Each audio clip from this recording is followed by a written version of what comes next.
Yiga D, and we are back with that crack on the late night tip. We coming with the crime. You already know the time. Let me get the music so we can use it. And then we finna get on with this crime, dog. Yeah.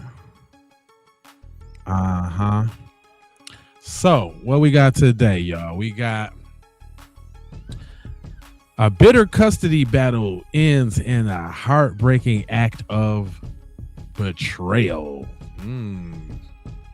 Sounds tasty. Let's see what we got.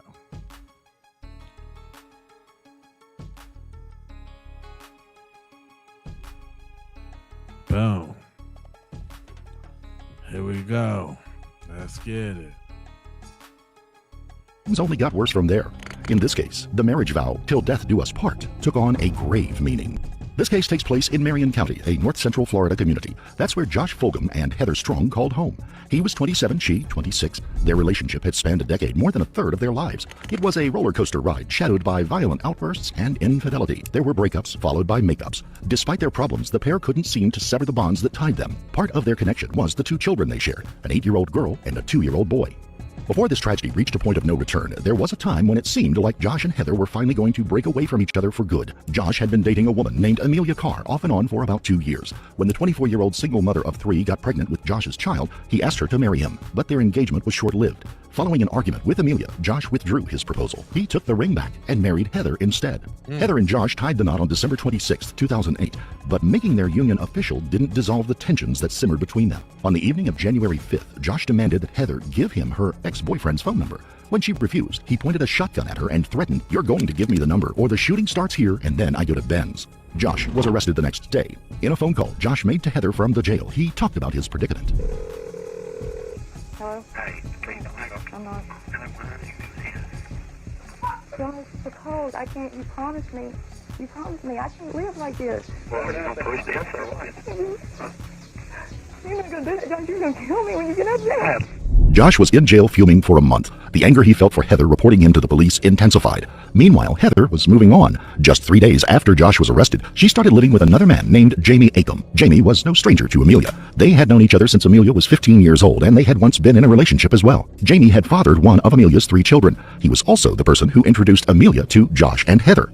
Despite all the back and forth between Heather, Josh, Amelia, and Jamie, and the tensions it spawned, the 4 of them still hung out sometimes. The 2 women even babysat for each other's children occasionally. Amelia described their complicated relationships to Marion County Detective Donald Bowie after Heather went missing.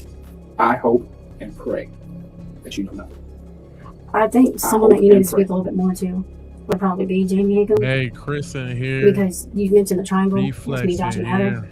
But it's more of a square because Jamie's got a lot of anger and animosity towards both me and Josh for multiple reasons. Listen to me. I understand, but listen to me. Put yourself in my position. Oh, I'm trying to. Josh is telling everybody that he was the last person with her. Okay, why would he say that if he'd hurt her?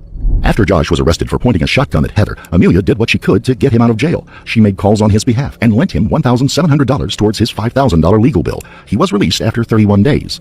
Josh could be convincing where Heather was concerned, and he persuaded her to retract her statements to police that led to his aggravated domestic assault charge. Just 1 week after signing that paperwork, Heather disappeared. The last time anyone heard from Heather was on February 15th. That day, she took a call from Josh while working her shift at the Iron Skillet, a restaurant located in a local petrol station. Co-workers noticed that she was visibly upset after the call. Josh told Heather that he was seizing custody of their 2 children immediately because of information he found out about Jamie Acom. The next morning, on February the 16th, Heather didn't show up for the morning shift. That wasn't customary for her. According to the manager, she had always been reliable and a responsible employee. Heather's cousin in Mississippi, Misty Strong, was worried as well. Typically, Misty communicated with Heather daily by phone or email. Josh told everyone who inquired that Heather had gone to Mississippi, but Misty had not heard from her, and neither had her mother. Misty filed a missing person report on February the 24th. Police opened an investigation. At first, Heather's status was listed as missing, but as the detectives began asking questions, that was escalated to missing and endangered on March the 18th. Detectives spoke to the Iron Skillet's bookkeeper and found out that Heather's bank card, which was tied to her paycheck deposits, had been used several times from the 16th until the 19th when the funds ran dry. They pulled security footage and spotted someone using Heather's card. Of course, it was not Heather. The person wore what appeared to be a leaf blower. They knew Josh was employed by a landscape maintenance company.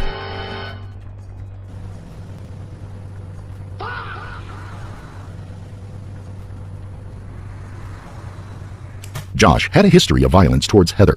Carolyn Spence, Heather's mother, told police that Josh had threatened her daughter many times. 3 years earlier, Josh had called Carolyn to say that he had tied Heather up, duct taped her mouth, and put her in the trunk of his car. He told Carolyn that it would be the last time she would hear her daughter's voice. He said he was going to dump her in the river where the alligators would eat her alive. Carolyn could hear Heather's voice in the background mumbling, as if her mouth was gagged. Josh quickly became a suspect in Heather's disappearance, the prime suspect, and police also thought the woman who was now 8 months pregnant with Josh's child, Amelia Carr, might know something about what happened to Heather. It was hard to imagine that she had killed Heather while she was 7 months pregnant, but it was too early to rule out any possibilities. Josh and Amelia were questioned at the Marion County Sheriff's Office. They were placed in rooms that were side by side. For the next couple of days, detectives interviewed them separately for hours over multiple sessions. They bounced back and forth between the two rooms, gathering information as they compared Josh and Amelia's stories. She said she wanted to get the hell out of Dodge. Want me to keep kids, but when she gets it cleared up, she's coming home. And Heather always comes home. She always does. I've always took her back, but this time I'm not taking her back. At first, Amelia protected Josh and told the police that he would not hurt Heather. Do you honestly, you think Josh is capable of doing something or would do something to her? Honestly, no. Why? I really don't, because in 11 years of all the crap they've been through. He's beat her ass in 11 years. Yeah. I have reports like this where he has threatened her. He's beat her ass, and he's pulled a gun on her and Benjamin. And that's what he went to jail for. Okay? And that got tossed out. You know why he got tossed out? Why? Because Josh's mom called Heather, threatening her. And Heather went and dropped charges. That's why that got tossed out. As police grew more skeptical of Amelia's story, she backed away from her original narrative. She indicated that she knew more and asked for immunity as a trade-off for providing information. Her defense for everything she had done so far was that she feared what Josh might do to her if she did not comply with his wishes.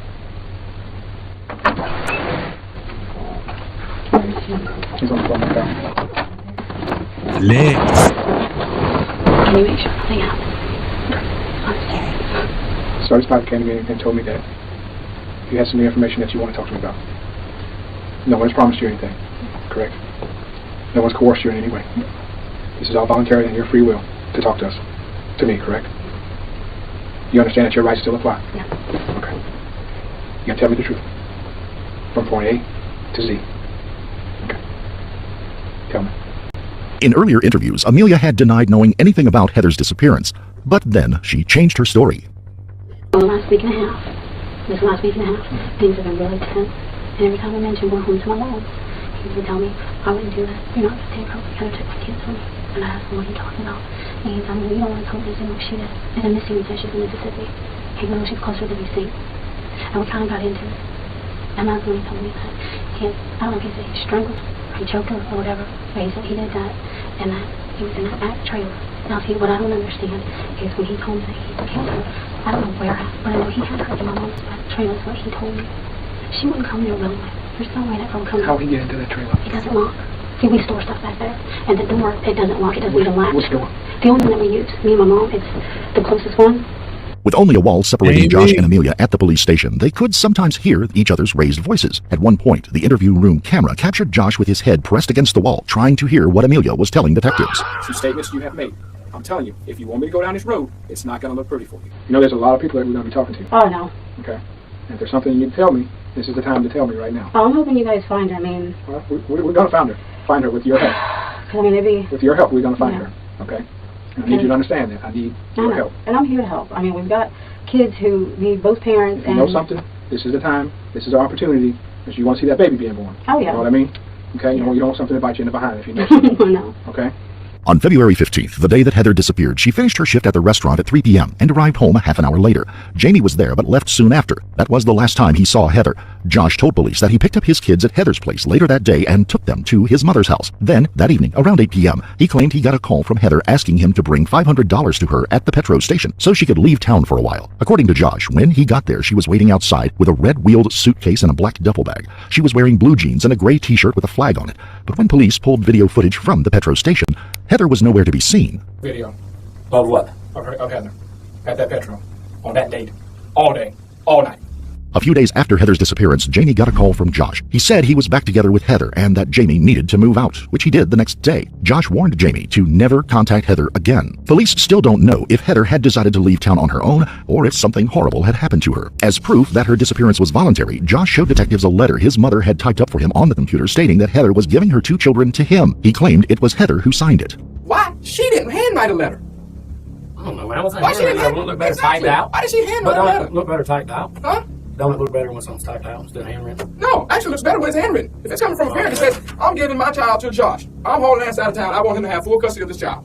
Well, I wish the hell I'd had her done that then. I honestly do.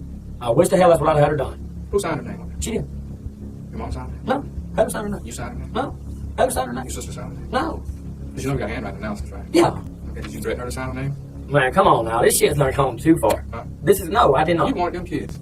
You didn't want her to have No, them I'm going kids. to be honest with you, man. You I'm didn't having want had her. no. You didn't want her. She was sitting up here telling you. She was telling you. She was going. You won't never see them No, kids. she was not. Mm-hmm. No, she wasn't. Josh explained to the detectives that Heather believed there might be a warrant out for her arrest, so she wanted to skip town by herself until the heat died down. But everyone else who knew Heather insisted she would never abandon her children. Heather had taken off before to stay with family and friends in Mississippi, but she always brought her children with her. At first, Josh and Amelia vehemently denied any involvement in Heather's disappearance, but as law enforcement drilled down on their stories, the accounts provided by Josh and Amelia began to disintegrate. Amelia held out longer than Josh, but detectives picked apart her web of lies and started to suspect that she may have taken part in the murder. All these things, and what do you think that you are guilty of then? I know I'm guilty. What do you think? It would be appropriate. But I just wish that you would take into consideration that I was fucking scared. Tell me what you think you're guilty of. I'm sorry? Of being a monster? And helping a monster.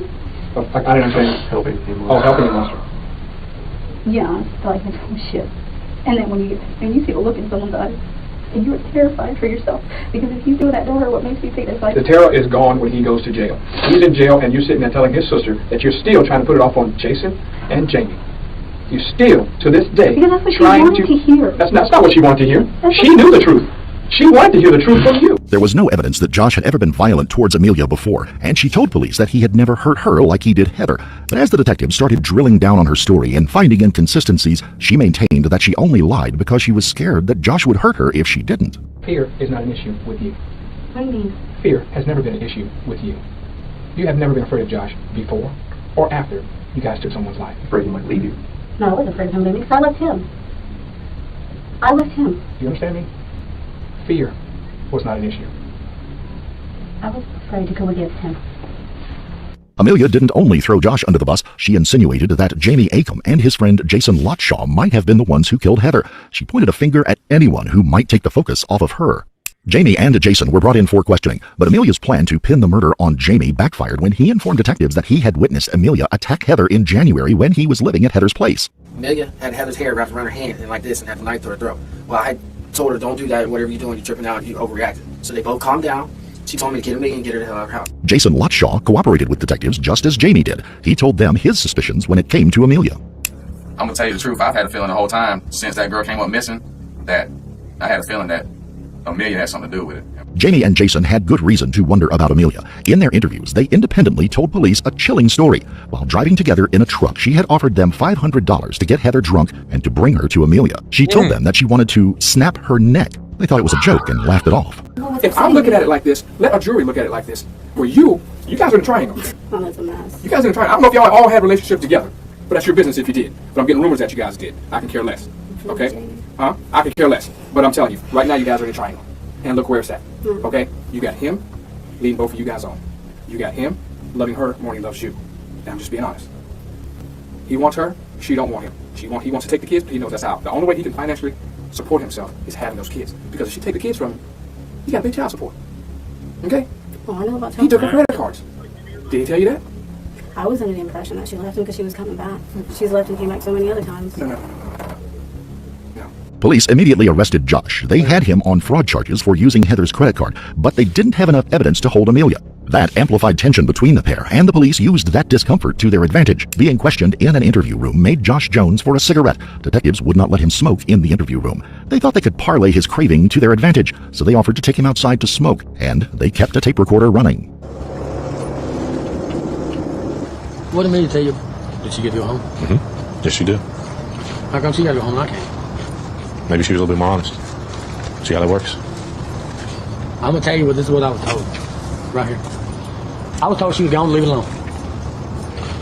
That's what I was told. That she's gone to leave it alone. Detective Bowie confronted Amelia with the tape recording of Josh blaming her for the murder.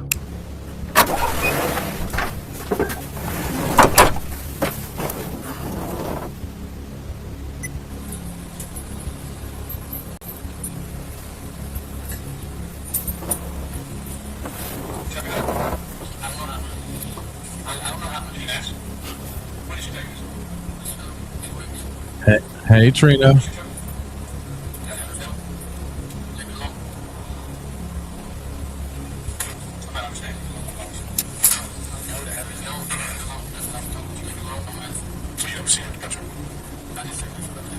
See there?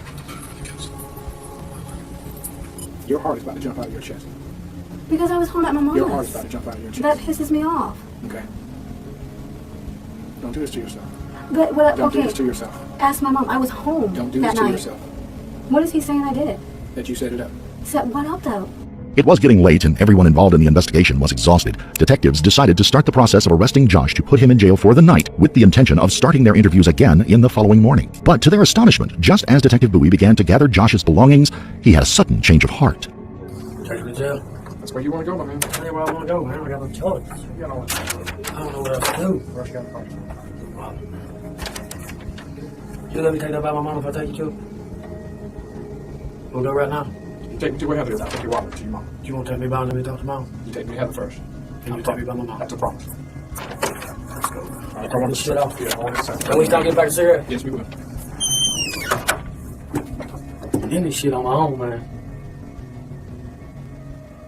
Sergeant Spivey and Bowie scrambled to hit the road as fast as possible before Josh changed his mind. The three of them took off driving the 15 miles to Amelia's mother's home. Man, I'm gonna tell y'all this right now, man. I didn't do this shit. I ain't have it done, but I know it was done. Okay. And you're taking us to her. It's the right thing Well, to I'm do. told she was. It's the right thing to do, man. That night, Josh led police to Heather's grave. Detective Bowie stuck a stick in the ground and he felt it give way. He knew Heather was down there. Early the next morning, investigators returned to tackle the gruesome task of digging Heather out of the ground. Her body was so decomposed that only her left thumbprint was recognizable. Police took Amelia back to the scene of the murder, hoping she would slip up and say something to implicate herself. The ramshackle trailer at the back of her mother's property was crammed full of junk.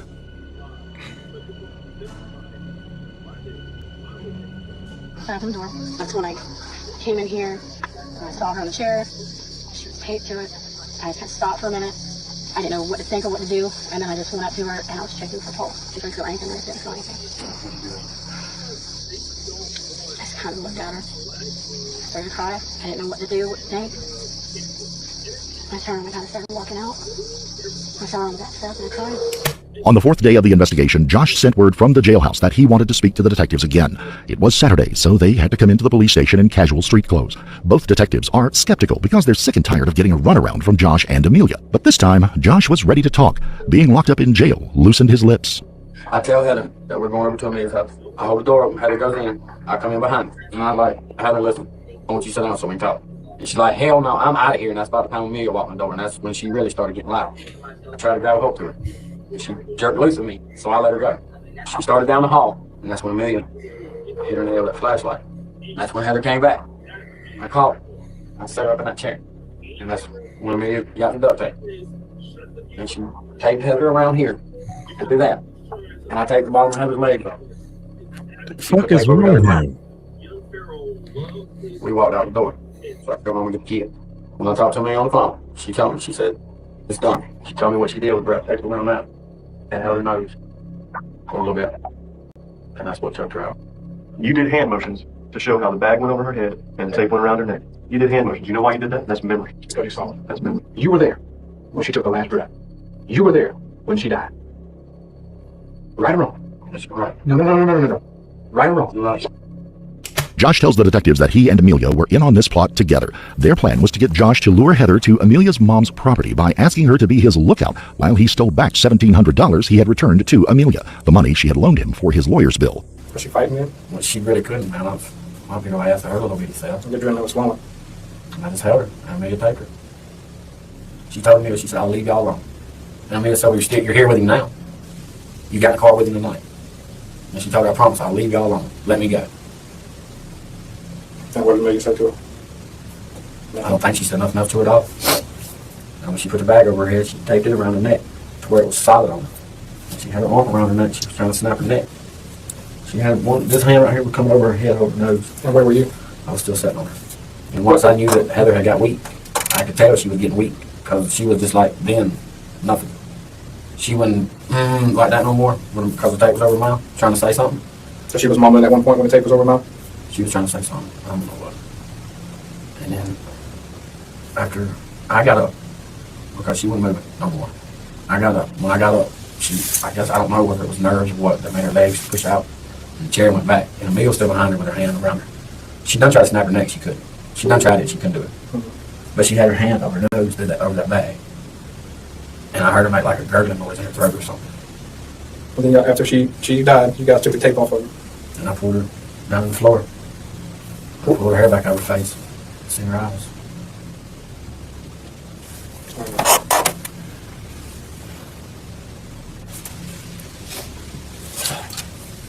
I know you know it's fucked up now. I know you know that.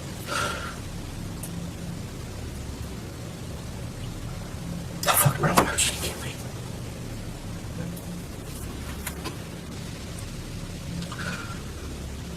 Josh admitted that jealousy played a big part in his decision to kill Heather. But when I first got her sent to chair, I had asked her a couple things. And that's really what got me. I went to jail on Tuesday. On Friday, that Friday night, me and Jamie went over there. And I guess Jamie and Heather was drinking or whatever. I don't know. That's what Amelia told me. And she said, her and Jamie had said it was 3 different times on the couch. And I asked Heather. And she told me, yeah. She came clean with me. And I said, 3 days after you put me in jail, you slept with somebody. She said, yeah. I lost it. I didn't care then. When it was over and Heather had stopped breathing, they peeled the tape from her body and pulled the bag off her head. They stuffed her in a black duffel bag, the same one Josh had falsely claimed he saw Heather with at the gas station. It was too small for her body, so her head stuck out. Josh couldn't bear to look at the face, so they covered the head with a blanket they found in the trailer. They hid her under a table in the trailer until Josh could come back the next day after work to bury her. He does a lot of digging in his job as a landscaper, so he dug the grave in just about 20 minutes. They found a board from the property and laid that over the body before covering her with dirt. They grabbed some things they found around the yard and piled them on top of the grave as well, springs from a mattress, an orange chair, and the remnants of a television. After his confession to police, Josh seemed relieved, like a weight had been lifted off him. He asked the detectives if he could call his mother. I need to talk to you, Mom. I want to talk to you. No, I don't need to talk to her like your mom. I'm guilty. No, I don't. I'm guilty. I done it, Mom. I didn't do it by myself. But I done it. I just got sick of it, Mama. I wanted my babies. I was just tired of her running off, keeping them from me. I was sick of it. Josh had detailed the horrific murder of Heather Strong. Detectives had his story, but they still didn't have much evidence against Amelia. It was Josh's word against hers. Luckily, they received a call from Josh's sister, Michelle, on Monday afternoon. She was upset that Josh was going to go down for a murder that he and Amelia had committed together. Why should she walk free? Michelle agreed to let police place a recording device in her vehicle while she met with Amelia. Sergeants Bowie and Spidey watched Michelle pick up Amelia and followed them around to a park. Police waited on the other side of a building and listened to the conversation using a monitoring device. Amelia told Michelle that as long as Josh stayed quiet, they could pin the murder on Jamie and Jason because they were already being scrutinized by the police. Amelia justified it by saying they both needed to stay out of prison for the sake of their kids. This is a mess, Amelia. I mean, it's breaking my heart. He shouldn't be in there. I'm telling you right now. I want the true story from you. You got to tell me the truth so I can help you. Josh. What did he tell you, Michelle? Please tell me your side. What did he tell you? And do you know you ever recorded phones? No. Please tell him just to keep his mouth shut and to keep his head up because everything's going to be okay. I don't know when. But he's got to stop talking to them. So what is he going to do now? Because he confesses to this. I'm both for him. And both of their kids. So, tell me what happened that night because 3 heads are better than 2. Yeah. As hard as you think it is to give me details or that I can't handle it, it's what we're going to have to do so that we can get stories straight. When I got out there, he was talking to her. She tried to run for the door, and she knocked me down. He dragged her back, and he started to take her to a chair so she couldn't run. What happened next? He put the bag over her head. He tried to snap her neck. That didn't work. You did? Yeah. I was a freaking detective. Okay. Uh-oh. Hey, how you doing? Hey, your mama told us you were up here. Okay. Can we talk to you for a second? Yeah. Amelia was transported back to the Marion County Sheriff's Office by the detectives. Almost a week after the first time they had interviewed Amelia, they decided to interrogate her again. And this time, they confront her with the secret surveillance recording from Michelle's car. Today, you had a conversation with Josh's sister. That conversation was recorded. Oh. You, out of your own mouth, admitted to being there. You used some of the words that I just used. I waited in the house for a few minutes, just like I was told. There was a recorder in her car. There was a microphone in her car, so we could listen to you. We didn't just stumble across that car. Okay? We heard everything. Now, let's go back to what I was just saying. You have shown no remorse. I'm not trying to be mean, but quite frankly, so far, you have shown that you're acting like a cold-hearted, hateful person who killed the mother of 2 children, okay? I don't cry. No, because you sit right here stone cold and stare in that man's face and lie to his face.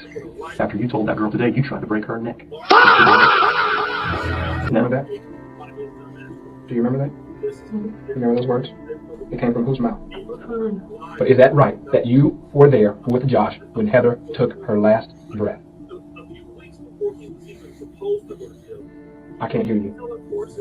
Detectives had finally cracked Amelia's shell of denial. She admitted that she was there when Heather died. Now it was time to coax her into demonstrating exactly what part she had played. Show me where you were standing at. If I'm her sitting in this chair, show me where you were standing at. Which time? The first time. The only time. It's okay, I trust you.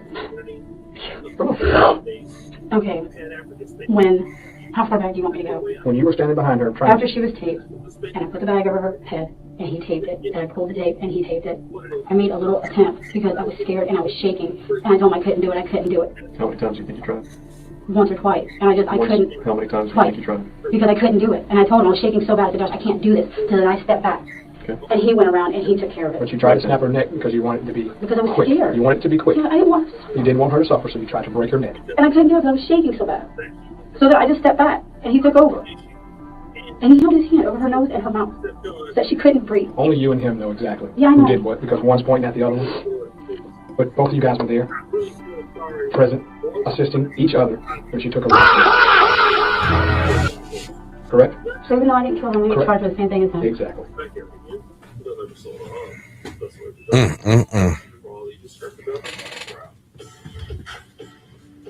You don't think you deserve that? No, because I didn't kill him. I really didn't. What was she saying to you? Right.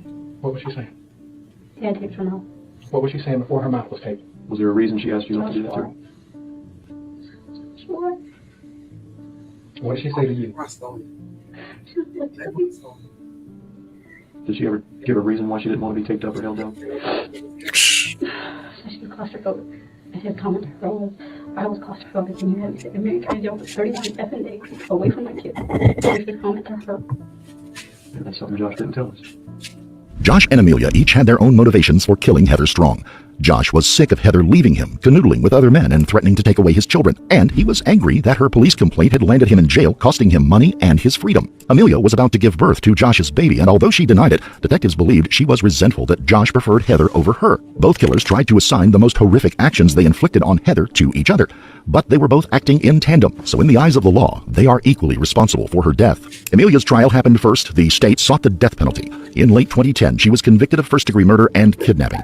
A jury voted for the death sentence. Amelia's family members tried to save her by testifying during the penalty phase of the trial about her past trauma that she had suffered. They divulged that she had been sexually abused by her grandfather and father starting at age 4. In 2004, Amelia's father was sentenced to 48 months in prison for attempting to hire a hitman on his wife and 2 of his daughters, including Amelia, to prevent them from testifying against him. But the jury was not moved by Amelia's troubled past. They voted 7-5 to put her to death by lethal injection. A judge accepted that decision, and she was sent to death row at the Lowell Correctional Institute in Ocala. The state of Florida was also seeking the death penalty for Josh. His case went on trial in 2012. He was convicted of kidnapping and first-degree murder. Even though Amelia and Josh killed Heather together, Josh's jury was more lenient. They voted 8-4 to sentence him to life in prison without the possibility of parole.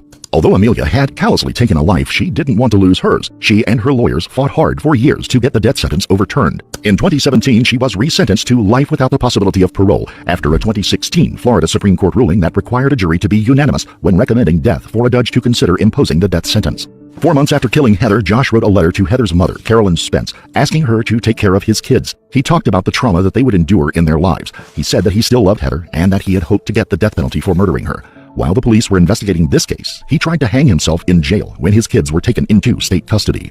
There is an unfortunate and unsettling note to the end of this story. Donald Bowie, the police officer who took the lead in interviewing Heather's killers, was known for being a tenacious cop who had a knack for getting into suspects' heads. But a decade later, he faced his own legal troubles. In 2019, Bowie pled guilty to committing domestic violence against a woman. He had inflicted both battery and strangulation on the victim. Home security videos supported the woman's allegations. He was sentenced to 5 years of probation and ordered not to have any contact with the victim. He was required to complete a batterer's intervention program and counseling sessions. He was also forced to forfeit his law enforcement certifications.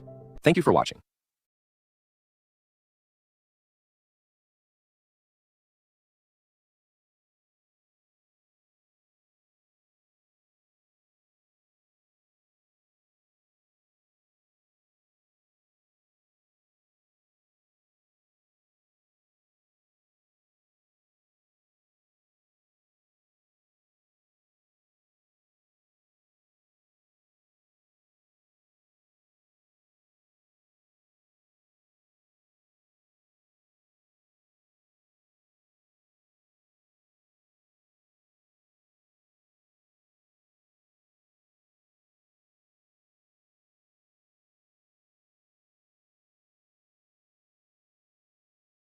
My bad. That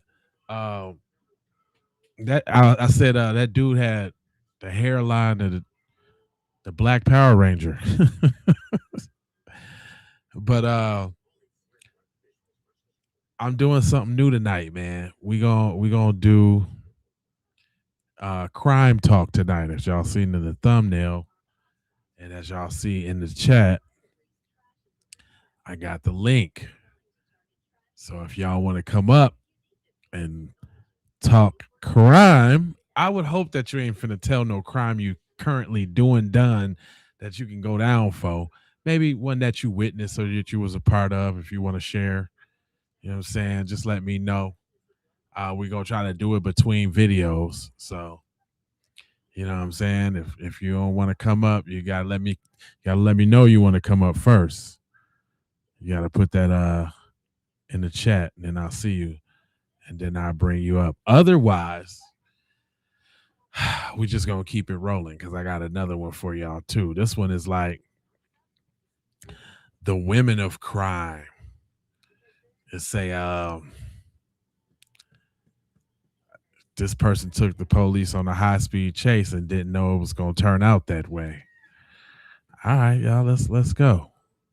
Let me know if y'all want to be on some crime. Let me know. Put it in the chat. Super chat it if you want to come up on some crime. Officers with the Santa Fe Police Department received a call about a woman who was carjacked and kidnapped at knife point. Officers initiated the pursuit, but no one could have prepared them for the horror that followed. They're making a left turn. They're headed southbound. And they're headed back up to King Mike's now.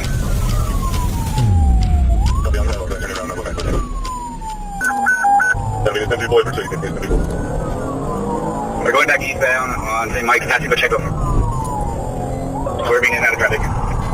254, go ahead, I got Tom. Let's just make sure that the third officer goes to get 49, please. Meanwhile, you guys stay on it, please. Santa Fe, notify the SONS, please. So eastbound, speed about 63, and we're passing both off. Now turning on west, via west. Yeah, this was a good one. Just turn on Royal Tribunal. We are now headed back northeast, over I-25, continue over I-25, and just be flipping around now, and we're going to be oncoming traffic. We're going to be oncoming traffic going over I-25. Now he's headed on to I-25, wrong direction, and he's going to be headed on to the French Road. Yeah,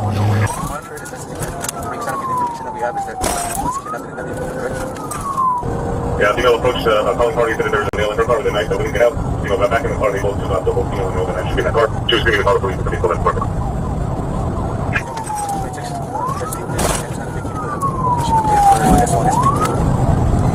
Yeah, we're still currently headed southbound up the lane, and we are headed on to the left exit tonight.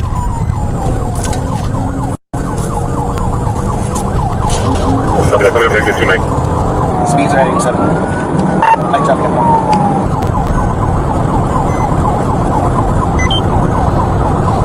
Major, just confirm you're looking through our direction for me. headed south on I-25 in the northbound lane. And he just turned around. We are now moving back, headed back onto I-25, and now we're headed back into Santa Fe. Copy. If we have to hit us, then also I would see if we can get some swings. So we're again headed in the opposite lane of travel. So we're traveling north in southbound traffic. Copy. He would have to hit us, see if we can't start slowing traffic down that's coming the opposite direction against him. Speeds are 90, light traffic. Trying to get back to exit 284.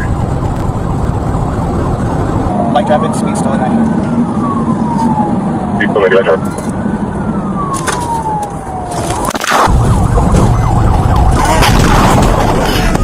Oh! Before you're on the cell phone? Whoa! To call 911. You can use the call to call. Please hold the phone button. Moments after the crash, the suspect sideswipes a truck. Just wrecked out. Swipe the truck. He's slowing down, going to the left. Okay, blue. Get out of the car! Get out of the car right now!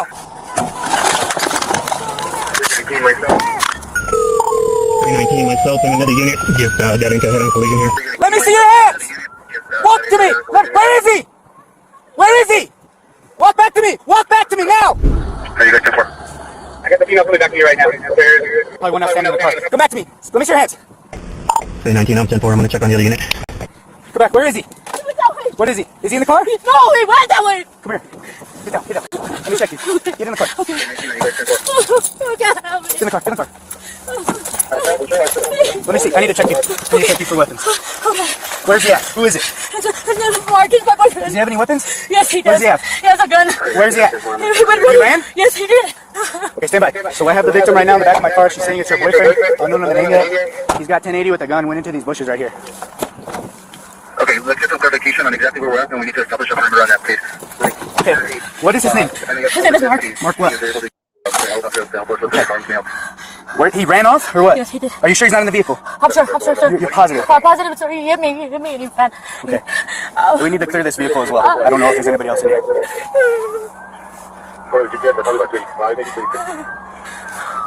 Oh, he was gonna burn me. Did he stab you at all? Did he hurt you at all? I don't know. Okay, what kind of gun does he have? He had a knife to me, too. He has a gun or no? A gun and a knife. Okay. What's his last name? Hello? Santa Fe 911. Hey, this is 319. I need a 55. Okay, where are you? I was involved in that pursuit. And the northbound lane, question one. We have the suspect flashed at DOT. He went this way or what? I don't know. Somebody try to get it. He hit me. Okay, any units that are coming up, what I want you guys to do is start diverting I-25 down, I-25 northbound traffic off of the highway. When did he get out of the car? Were you driving? No. I know, it's take a breath. We're trying to help you get information. I was not driving. He got out. He was driving? And he said that he was going to kill me and light me on fire. There's gas in the car. Yes. Tell him be careful. There's gas in there. I think I'm okay. Hold on 1 second, okay? Give me 1 second. I'm going to get you over to a medical dispatcher. That way we can take all your information. Okay, somebody's saying that the suspect is a Mark, no date of birth. Apparently there's gas and fire in the car. I didn't see anybody exit besides her, so he may still be in the vehicle. I can see inside the vehicle, but all the airbags deployed. I can't see if there's a driver in there. What's he wearing? Okay, yeah, that's What's he wearing? I want to know if anybody has any information. He's wearing a red shirt and another black jacket. A red shirt and a black jacket? And dark jeans. Dark jeans, any hat, anything like that? He had a black hat. Red shirt, black hat, jeans, and a black jacket.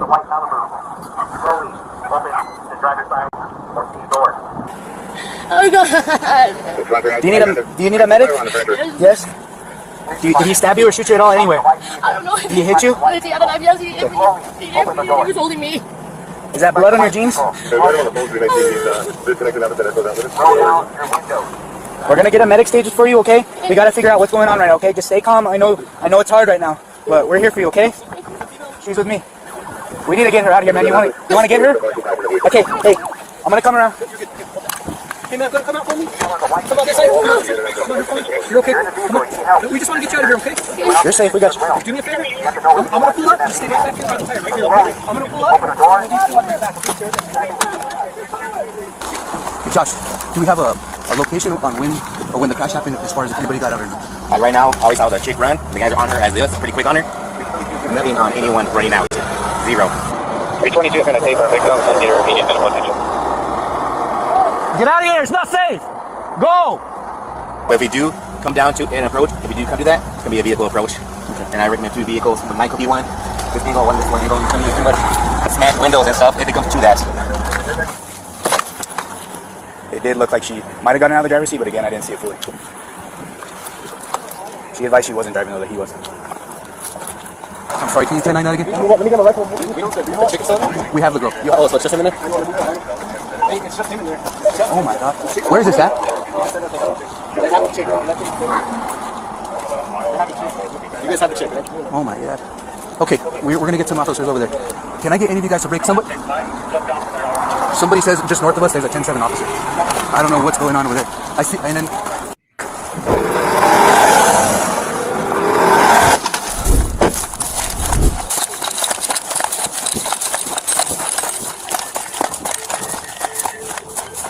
I don't know exactly what I'm...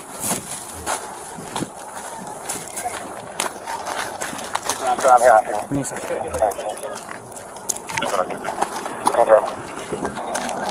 This guy is probably hurt the worst right now, and your officer is complaining of chest pain.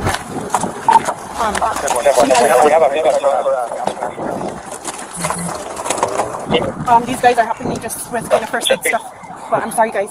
I'm really sorry. I was coming from Las Vegas, and he was 10-7. Okay. About that 10-7? So when the officers were pursuing, there was a collision involving one of our officers. Okay. 2 officers were there. One guy got out. He said we just were involved in a head-on collision. The officer that I was able to raise on the radio told me that he was 10-4 was checking on the other officer. We got a secondary call. From a female who said that she's out with a 10-7 officer. Okay. So right now I have a sergeant that's over there along with those guys. Our attack team is responding. Okay.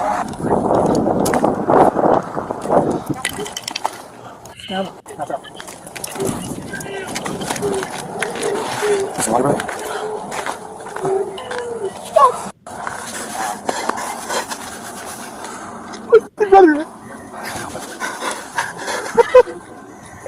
I think if we'd like to get that shut down, if we get involved in something here. If you guys saw anything, wait off to the side.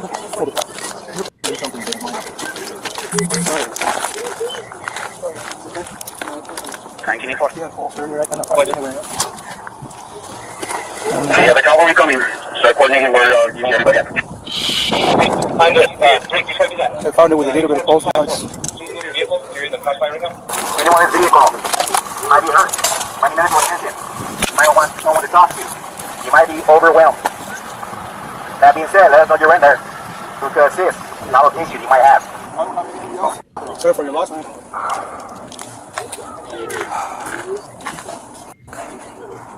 She ran out fast? She like rolled out from what I saw, but she came out the other side. Driver's side. But she said she wasn't driving. I relayed that, but I don't know, man. An officer, didn't make it, and then this guy, he was doing okay, and then now he's gone, breathing. Do you have any new vehicles? No vehicles? Who's driving that? Money. Yeah. Check to see if you have a pulse on it.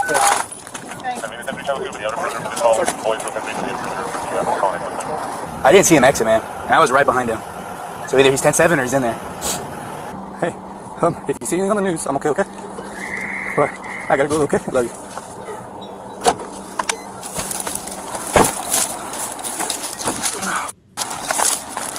She didn't get stabbed or anything, but he threatened to light her on fire and stab her. He said he has a gun and a knife, but I didn't see any blood. She said she doesn't know she got stabbed. Hey. One of the officers went 10-7. Oh my god. We don't know. There's been no movement inside of the car. We're just holding perimeter on it, waiting for TAC to get here. Okay, thank you. Hey, let's see. Right back today, my SWAT team. We're going to get the Bearcat over here, and then we'll probably have to start using PD units. See anything okay? So soon enough, we're probably going to relieve them, and then we're going to need to yank all of our people out too. Because we gotta. So as soon as everybody gets here. The situation as a head-on crash. Nobody made any phone calls and any contacts to the VA. Radio silence on that piece.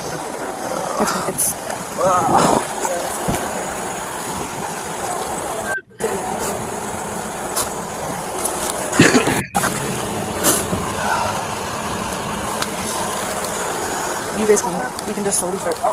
Okay. Hey, Sarge. So, I would imagine you guys are probably going to end up handling that stuff up there. Is that correct? What's going on up there? There's a 10-7 officer. What happened? A motor vehicle collision during the pursuit. So that's going to have to probably be handled by you guys. The SO just got here. They're bringing their TAC team too. And eventually we're going to have to start, if you guys can handle that, obviously we're going to have to start relieving you guys and replacing you with incoming TAC guys. And then probably pulling all of our people out for now.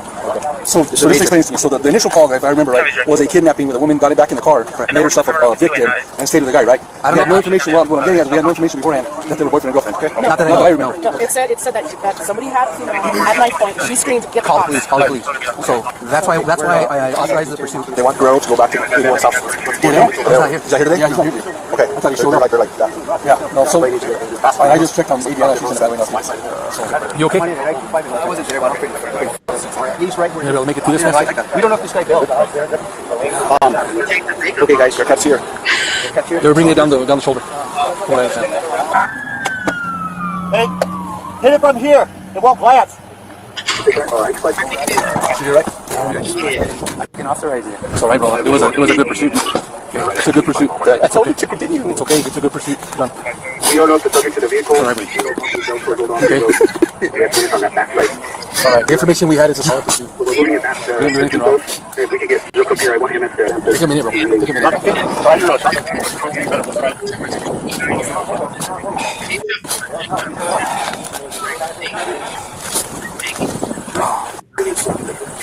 What do I need to do?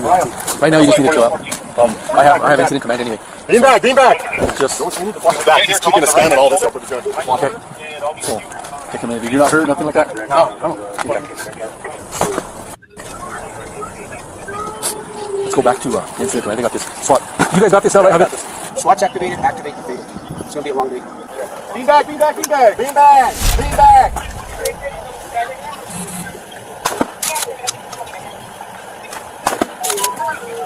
don't want to have this guy. Also, lots of for me. No, it's not. What do I do about my report today? Okay. You don't worry about a damn thing today, okay? Or no one's going to worry about a thing today, okay? The officer's going to do us a huge favor. He's going to put it in the emergency management truck. Okay. You guys get him out of here and keep him to 81. Okay. What I'm trying to figure out is how did they land up ahead?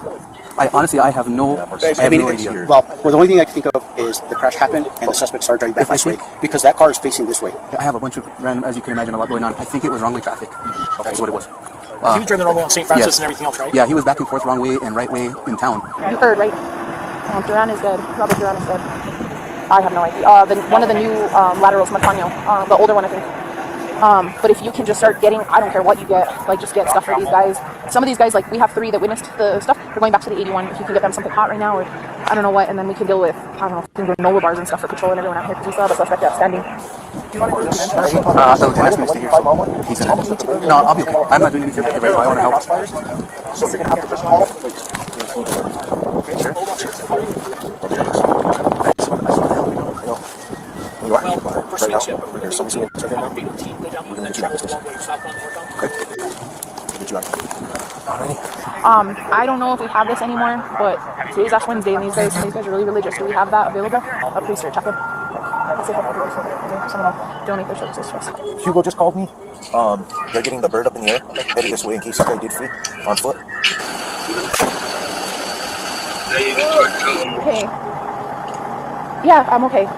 But I was calling to see. I'm sorry, Jenna. I'm trying to get through this. We have 2 scenes. I'm sorry, I'm rambling. There's one scene and it's still active because one is outstanding. So, okay. So have Eric or whoever, when they're ready to bring food out to one of the scenes, let me know, okay? So I can guide them in. State police is sending tactical guys out here. Helicopter. So everyone's clear. Whenever we get Essel's Bearcat, we're going to back up this one, probably about 15-20 feet.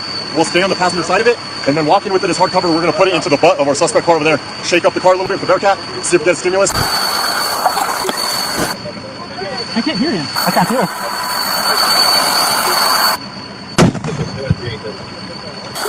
Bearcat's here. You're at the station. Probably, but he could at least give Duran last ride since he's here. Let's do that before we move him. You all split up for it? For the most part. Some about pursuing car crash, guy had a gun. That's been that for possibly in the car. 386-177. Cool. You got a red 286-177. Good accident. You got 95. I'm facing the wrong way. What? Really? Yeah.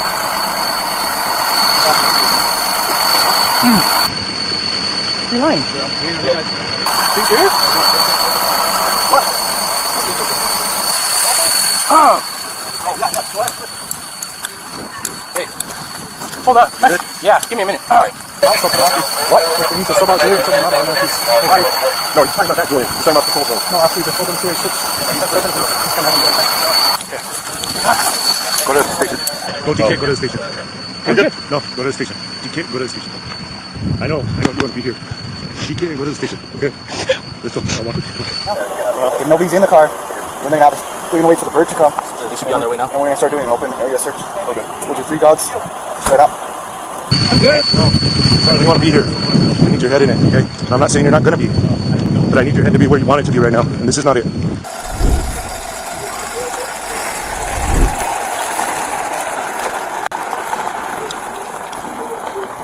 Who with me? Can you get him to the station, please? Sounds like it was the rat. Bill was also involved. Oh, that's why they kicked the tornado out of here. I'm probably doing too.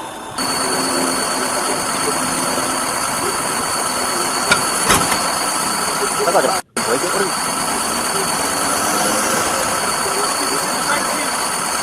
Oh, I did break it.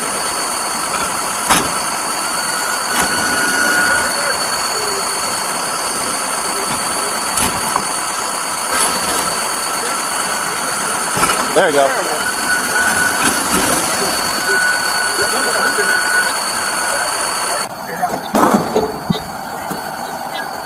Yo, mount it.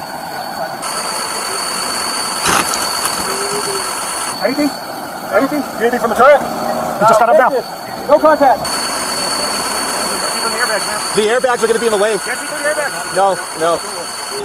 She was confused. She was listening to the radio. She was like, I don't know, talking about the wrong market food. That's a chappie. Yeah. They're all freaked out. No, that's why I said you're on the radio. Like, it's a chaplain. You're doing right to hurting it.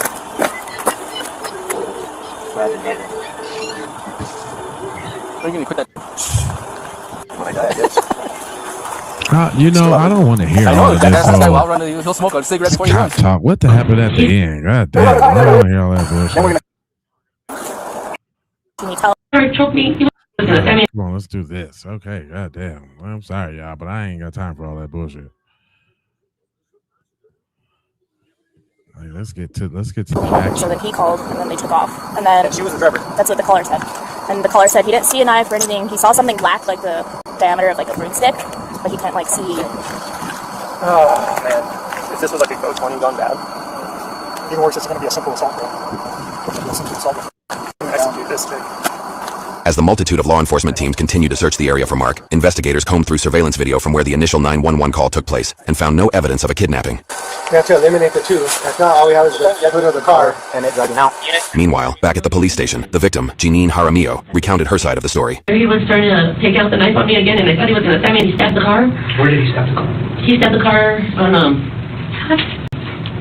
he went around the car, he went out the car and got around to my side. He opened the door, he was like, oh, good, try to choke me. He was choking me, he was choking me, and telling me that he was going to kill me, and then he moved off me and he got the knife. I went to the driver's side, and I jumped over to the driver's side, and he got into the passenger side, and then that's when he tried to, I thought he was going to kill me at that point, because he put the knife right into the door of the driver's side. Yeah. Do you remember going the wrong way on the highway? No. Investigators later found a previous incident in Cibola County 7 months prior, where Jaramillo drove a stolen blue car through a fence. She escaped in a pursuit exceeding 100 miles per hour and was later questioned by officers at her home. And he ran the other way. Ran what other way? Like, the car, he ran to the left-hand side. Where's he at? He went running. He ran? Yes, he did. What's he wearing? He's wearing a red shirt also, with black jeans. What's he wearing? He's wearing a red shirt and another black jacket. A red shirt and a black jacket? And dark jeans. According to the New Mexico Department of Public Safety, investigators learned that the Chevy Malibu was reported stolen 2 days prior, and the key fob to the vehicle was found in the back seat of the police vehicle she was placed in after the crash. Data from the vehicle's computer showed only the driver's seat was occupied at the time of the crash, indicating there was never a second person in the vehicle. DNA from the driver's side airbag also matched Jaramillo's DNA profile. New Mexico State Police arrested Jaramillo on March 5, 2022, and charged her with 2 counts of first-degree murder, great bodily injury by vehicle, receiving a stolen vehicle, aggravated fleeing a law enforcement officer, making a false report, and reckless driving. Her case went to trial where she pleaded not guilty, and on December 12, 2024, the jury returned their verdict. We find the defendant guilty of murder in the first degree as charged in count 2. I'd like to say I'm sorry to the family with all my heart. If I could take back that day, I would. I made bad choices. I was on drugs and I was drinking, but I also have my family that I'm hurting. Putting me away many years, I'm not going to bring them back. But I would never, ever plan on hurting anybody. Much less killing anybody. God knows what's in my heart. Plenty of times he considered leaving and pursuing a different career, but he always went back because of the days he was able to help someone, to save someone, like he was trying to do for Janine Jaramillo. I do not want any of the families to be devastated by Ms. Jaramillo's selfish and reckless behavior. For that reason, I would ask you to consider the maximum sentence in this case. Not out of a place for anger and hate. There's no room in my heart for those emotions. I ask for the protection of others, as that was the driving force behind my husband's desire to become a police officer. Jaramillo was sentenced to life in prison for each count of first-degree murder for a total of 60 years. She has appealed her convictions, though in all likelihood she will spend the rest of her life behind bars. Thank you for watching. Damn. If you enjoyed this content, don't forget to like, share, and subscribe. Your support helps us. That was a plot twist. I never saw that coming. I can tell you that for sure. All right, we're going to keep it right on rolling. This one say a Florida woman zips her husband up into a suitcase. I think I remember this one before. I don't know all the details of the crime, but I remember this story because I think I covered it. The night of February 23rd, 2020, Sarah Boone and her boyfriend, George Torres Jr., were at their home in Orange County, Florida. At first, it looked like an ordinary night between two people spending time together, but as the evening went on, everything began to change. By then, they had drifted into a playful, drunken mood, the kind where bad ideas start to feel funny. Sarah claimed that George climbed into the blue suitcase willingly. He was small enough to fit inside, just 5 feet 3 inches tall, weighing about 103 pounds. They laughed about it. To them, in that moment, it seemed like part of the game. Then she zipped the suitcase closed, and somewhere between one thing and the next, Sarah went upstairs and fell asleep. The next morning, she came back downstairs and noticed that George was still inside the suitcase. He was unresponsive. She called her ex-husband, Brian Boone, and he told her to call 911, but her first reaction was to hesitate. Keep that in mind. That hesitation will matter more than she knows.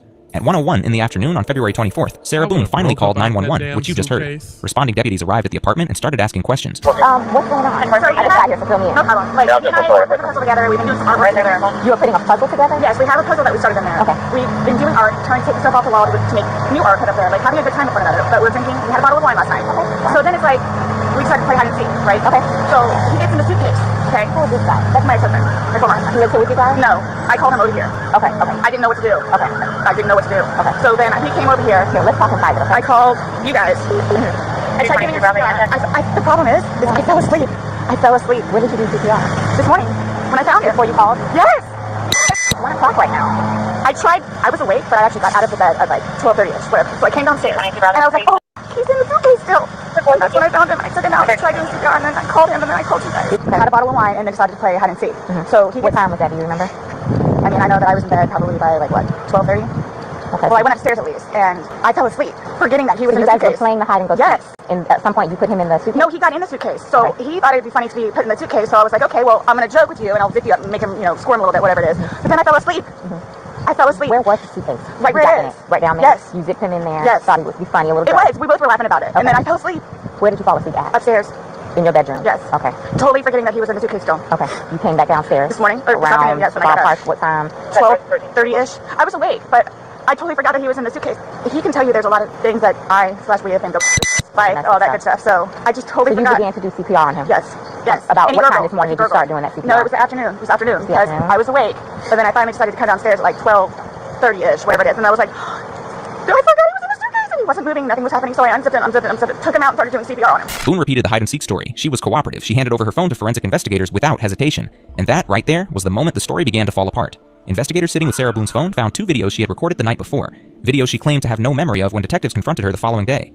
Both were on a phone only she had access to, and both captured exactly what was happening in that living room during the hours Sarah said she was upstairs, falling asleep. In the first video, the suitcase is lying on the living room floor, shaking from the inside. George's voice can be heard through the fabric. Sarah. For everything you've done to me. Sarah. For everything you've done to me. Sarah. F you. Sarah. F you. Sarah. Stupid. Sarah. That's my name. Don't wear it up. Sarah. I can't breathe, babe. Seriously. Yeah, that's when you do when you choke me. Sarah. Sarah, I can't breathe, babe. That's on you. Sarah, I can't breathe. It's on you. Sarah. Real or ransom? Now you want to get video for it extra. Because I got this. Sarah. Real or ransom? Sarah, I can't breathe, babe. Oh. That's what I feel like when you drink on me. Sarah. You. Can't breathe, Sarah. Yeah. You should probably shut the fuck up. At one point in the recordings, George tells Sarah he loves her. Her response was, "Yes, that's what you do. You shake me." Remember that. The second video shows the suitcase has been moved. It is now flipped to a different position on the other side of the living room. George is still inside, still pleading for his life. Sarah. After recording those videos, Sarah went upstairs and went to sleep. By that point, investigators no longer believed this was just a drunken game of hide and seek that ended in tragedy. The evidence was beginning to point towards something intentional, something staged. But what made the case even more complicated was the history between Sarah Boone and George Torres. Sarah was 42. George was also 42. By the time they found each other, both of them were already deep in a years-long struggle with alcohol. Their relationship revolved around codependency, explosive arguments that never truly ended, and breakups that never seemed to last. There had been multiple documented incidents of abuse throughout the relationship. Sarah had called police on George several times, leading to 4 separate arrests. Yet each time, she bailed him out of jail herself. Then, in 2018, the roles were reversed. Sarah Boone was arrested and charged with battery by strangulation. The charge was eventually dropped, but it remained part of the history between them. The relationship had clearly become toxic long before George died inside that suitcase. The real question investigators still needed to answer was whether Sarah Boone had acted in self-defense, but the videos on her phone made that argument much harder to believe. On the morning of February 25th, 2020, less than 24 hours after George Torres Jr. took his final breath on the floor of their apartment, the autopsy came back with findings that were impossible to explain away as an accident from a drunken game. The medical examiner found contusions on his forehead, bruising on his shoulder, multiple scratches across his neck and back, injuries consistent with blunt force trauma. He also had a busted lip. None of those injuries matched the story of a man who willingly climbed into a suitcase and peacefully fell asleep inside it. Instead, the injuries suggested something far more violent. Investigators believed the suitcase had been struck, possibly with a bat, while George was still trapped inside. The medical examiner ruled the death a homicide by positional asphyxiation. George Torres Jr. had suffocated. His body had been folded inside a closed space for hours. As that suitcase ran out of breathable air, George ran out of time. Sarah drove herself to the Orange County Sheriff's Office. She came voluntarily, unaware of what detectives had already found. Detective Scott Lowen and his partner brought her into an interview room and read her Miranda rights. Sarah waved them and agreed to speak. All I'm saying, y'all, is how the hell he didn't break up out that suitcase? I would have busted them zippers so fast. How did he didn't get out that suitcase? It would become the first of several decisions she made that day that she could never undo. Sarah, while being interrogated at the police station, maintained her innocence. She kept repeating the same story over and over again, describing everything as a drunken game that spiraled out of control. What she still did not realize was that the most damaging evidence against her had already been recovered from her own phone. Evidence that contradicted nearly everything she was saying. Have you guys ever played you said you played hide and seek like probably 3 times in your relationship? Mm-hmm. When you have played, have you ever zipped him up in a suitcase prior? No. Okay. So it was just kind of like that prop was there, and it was there, yes, and it was in play because... Why do you say it like that, though? I would never do that. You would never zip them up in a suitcase? I mean, we were playing. No, I know, that time, but... I'm saying, well, I'm talking about hide and seek, which is a game. Have you ever zipped him up in anything, jokingly or not? But obviously, no. I understand, you know, you're claiming that Sunday it was a joking matter. You were laughing, he was laughing. But what I'm just asking is in the past, like, is it something that you guys normally do? Absolutely not. Okay. We were actually this last game running out of places to hide because we have a townhome where it's upstairs or downstairs. The detectives could see Sarah was still clinging to the same story, that everything had been a joke gone too far. What? So they turned the conversation toward her phone. Do you remember making any videos or maybe having any any photos, videos that you remember doing on your phone on Sunday? No. No? I think I took a picture of a dog. Okay.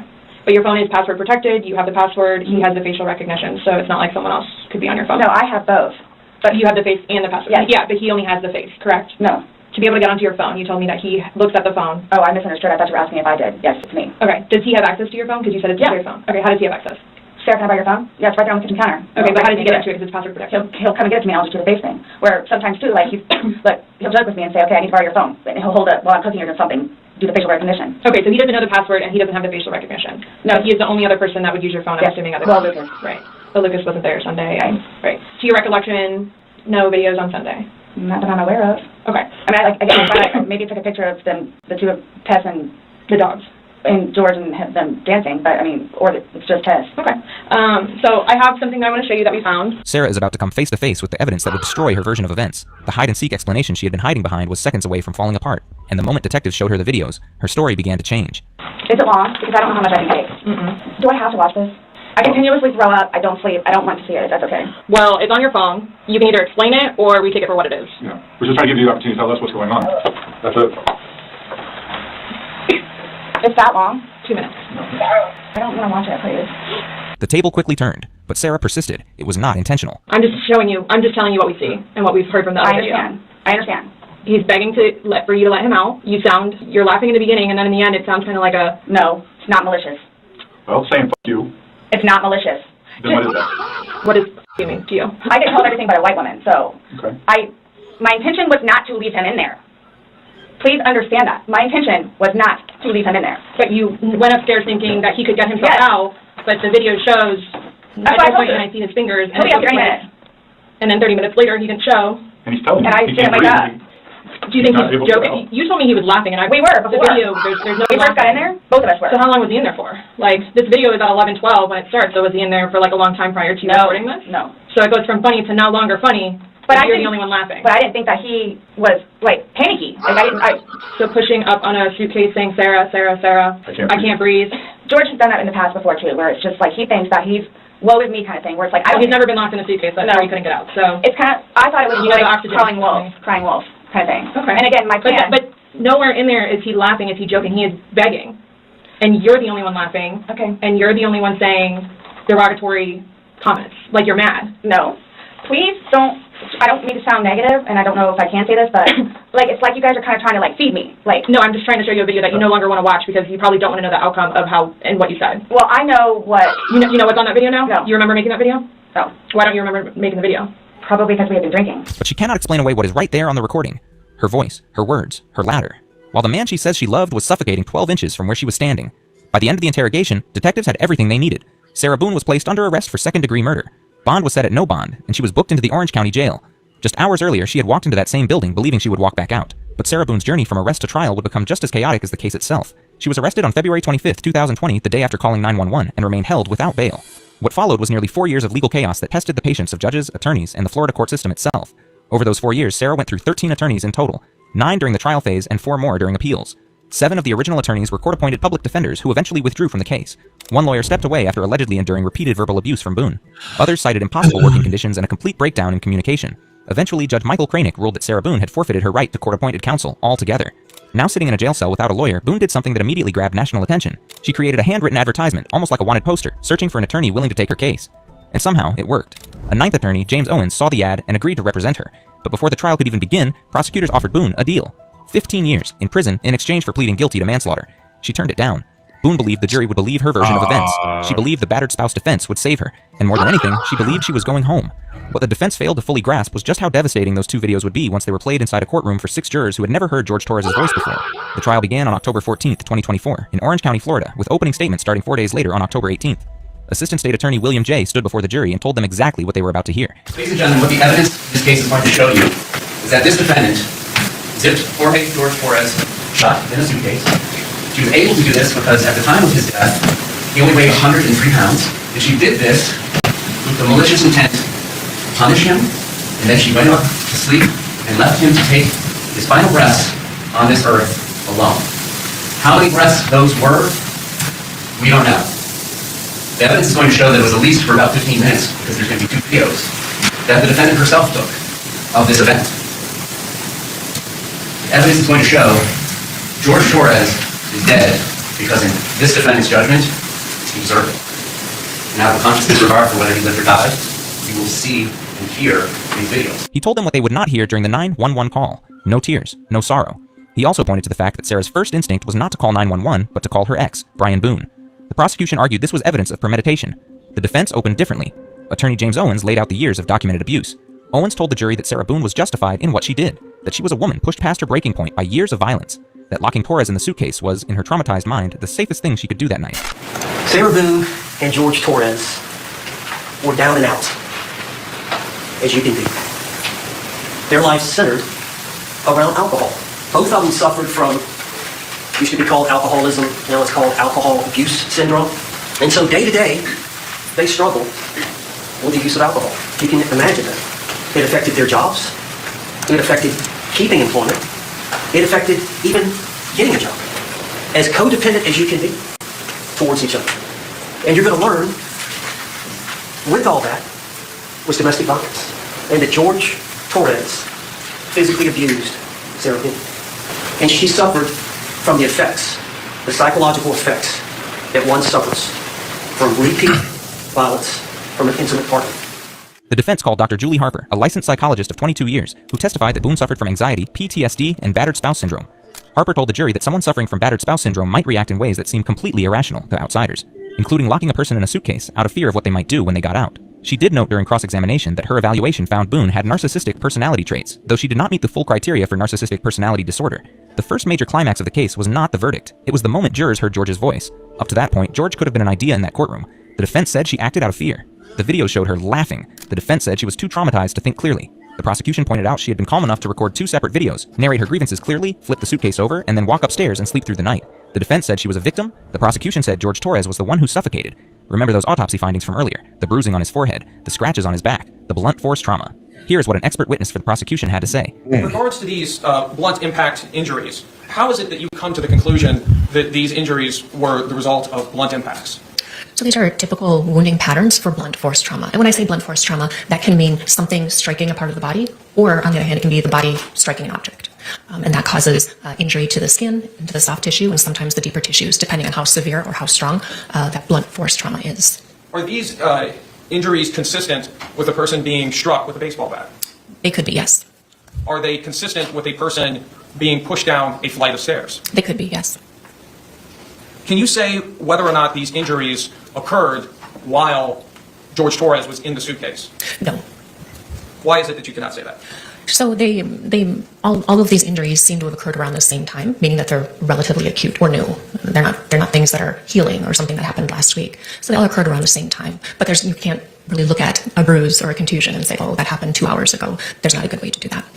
Are these injuries consistent with them occurring while he was inside the suitcase? Yes, they could be. The prosecution argued during trial that those injuries were consistent with Boone having struck the suitcase with a baseball bat while Torres was inside, a detail the defense never successfully addressed. Then Sarah Boone decided to take the stand in her own defense. When a defendant testifies, everything changes. The jury no longer hears only from lawyers and experts. They hear directly from the person accused. That can humanize a defendant. It can also expose every weakness. On the stand, she told the jury that Torres had climbed into the suitcase himself and was trying to lay flat so she couldn't find him.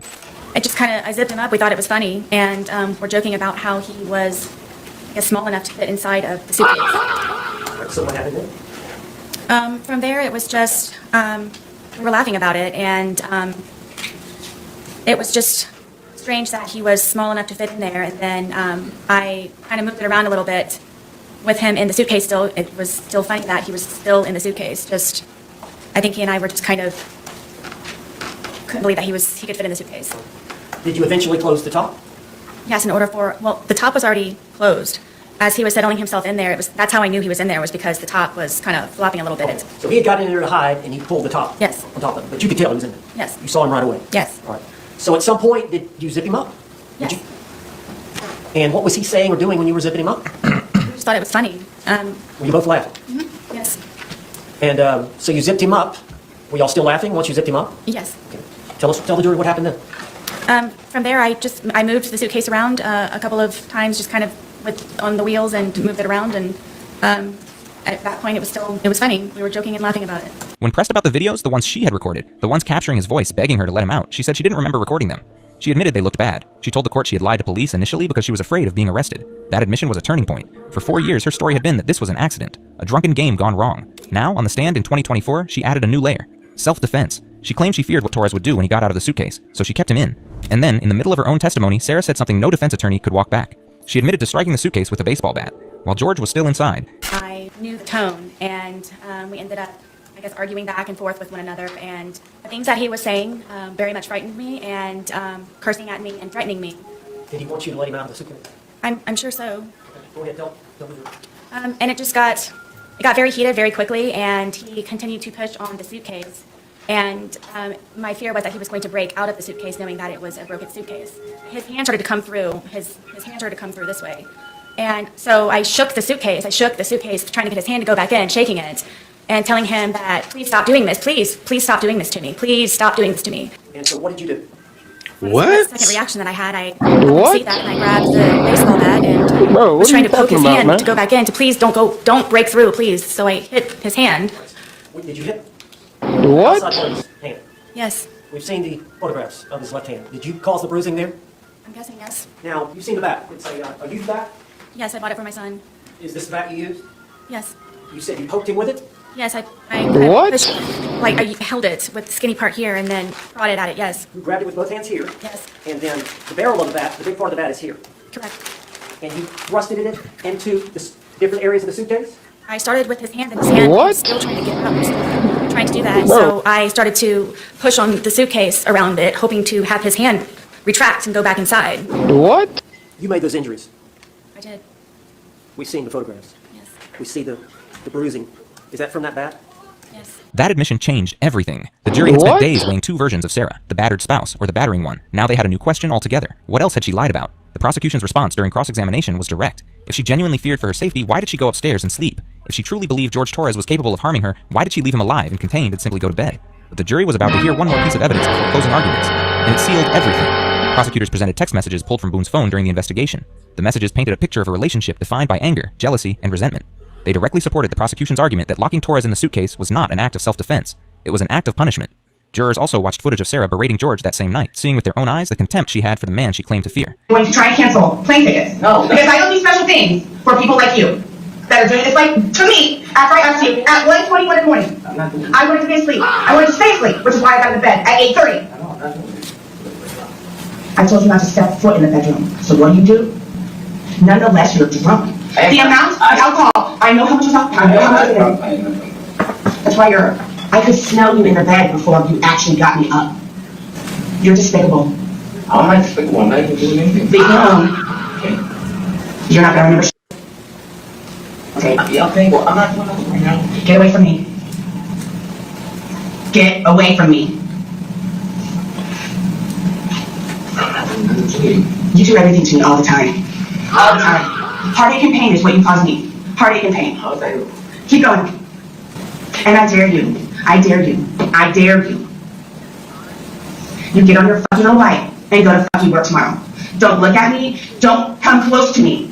Don't touch me. Do you understand? What do you mean?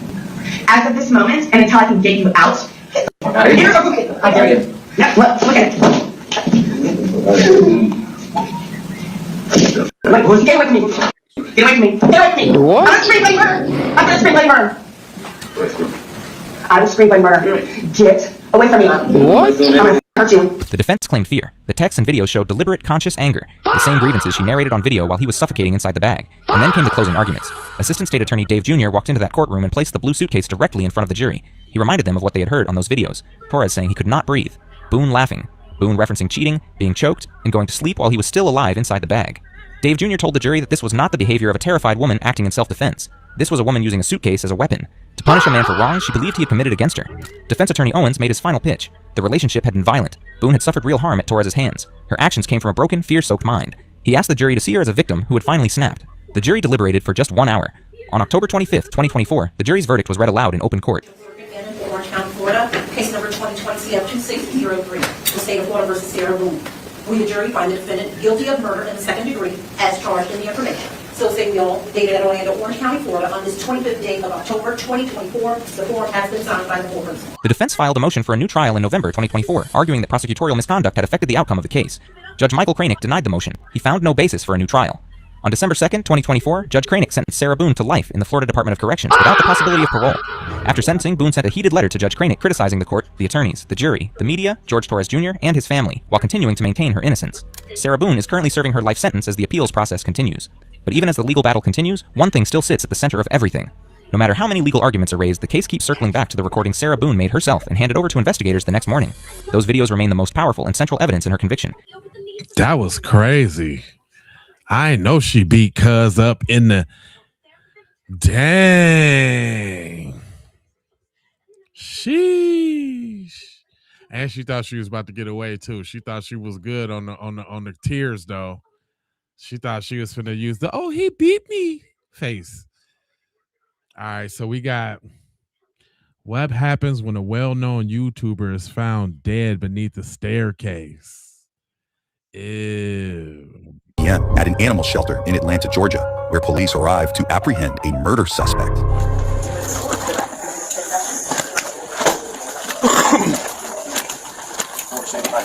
I got you. I'm with you.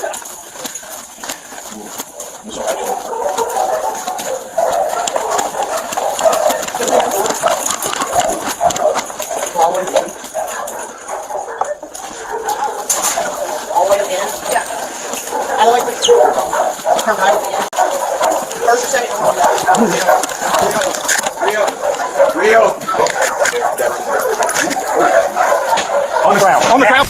Police identify the suspect, seen here, as 24-year-old Jacavius Arnold, who was found after surveillance footage allegedly linked him to a heinous crime. Let's rewind just over 3 weeks prior, when a woman's body was found in a parking garage in downtown Atlanta.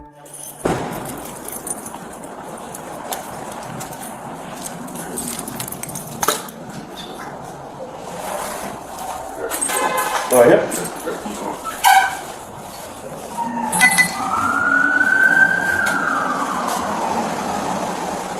Underneath a stairwell, the officer spots the decomposing remains of a woman, later identified as 25-year-old Mitchell Dang, a YouTube vlogger. So like 2.5 minutes. Yeah, we got security. You still on here? As soon as I got here, I smelled a strong stench as soon as I got back there with it. And I used to just go down here and clean up and shit like that. But you know, you think it's a dead rat or something like that. I kept walking. I said, I don't see that. So some shit just walk a little farther. When I walked a little farther, I said, oh.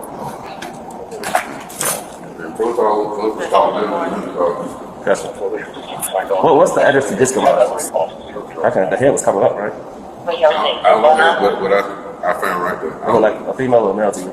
To me, it looked kind of like a female. Possible, because she's small. It's 45% radio.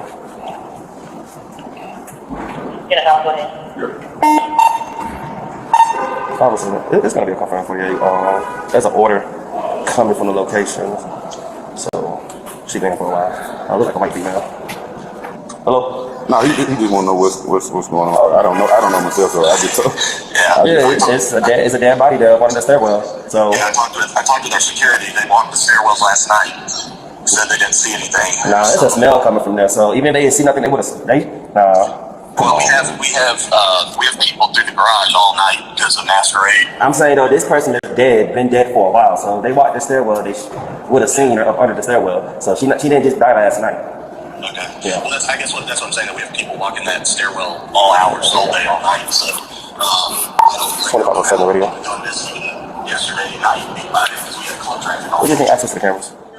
Investigators say Jacavius was allegedly caught on a surveillance camera leaving the scene of the crime. Days before the body was discovered, when they believed he carried out the act. His identity was later confirmed by a family member. I only showed her the video, and I believe her exact words were, yes, that's my grandson. I can tell the way he walks, the shape of his body, and the way he wears his hair.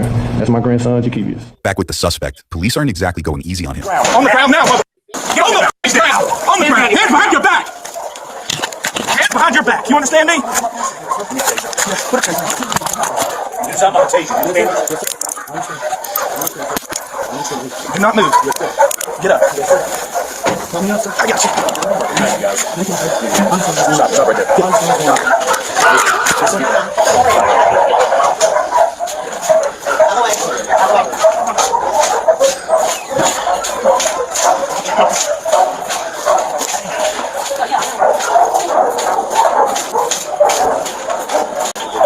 Wish me luck, brother. As police escort Jacavius out of the building, let's return to the crime scene, where police secure the area and investigators try to piece together what exactly happened here. Yeah, me fucking. You saw it? Yeah, come on, bitch, right there.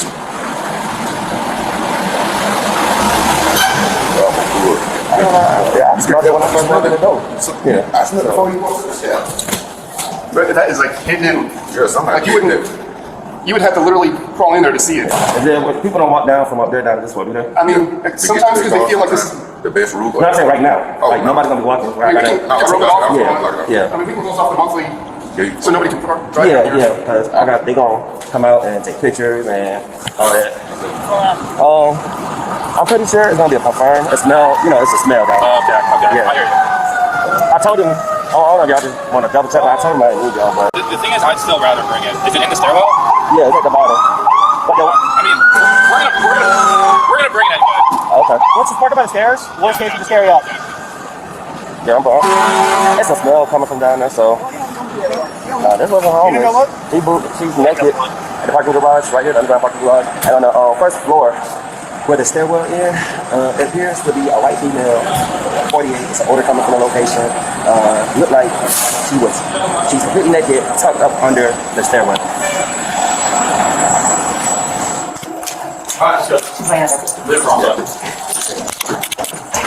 Yeah, no clothes. You see the homeless? There's no clothes or anything. You see the homeless? It's weird.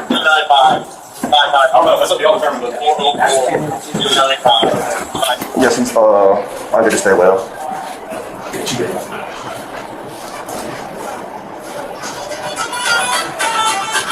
Oh no, that's not.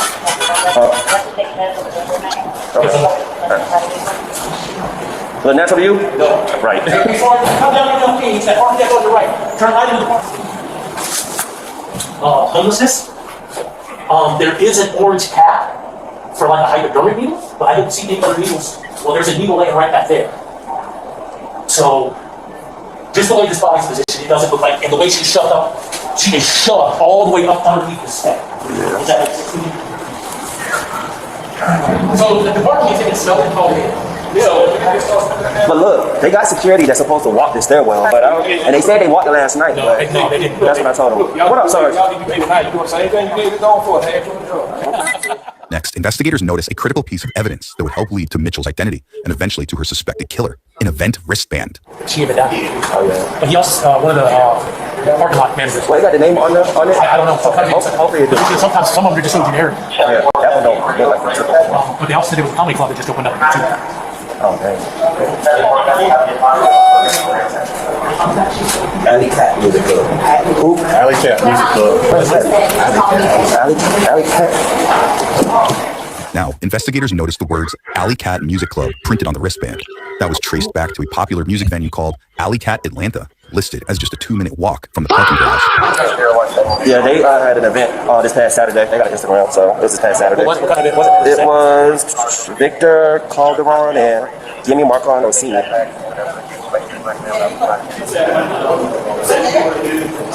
August 26th? Yep, that's Saturday. Yep, he got the information. Denise out here. Good job, man. That's a good job. Trying to see if they got any mess posts since then. People posted like, "Where's my friend?" and everything. Yeah, that's the other things. Family members later confirmed that 4 days before the discovery of her body, Mitchell had allegedly said she was attending a concert at the venue, reportedly helping investigators pinpoint their time frame and uncover key surveillance video that led them to their suspect. Perfectly normal person too. God damn. Probably somebody who knows drugged her and drugged her again. That's the thing though, her picture, she don't look like she the party type. I know. She looks like a pretty teacher. I think somebody drugged her ass, came down here, drugged her some more. That's what I was saying. I think this is a body dump. And they're like, Yeah, it's not. It's not. I was like, okay. If they were smart, they would have took that off her. They are casual with the dead. Dang. She came here for a raid. She went off their last one. Saturday. My Instagram was showing it Saturday. Next, we fast forward and rejoin Jacavius as he begins to express what appears to be remorse. I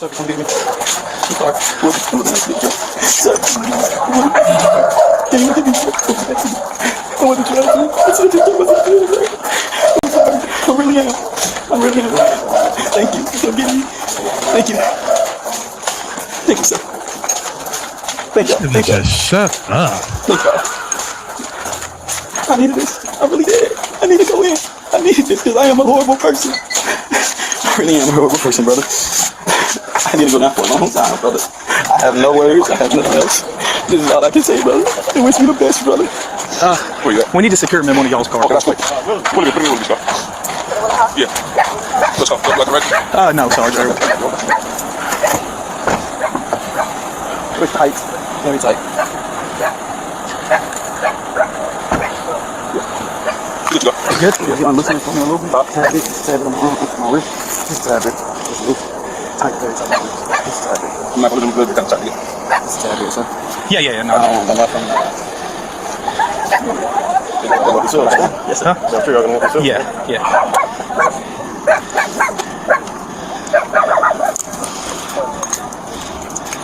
What key is it? to my girlfriend. My girlfriend. Okay. See what's in it. Where's her car? What's her car? She's right. She in the back.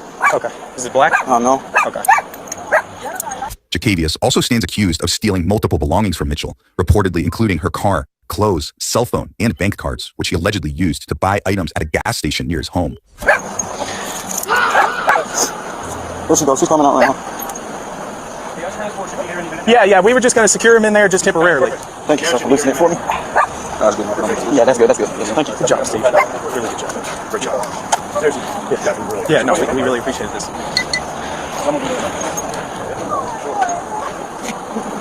That's your girlfriend right there? Yeah.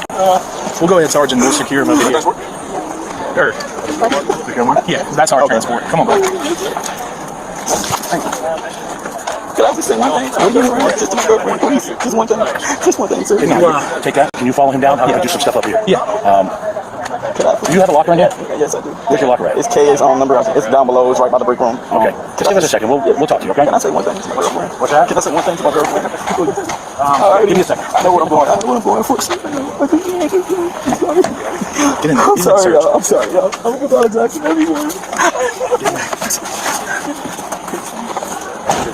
Okay, cool. What do you do? What do you do? How do you do? I'll tell you what he did.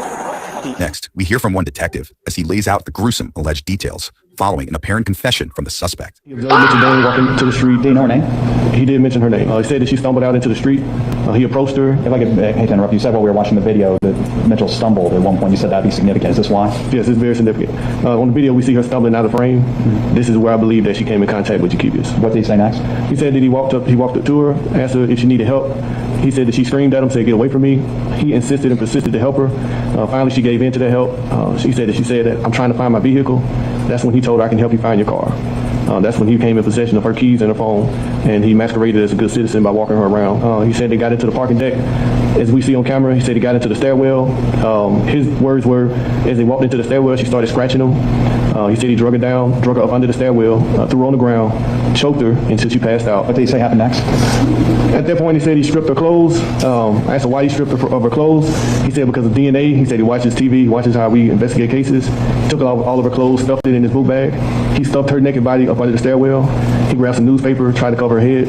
He said he walked out of the parking deck. He broke her phone, threw it away, realized he left his sunglasses up under her body, went back to the body, picked her body up, grabbed his sunglasses, pushed her, stuffed her body more up under the stairwell, and that's when he left. You heard that right. The detective says that Jakevius allegedly posed as a good Samaritan looking to help the 25-year-old find her car before carrying out the alleged attack and cover-up. But next, we learn this incident may not have been the suspect's first rodeo after he allegedly admitted to other similar crimes. He admitted to 2 other sexual assaults, also possible homicide in a different jurisdiction. Detectives said one of the victims allegedly suffered a similar incident, with the suspect insisting on helping a woman before attempting to strangle her. I asked him, how do you know she was still breathing? And he said, because she had shallow breaths and covered it with leaves. I asked him, was she breathing as a death rattle? And he knew exactly what a death rattle was. He described the death rattle. He demonstrated the death rattle. And he described that death rattle as Mitchell Dane doing the death rattle. The other victim reportedly managed to escape Jakevius and has not been identified. Next, a judge rattles off a laundry list of charges against the 24-year-old. The following 9 charges: murder, felony murder, aggravated assault, false imprisonment, aggravated sexual battery, necrophilia, financial transaction card theft, robbery, and kidnapping. Pursuant to OCGA 17-6-1, I'll enter an order for no bond at this time. At last check, Jakevius was denied bond and is being held behind bars as he awaits his next court date. Thank you for watching. If you enjoyed this content, don't forget to like, share, and subscribe. Little scumbag, dude. That's bogus as hell. She's just trying to get to the crib. This boy done, damn, he's a little serial killer. Yeah, that's right. All right, we gonna keep it rolling. You know how we do. I got a good one this time. Says drunk driver killed bride 6 hours after the wedding in a DUI crash.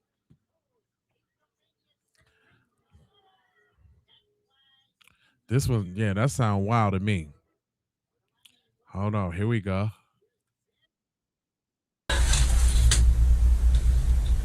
I want the right to call my dad right now. Nobody proved anything. So why don't I have the right to call my dad? Why? Give me a phone so I can call my dad, please, right now. Right now. Why? Oh, hi, camera. Yeah, I'm crying because he's not letting me call my father, even though they haven't proven and don't have any right for me not to be able to contact my family or anyone that I want to. So yeah, hello, I'm crying, and ooh, I'm being just a little baby. Stop. Oh, stop. Yeah, stop. That was Jamie Komorowski refusing to get in the back of a patrol car. 90 minutes earlier, she drove into a golf cart carrying a couple who had been married for 6 hours. The bride didn't survive. Every second of what happened next got recorded. The first officer on scene found 4 people on the ground. The cart had been hit from behind at highway speed and it came apart.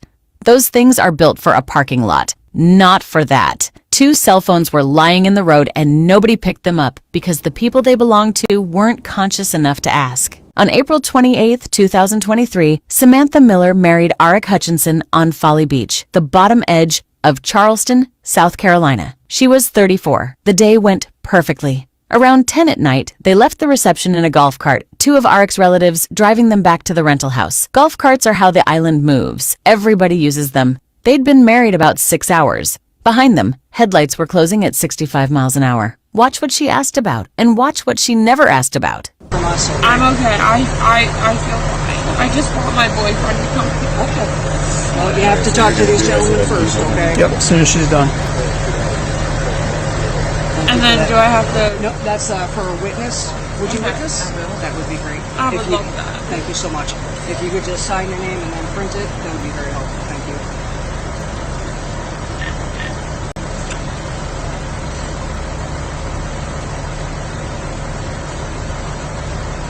I appreciate your assistance with that. Thank you. Several had to go to the hospital, honey. All right. Your name's Jamie, right? Okay, I'm Sergeant Halpern. I got to ask you a couple questions. Do you remember what happened? I was driving, and then all of a sudden something hit me, and I was just... Which way were you going? Towards my house. Okay, where's your house? Something hit her. That's the first thing she said about it. And it's backwards. The cart was in front of her, going the same way she was. She came up behind it and never slowed down. You have anything to drink tonight? No. I had 2 drinks. I had 1 beer and 1 drink. How long ago? That would probably be about an hour ago. Okay, so 1 beer and what was the other one? A drink, like a alcoholic beverage. Like a what? A screwdriver, a pina colada, a margarita. It was like a tequila something, like a tequila pineapple. Tequila pineapple? Yeah. A few hours before any of this, Jamie Komorowski walked into a bar on Folly Beach. Surveillance caught the whole thing. She hugged people at the door. She smiled at a camera she didn't know was there. She ordered, raised a glass with her friends, and put back a shot with them. She was there a while, and on her way out, she stopped and took 1 more by herself. She walked to her car and pulled onto the same road the golf cart was on. On a scale of 1 to 10, 10 being the most impaired, intoxicated you've ever been in your entire life, and 1 being completely sober, where would you rate yourself at right now? I would like a lawyer, honestly. Okay. So what I want you to do is look at this pen and don't move your head. I'm going to check your eyes. Okay? Are you willing to do that? Me up right now. Okay, are you willing to do that? Can I check your eyes real quick? No thanks. No? She just turned down the eye check. She turned down the field sobriety tests too. Every road out of that traffic stop that ran through a test, she closed. And that's the strange part, because somebody who knows they're fine takes those tests. It's the fastest way home. In South Carolina, a refusal doesn't disappear. It goes in the file, and a jury gets to hear about it. I want to go home. Okay. Sorry, get 1 beer, 1 tequila, pineapple, an hour of yep. vision, soul passenger. No paddle, she's driver. Well.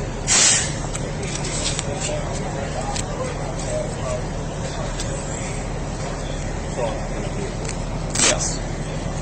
Who are you? I'm staying in the house here. Okay, you're not related at all? All 3 of them are witnesses. Okay. I just didn't know if you were like the mom or Get out of the car. someone like that. All right. So your name's Jamie, right? Yes? Okay. I need you to stand up for me. Okay. All right. How do you feel? Good. Feel okay? Mm-hmm. Okay. All right. Just put your hands behind your back. Why? There you go. Put your hands together. Put your hands together. Okay, I'm trying to. I'll just Like that. Because you're under arrest for suspicion of DUI.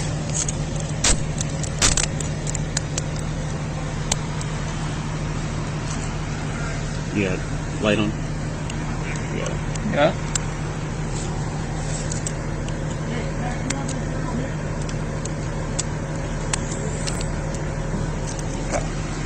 Walk over here.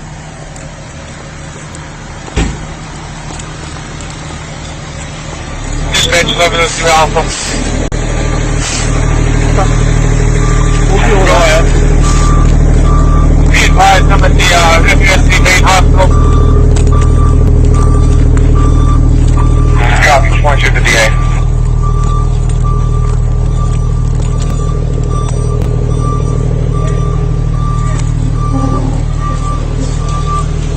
Alright, step over here. Face my car. Go. Spread your feet.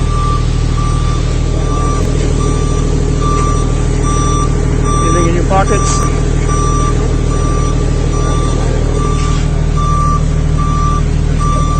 I would like to call my father if that's okay. You can do that after you go to jail. I would like to call them right now. You can't do that. Okay. Why not? Because you're under arrest right now. Why? For suspicion of DUI.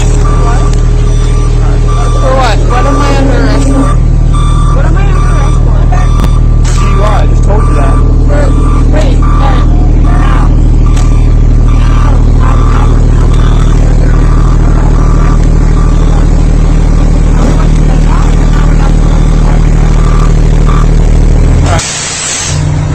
Over here. I want to know.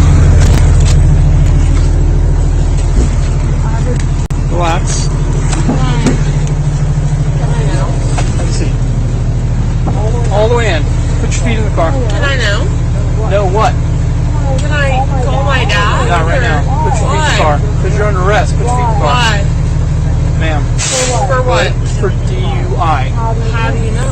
Put your feet in the car. I want to know. I just told you. Put your feet in the car. For what, though? DUI. Put your feet in the car. How do you know? Ma'am, put your feet in But the how car. do you know? Put your feet in the car. But how do you know? Ma'am, I'm not going to tell you again. Why are you pushing Because me? put your feet in the car. No, I would like to know. Where's your car? But I would like to know. Did you guys do a street test or anything? Could you back out if you had to? Test or Alright, hey, don't worry about it now. Let's just put her in there. I'm not trying to be rude. I just would like a street test or something.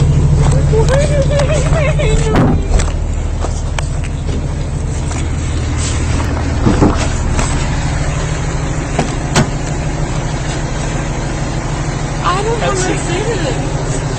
Have a seat in the car. Why? Have a seat. Have a seat. Can I have a Have a seat. test? Have a seat. Can I have something? Somebody please help me? Have a seat. Why? All the way in. Put your feet in the car. Why? Just drag her back. Drag me back.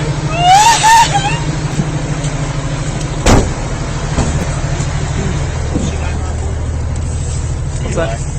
Yeah. Do you need a kit? No, I'm gonna go to the station and see if she can breathe and do all that. Then I'll take her to the hospital, get some blood work. Signs of impairment. 41. Unsteady on the feet, glossy eyes, bloodshot, slurred speech, strong odor of alcohol in her breath in person. She admitted that in the last hour she had 2 drinks. One was a tequila and another liquid, and then she had a beer. She'd been out on the island most of that day, moving bar to bar. Arik later sued 5 of them for serving her. One got dropped after they proved she never walked through the door that day. That one had a different connection to her. It was where she worked, and the claim was that she'd been leaned on to show up for a staff party earlier that night.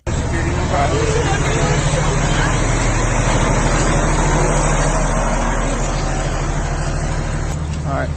Good. So, yeah, I'm going to take her I'm also doing a warrant for blood draw. And there it was. While she sat in the back of that car telling everybody nobody had proven anything, a sergeant was quietly lining up a judge to sign a warrant for her blood. A breath test she could turn down. A signed warrant she couldn't. She had no idea that conversation was happening. She spent the next 90 minutes arguing about a phone call while the answer was already on its way to her. They put her in a small room at the Folly Beach station with a breath machine and 3 officers. She sat in there for the better part of 2 hours.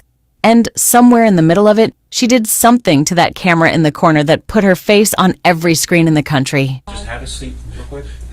No, I want. Have a seat. I want. Have a seat. Why did you? Right now, we're waiting for a sergeant to get here, and then we're going to go through some stuff. I just want to go home with somebody. I want to call my dad. That's not going to happen right now. Why? Like I said, right now, we're going to wait. Why can't I call my dad right now? Why not? I would like the right to call my father. So, can I please call him right now? No. Why? Why not? I want the right to call my dad right now. I want the right. Like I said, we're going to wait. Well, I would like the right to call my father. Okay, well, right you can now. sit there and call him later. Well, I would like to do it right now. Do I not have that right? No, you do not. Why? It is not a law that you have to sit there and have a phone call right now. I would like to call my dad right now. Well, unfortunately, that's not going to happen. Why? They've already explained it to you. Like I said, right now we're going to wait. The sergeant's going to get here and we're going to go through some things. So just I sit would and like wait. to call someone right now. Okay, we'll just sit and wait for right now. Why can I not call someone right now? Because we don't have a phone for you.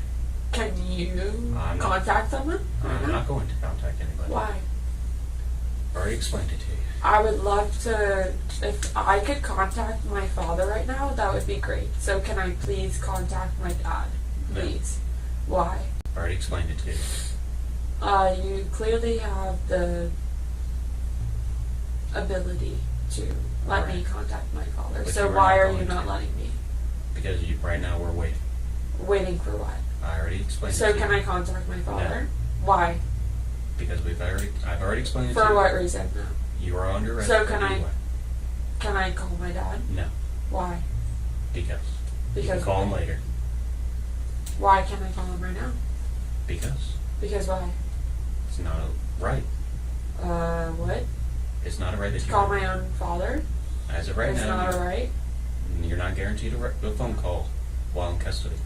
He was right. And almost everybody gets this wrong. There's no constitutional right to a phone call the second you're arrested. What you're guaranteed is the right to stay quiet and the right to a lawyer. The phone call is a jail thing. It happens after you're booked in. She'd already used the right that mattered back on the road when she asked for an attorney. She spent the rest of the night fighting for the one that doesn't exist.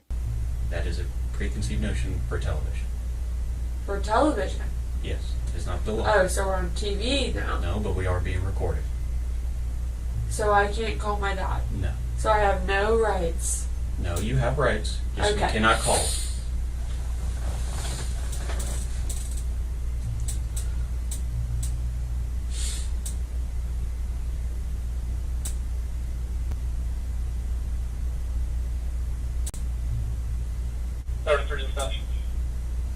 Why don't you ask him if I could call my dad?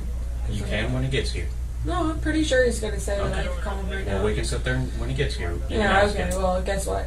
Why don't you learn my rights? And my rights are that I can call my dad. Okay. Like I said, you can ask him when he gets here. He'll tell you Do the you exact not same know? thing. He'll tell you the exact Do same you thing. not know? He'll tell you the exact same Do thing. you I not said. know? You're not going to call your dad.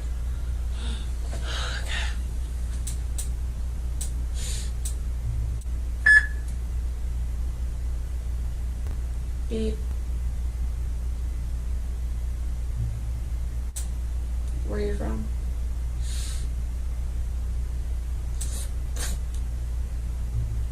Where are you from?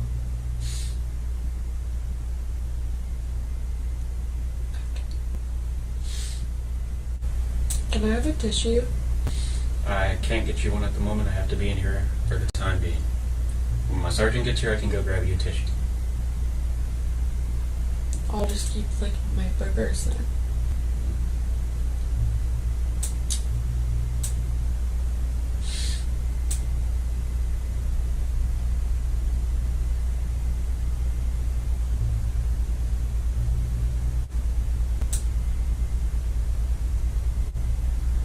Sorry if it keeps running down my nose. I don't mean to be rude, but I can't really get them off of my... Well, like I said, I'll get you tissue when my sergeant gets here. That's okay. I'm just letting you know I'm sorry if it gets a little... Okay.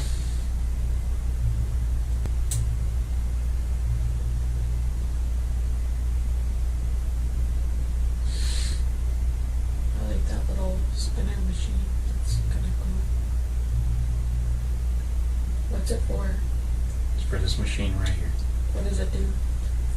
Test the blood alcohol content. Oh. So it has to spin it. It's a special solution. What kind of solution? I'm not sure. Just know it's a solution designed to get with this machine. Oh. I feel like you should know that. They give it to us pre-made, and you know how to sit there and put it in the machine. Pre-made? So it's like a Capri Sun and you just squirt it in there? No, it's controlled by the state. Well, you said pre-made, so... Yeah. The solution was controlled by the state. I had no control over that. Oh, okay.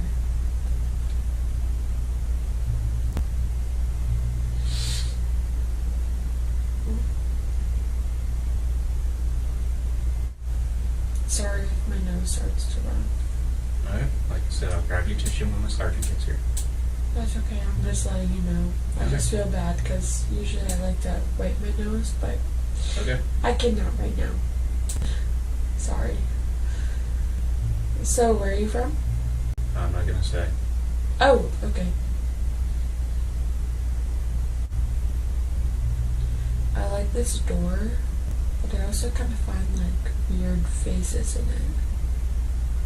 You know? I have not stared at that door in Lakeside all night. No. There's like weird like eyeballs. And then the nose. Said I haven't stared at it in Lakeside with It looks like you haven't been to the beach in a while. Oh, I'm on night shift, so no. Ah, that makes sense. Makes sense.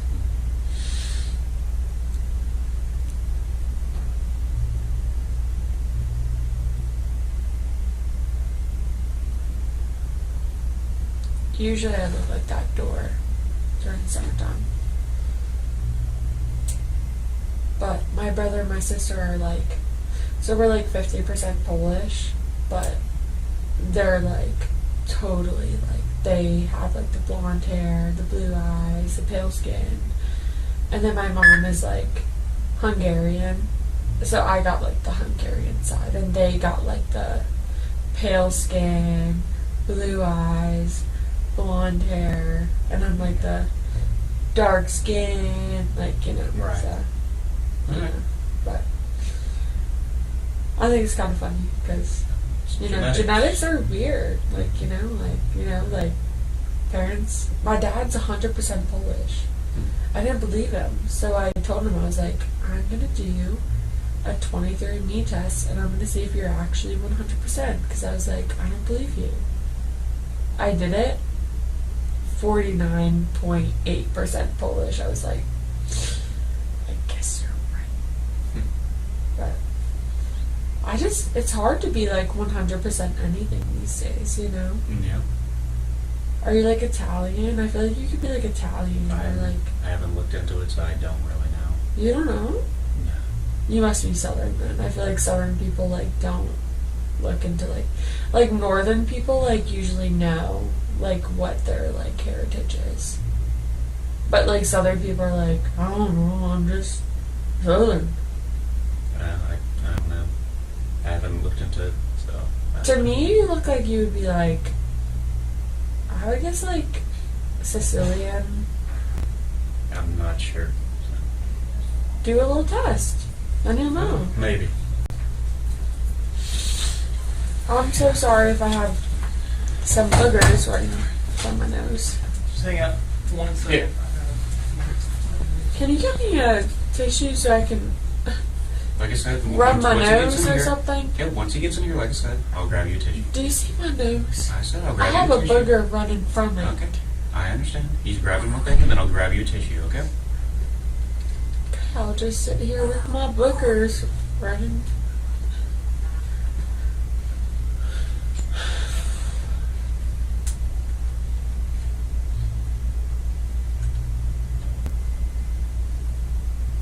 Look at my boogers.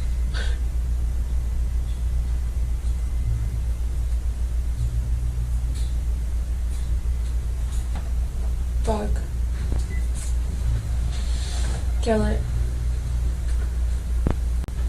Kill it. Kill it. No, it'll be fine. Kill it. Sorry.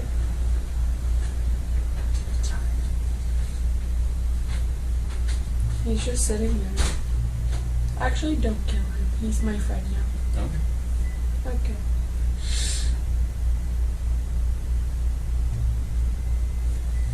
Look, there he goes. Look, look.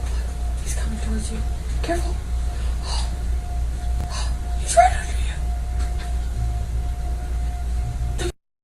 you. Nope. There he goes.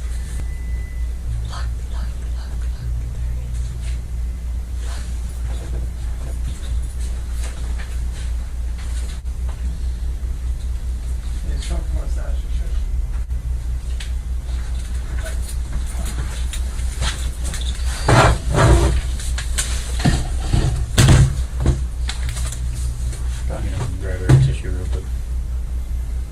Sorry, my nose is We'll get running. tissues. You can head back to the scene. Sarah, to 310. Yeah. And do all that. Okay. Thanks.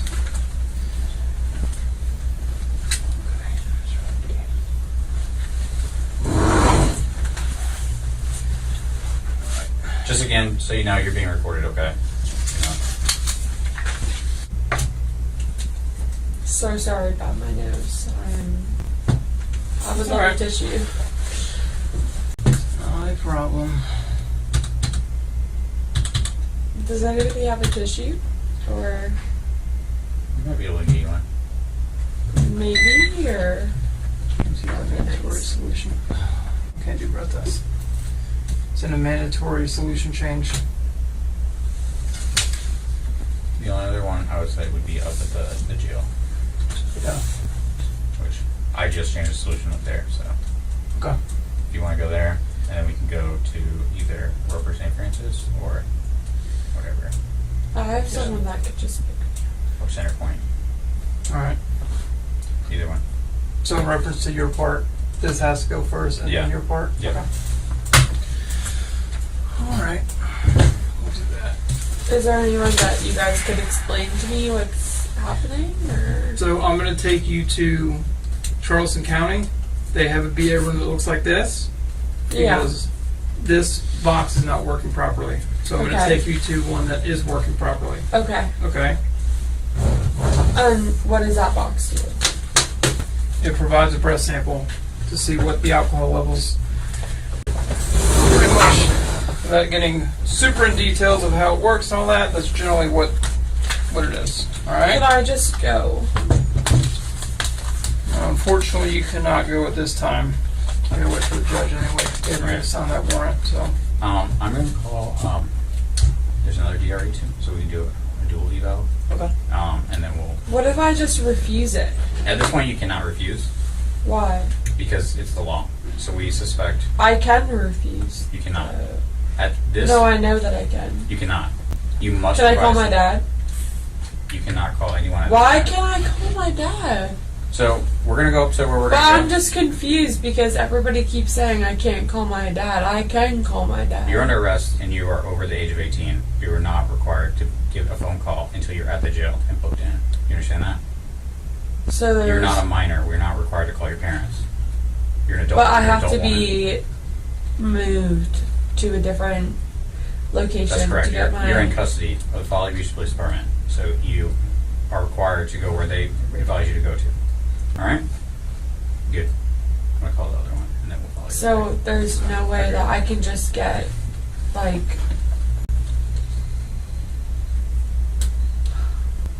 Just hang tight.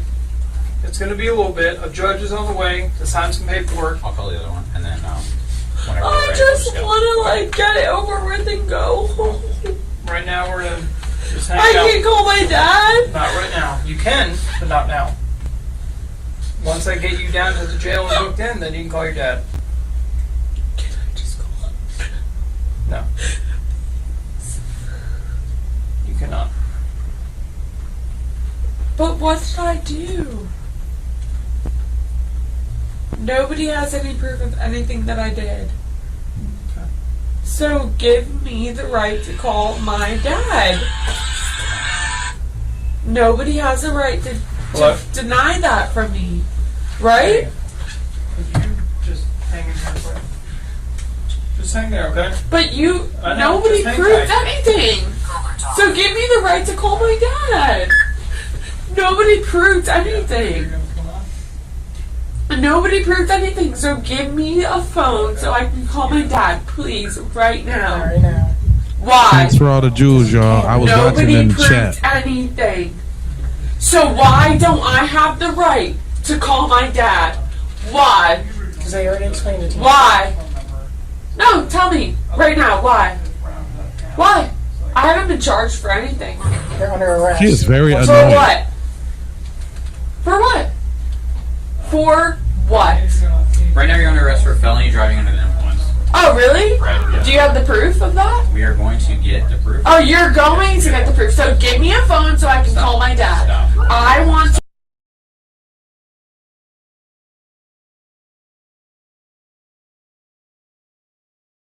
Call my dad. Stop. You're making this so much worse for yourself. Really? You are. I want to call my dad.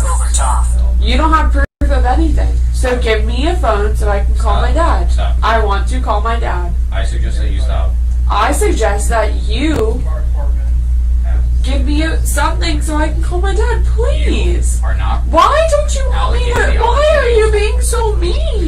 Why can't I just call my dad? You're not listening. Please. You're not listening. For what? You were not a minor. You were not required to get a phone call until you are booked into the jail. Really? I'm 25 years old. You were not a minor. You were over the age of 18. You don't have proof of anything. I didn't arrest you, ma'am. For what? I did not arrest you. Right. Folly Beach arrested you. So can I please get a phone call? You may not. Why? Because you're in custody. For what? For felony driving under the influence. Oh, really? Really? Did you prove that? I was on there. I'm telling you what. Oh, okay. So you have no proof. So please give me a phone so I can would call suggest that you someone. stop. Okay. You seem like you might be a little bit more. Can I have a phone so I can call my dad, please? I have a phone call. Why? Because Why are you being so mean to me? No one is being mean to you. No one proved me for anything. Stop. You're a grown adult and you're crying on camera. Stop. Hello, hi camera. Yeah, I'm crying because he's not letting me call my father, even though they haven't proven and don't have any right for me not to be able to contact my family or anyone that I want to. So yeah, hello, I'm crying and ooh, I'm being just a little baby. Stop. Oh, stop. Yeah, stop. I'm waiting for her to say, you know who my dad is? Let me call my dad. You're not allowed calling. Why? You're in custody. Why? You're under arrest. Why? Because Folly Beach arrested you. Give me. I want to talk to my dad. I want to talk to my lawyer. I want to talk to my dad. Oh, I can't do that? Really? We're not asking you any questions. You guys? Okay, never mind. I'll let this camera talk for me. It's fine. Don't let me do that. It's okay. You guys look actually more dumb by letting this camera do exactly what you're doing. I'll just sit here. She was right about one thing. The camera did talk for her. Every second of that room ended up in a prosecutor's file. A judge watched it. So did the family, sitting in a courtroom. A year and a half later.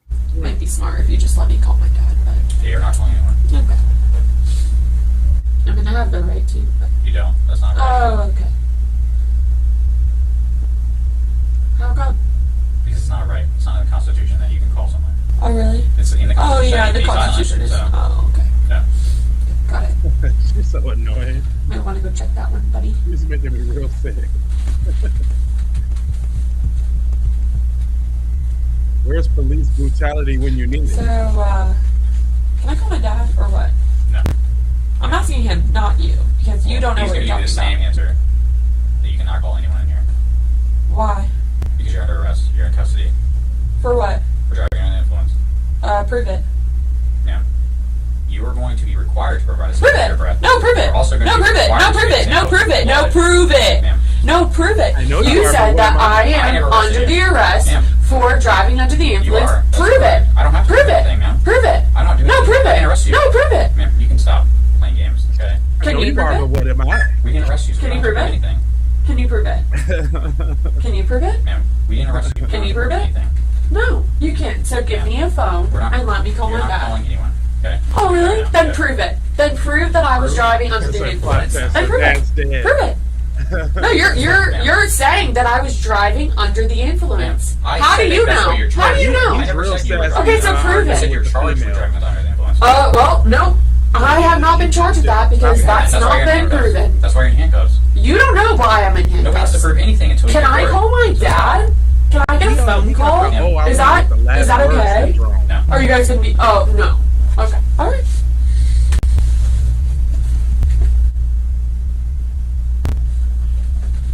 Pretty.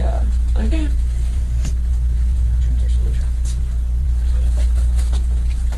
Sick. Yeah. Open up that box, dude. I am gonna open up this box.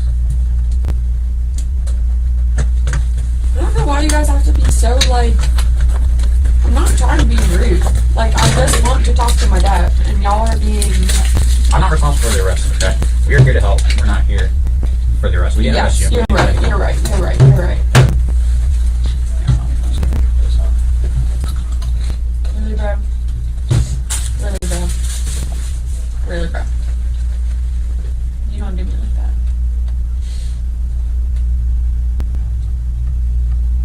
Seriously? Really? No. Okay. It's fine. I get it. Uh-oh, Pepper up tonight. I would just want to talk to my dad. I'm sure you would want to talk to your dad too. You guys probably think I'm like some evil person. I didn't do anything wrong. That's like the worst part. Like that's actually the worst part. I'm just sitting here. Yeah, they're fine. Oh yes, please listen to him and please make sure you throw it away, just as you said, sir. Do whatever you want. If you want to throw it away, you throw it away. If you want to put it in the corner and wait for the other box to come, you do that.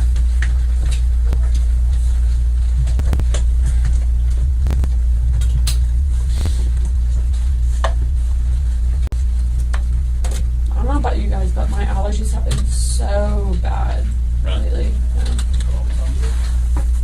This pollen has been killing me.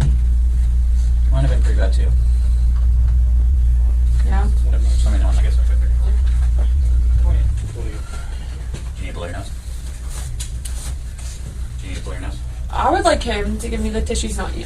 There you go. Thanks. Ready? Hello? Thank you. It'll probably take long enough.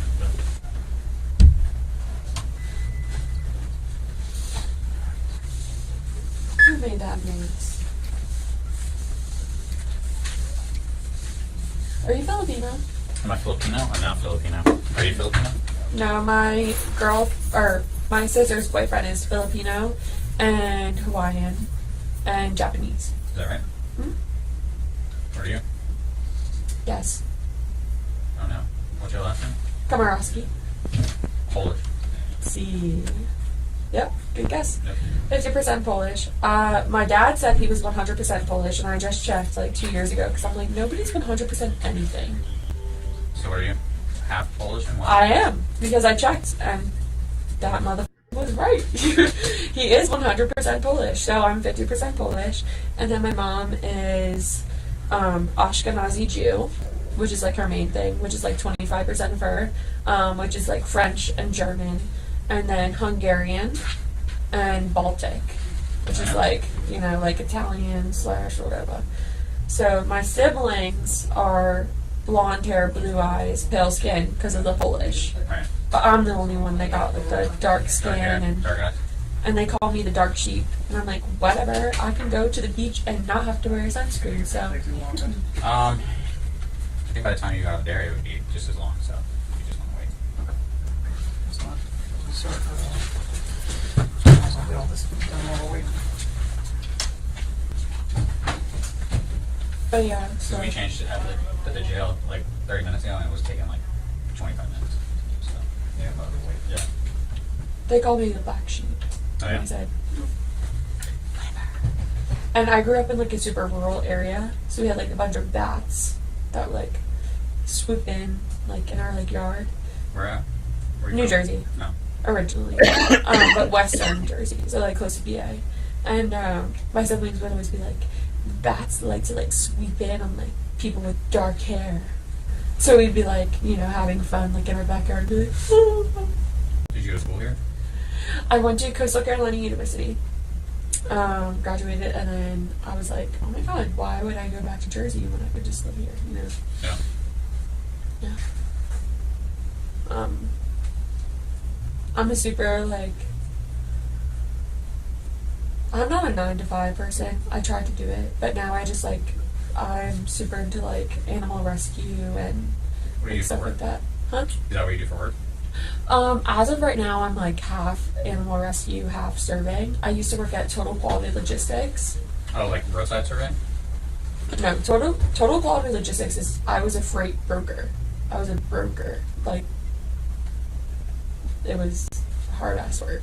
But, and I was making, like, mad money. But I just didn't want to, like, sit in front of, like, a screen anymore. Mm-hmm. So then I quit that, and then I decided that I wanted to, like, you know, be happy. So, I'm currently, like, serving right now and just saving up money. And I also help friends with, like, animal, like, rescue and stuff like that. So I just got this new kitten, and his name is Theodore, but I named him Theo. So what? Because I have a Joseph, but his name is Joey. So you know what I mean. It's like How many cats? Joseph, Joey, and then Theodore, Theo.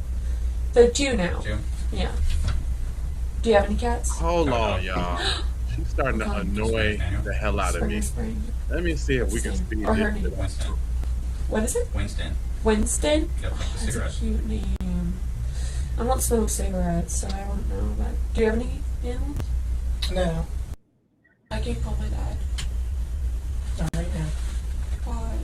You already explained that to me. Yeah, we still have to do all this administrative stuff first, and then once we get some of that stuff done, then you'll be good to do it. Alright, you're good.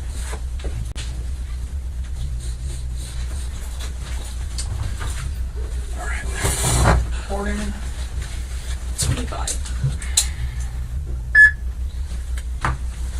Alright, so I'm going to go over a bunch of stuff, right? They've already explained to you that this is recorded. You're also being recorded on this body cam, okay? I'm going to be typing this information, and I'm going to be asking you a couple questions and explaining everything as I go. Colin prompt somewhere in there. Oh, yeah, you got it.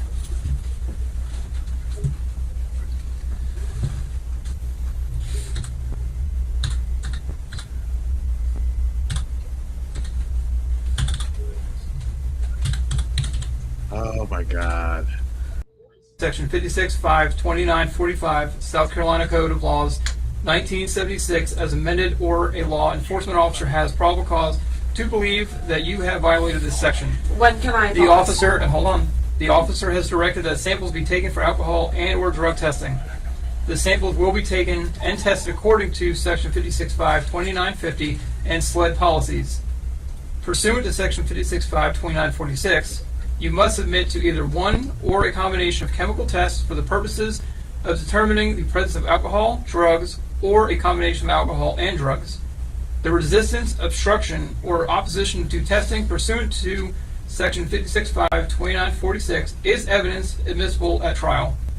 If you have an alcohol concentration of 1/15, 100 to 1%, 0.15%, or more, your privilege to drive in South Carolina must be suspended for at least 1 month, with the option of ending the suspension if you enroll in the Ignition Interlock Device program. You have the right to... nobody read them to me. So I want to go. Hello? Anyone? Does anyone have to say anything? And I want to go. Nobody read my Miranda rights. Did you? Did you? Did anybody? No, nobody On did. the piece of paper is the Nobody case read my Miranda rights, and I would like to get picked up right now. Please. Does everybody want to say anything about that? Or what? Can I please get picked up now? Nobody read my Miranda rights before I was arrested, and I would like to go now. Please. Hello? Anyone? Does anyone have to say anything? You? I wasn't there. Okay, so I wasn't read my Miranda rights. So what? Now what? What happens now? I would like to know. You know? What happens? Hey, this is just a side note. I bet you she got some dude head over heels over her. She is crazy as cat shit, and she probably got some bomb. Somebody is crazy over her. I'm telling you. What happens? Ma'am, just sit there and Nobody read me my Miranda rights, so I would like to have my They phone. were read on scene. If you don't No, remember. nobody. No, I do remember, and nobody read them to me. So I want to just go home. relax. No. I want to go home. You cannot go home. I want to go I know home. you want to go home, but you're not going home. So just relax. Nobody read me my Miranda You rights. said that a bunch. We heard you. Okay, so So just hang back. That means sit there quietly until I'm done, and we'll go from there. So I'm arrested. Right, eyes, But you're I'm right. not arrested. No, you're arrested. But I didn't get my Miranda rights read to me. No, you did. No, I didn't. Okay. No, I didn't. I will read them to you again if you would like. No, I never got them read to me. Oh, okay. So I'm not arrested right now, actually, technically. So can I please have my phone? No, you cannot. Why? Because I'm arrested? Well, I never got my Miranda rights read to me, so does that make sense? No, it doesn't. So can I please have a phone call? Not right please? now. Why? Why not? Because I said so. Oh, why? Oh my God. You know what? She's ruined it for this whole thing. Huh? I'm a little confused here. Let's get to the end. No, you cannot. Okay. Would you like to provide a breath sample? I would like to talk to You are not going to talk to anybody. Then no. Okay, that's refusing. Samantha didn't survive her injuries. She'd been married about 6 hours. Arik lived. So did the two relatives riding with them. Both hurt. Jamie Komorowski was charged with felony DUI, reckless homicide, and 2 counts of DUI causing great bodily injury. She never went to trial. She pleaded guilty to all of it, and the judge gave her every year he had. 25 years. One for every year she'd been alive the night of the crash. She's worked as a teacher's assistant since she went in, and she's stayed out of trouble. There's one moment on the roadside tape before the handcuffs, before any of the arguing, where she asked if the bride was okay and told an officer to go check on her. That was the last time in hours of recording that she asked about anybody in that golf cart. Everything after it was about a phone call. If this one got to you, subscribe. New body cam cases every week on Women of Crime Body Cam. That one got to me. Wow, they threw the, and rightfully so. If they watched that video on court, they was like, nah, you got to go sit down for a minute. you gotta go chill out. Like, cause you're doing too much. So this one, I think this is one of them, like cold cases. It's a short one, so we can breeze through it. But it says she trusted him. She never suspected him. 16-year-old Fawn Marie Cox was standing behind a cash register at Worlds of Fun amusement park. It would create a two-tiered join. While the rest of the world was watching the Berlin Wall begin to crack, 16-year-old Fawn Marie Cox was standing behind a cash register at Worlds of Fun amusement park, dreaming about simpler things. She'd been saving her tips all summer, every dollar carefully tucked away because she wanted to buy her own car before senior year. Independence, freedom, a future. She had no idea she had less than 12 hours to live.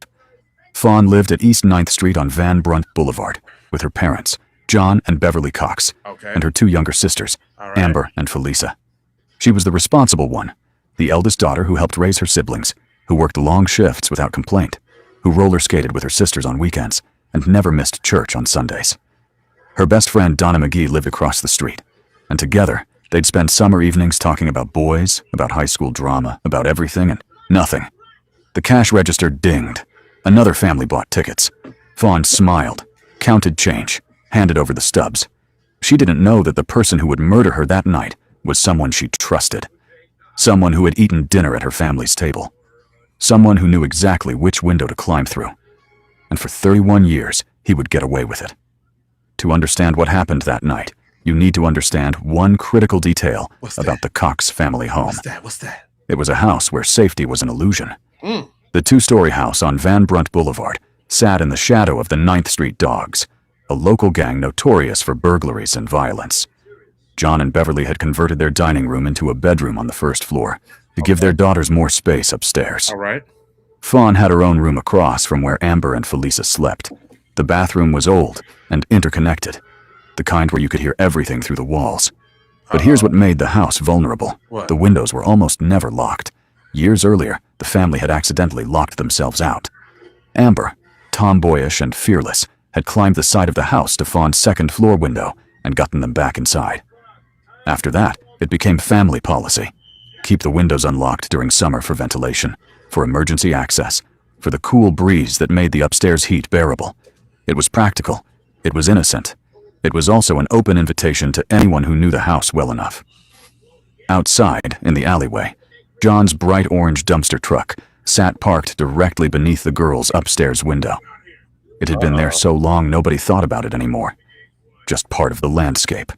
But that truck would become a ladder for a killer. July 25th became July 26th, 1989. Around 11 o'clock that night, Beverly and Felisa drove to Worlds of Fun to pick up Fawn. She slid into the back seat, exhausted, her feet aching from hours of standing. All she wanted was her bed. When they got home, the house was sweltering. The Cox family only had one air conditioning unit, a loud, ancient machine crammed into the window of the parents' bedroom downstairs. Okay. It rumbled and wheezed like a dying engine, drowning out almost every other sound in the house. Felisa had taken to sleeping on the couch in her parents' room just to escape the heat. But Fawn valued her privacy. She didn't mind sleeping in the warmth if it meant having her own space. So while her family settled downstairs in the cool air, Fawn climbed the stairs alone. She changed into her nightshirt.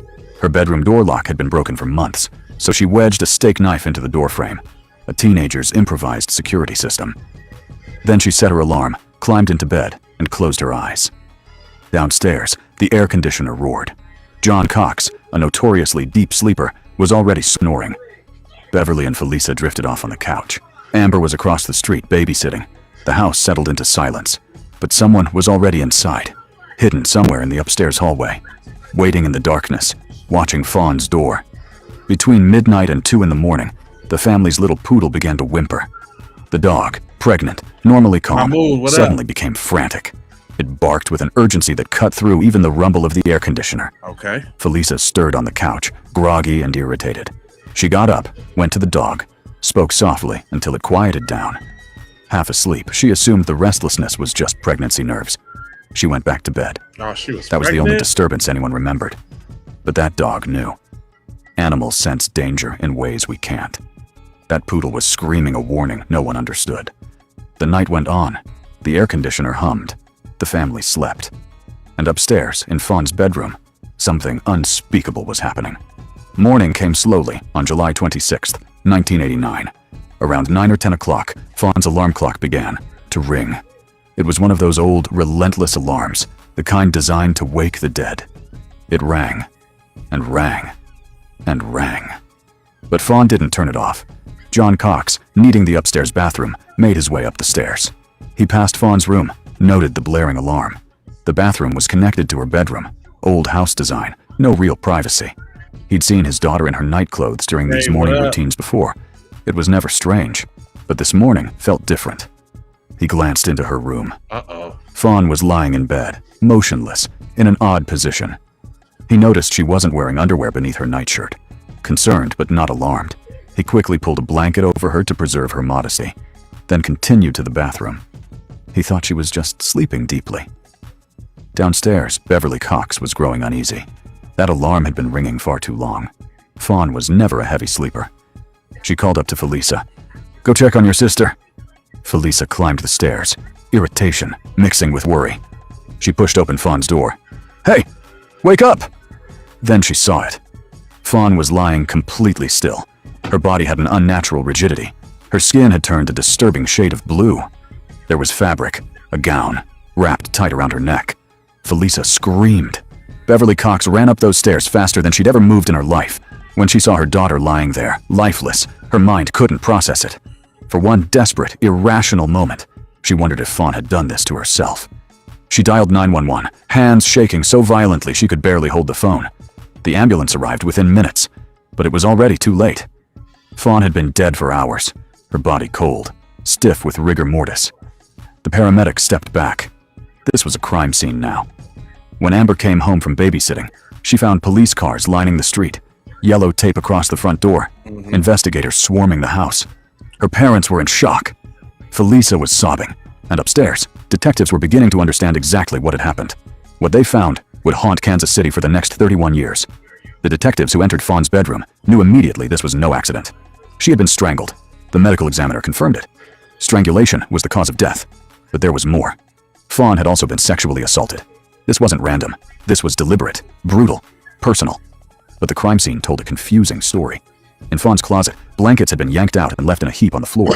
Down in the yard below the second-story window, the window to Amber and Felisa's room, investigators found a stereo and a Nintendo console just sitting in the grass, as if someone had thrown them out the window, planning to grab them on the way out, then abandoned them in a panic. The entry point was obvious. Someone had climbed John's orange dumpster truck, scrambled onto the canopy of the outbuilding, and slipped through the unlocked window. Inside, crime scene techs collected evidence. Short hairs that didn't belong to Fawn, small bloodstains, and critically, traces of semen on her bedsheet. In 1989, that DNA evidence was nearly useless. All they could do was compare blood types. No databases, no genetic markers, just educated guesses. They also found something strange, an old army cap in Fawn's room. None of her family recognized it. Fawn never wore anything like that. Whose was it? And then there was the steak knife, the same one Fawn had used to secure her broken door lock. Found at the scene, possibly used to intimidate her into silence. One detail troubled investigators more than anything. Fawn's bed was on wheels. In a violent struggle, that bed would have rolled across the room unless someone held it steady. Did that mean there were two attackers? One assaulting Fawn, the other keeping the bed from moving? But if that was true, why did the DNA evidence show only one person? It was a question that would go unanswered for decades. Within weeks, police attention turned to the 9th Street Dogs. The gang was notorious in the area. Burglaries, thefts, violence. Everyone in the neighborhood knew them. Everyone feared them. But there was another connection. Fawn had been dating someone tied to the gang. After her death, the boyfriend was so destroyed, he enlisted in the military and left Kansas City entirely, as if trying to outrun the memory. Then, in August 1989, just 1 month after the murder, police arrested 3 teenagers. One of them was in Fawn's class at Northeast High School. The other 2 were known associates. A witness had come forward with detailed information the police had deliberately withheld from the public. This witness knew things only someone involved could know. Criminals always got For the first time since Fawn's death, her family felt hope. One of the teenagers was charged by a grand jury with first-degree murder. He spent 8 months in jail while prosecutors built their case, and then everything collapsed. The DNA didn't match, the fingerprints on the knife didn't match, and the witness, the linchpin of the entire case, suddenly recanted. They claimed they'd lied. They stopped cooperating. Without testimony, without DNA, the prosecution had nothing. All 3 suspects were released. Charges dropped. But before they walked free, one of them confessed. During interrogation, he admitted breaking into the Cox house that night. He described climbing the orange truck, crossing the canopy, slipping through the window. He even gave details the police hadn't released, like how when he threw the tape recorder out the window, the handle snapped off. He told them exactly where he'd hidden it, under a bush near the house. Police searched. They found it, right where he said. This wasn't a guess. This was someone who'd been there, but he insisted he and his friends only came to steal. They took the Nintendo, the stereo, some radios, tossed them out the window to collect on the way out. According to him, they never went into Fawn's room, never saw her, never knew a murder had happened. Then, just as quickly, he withdrew the confession, stopped talking. The story evaporated. Without his testimony, without DNA linking them to the assault and murder, prosecutors had nothing. The case went cold. For the Cox family, this was torture. They knew those boys had been in the house. The confession proved it. One of them even spent 8 months in jail for stealing Fawn's belongings. But knowing and proving are 2 different things. Days became weeks. Weeks became months. Months became years. And Fawn's real killer kept walking free. The Cox family refused to let Fawn become another forgotten statistic. Throughout the 1990s and 2000s, John and Beverly became warriors for their daughter. They held fundraisers, erected billboards across Kansas City, offered rewards, $3,000 in 2000, then $10,000 in 2019. Beverly gave interview after interview, her voice steady but broken. Money does a lot on the streets. That's what we're hoping and praying for. Amber became the family's relentless investigator. She scoured every true crime forum, every cold case website, every mention of Fawn's name. When she found discussions about the case, she'd reach out, thank people, ask if they had real information. In 2018, she posted detailed facts on a verified cold case forum, information the police had never made public. She explained that normally she would have been sleeping in the room where the burglars entered. But that night, she'd been babysitting. The killers had either gotten lucky or they'd been watching long enough to know the family's schedule. Despite everything, the case stayed frozen. Why? Because in 1989, DNA technology barely existed. Even in the early 2000s, when databases like CODIS went online, Fawn's DNA samples were uploaded and checked against thousands of criminals. No matches. The DNA didn't belong to anyone in the system.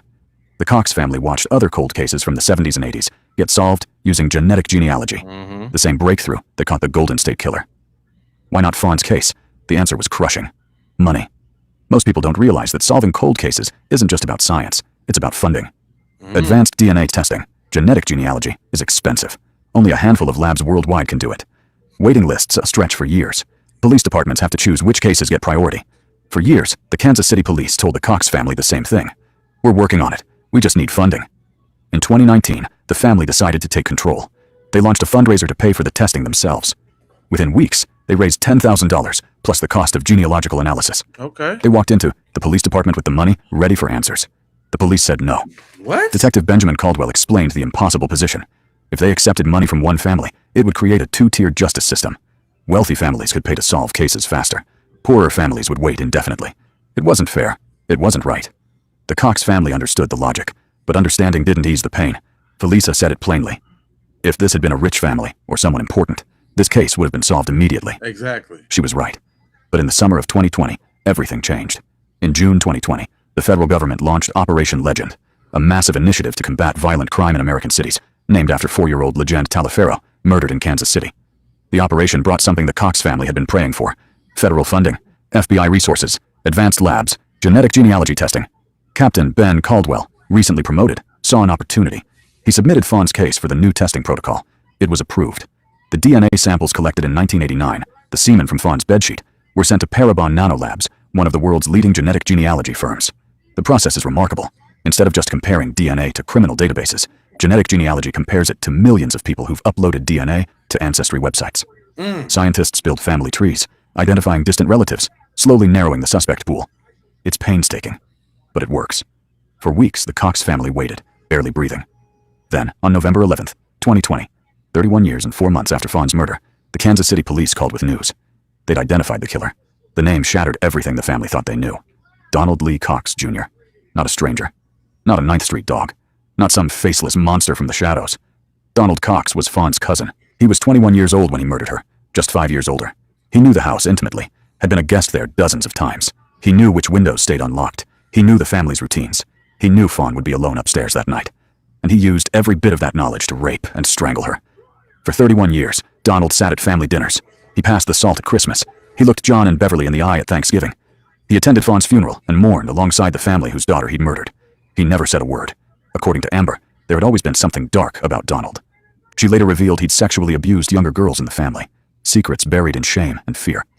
But no one imagined he was capable of murder. The family would never confront him in court. Because Donald Lee Cox Jr. died in 2006, 14 years before science caught up to him, he overdosed on drugs.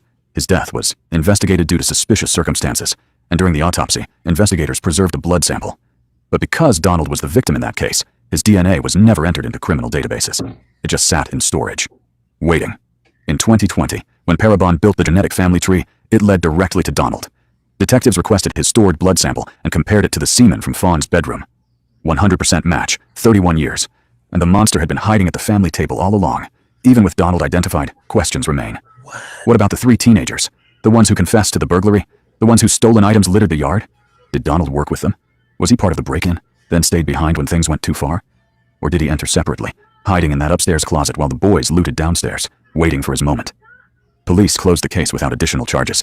According to Felisa, there was no point. Even if those boys were in the house, there's no evidence they participated in murder. Only Donald's DNA was found on Fawn. Maybe they never knew what he did. Maybe they threw those items out the window and ran, and Donald stayed behind in the darkness. We'll never know. The second question is darker. In 1984, 5 years before Fawn's murder, a 20-year-old woman named Tracy Snow vanished from the same neighborhood. She was Fawn's neighbor. She was never found. Donald Cox would have been 16. Could he have been responsible? How many other victims might there be? How many families are still waiting for answers about daughters who never came home? Donald lived 17 years after killing Fawn. He was arrested repeatedly for theft and drugs. He caused pain everywhere he went. Then his addiction killed him. Some call it karma. Others call it escape. Fawn Marie Cox was 16 years old when she died. She was saving her tips to buy a car. She roller skated with her sisters on weekends. She never missed church. She had friends, dreams, a future waiting. All of it was stolen on July 26, 1989. Her family spent 31 years refusing to let her be forgotten. Billboards, fundraisers, interviews. They never stopped fighting. And eventually, the truth emerged. But it came with unbearable pain. Because the man who murdered Fawn was supposed to protect her. He was family. Captain Ben Caldwell said it best. This one touched a lot of people because she was an innocent child who was murdered in her own bed. Fawn's case shows how far forensic science has come and how fragile justice can be. Without genetic genealogy, Donald Cox would have died anonymous, and the Cox family would never have known. Her story reminds us of three things. Evil doesn't always come from strangers. Sometimes it sits at your dinner table, passing the potatoes, smiling. Justice delayed is not justice denied. Even decades later, science can give victims a voice, and families like the Coxes, who refuse to surrender, who fight year after year, are the true heroes. Fawn should be 51 today. She should have graduated, married, had children, grown old with her sisters. Instead, she's frozen at 16. But she is not forgotten. In 1989, Fawn left behind a silent witness, DNA evidence that couldn't speak yet. In 2020, science finally gave that witness a voice. The orange dumpster truck still sits in some old photo, parked beneath the window. The window that was always unlocked, always welcoming the breeze. It was a symbol of trust, of family, of home, until it became a ladder for betrayal. Now that the case is solved, those symbols have changed. The truck is no longer just a killer's tool. It's a piece of evidence that led to truth. The unlocked window is no longer just vulnerability. It's a reminder that sometimes the danger doesn't come from outside. It's already inside. The call came from in the house. That was wild. Now listen, I usually wouldn't sit through and listen to that one, but that story kind of had me captivated. I'm like, oh, what? Jeez Louise. Not the cousin. Dang, cuzzo. Dang, cuzzo. That's what we doing? I guess. All right, so let me see. What time is it? 12 o'clock? It's 12 o'clock, y'all. I did only want to kind of do like a little 2 hours. How y'all feeling? Y'all still up with me? How y'all feeling? Huh? Y'all want some more crime? Y'all want some more crime? That was wild. Thousands though. I give it up. That was a greatly curated story on my mama. That was crazy. Crazy Von Lazy Daisy.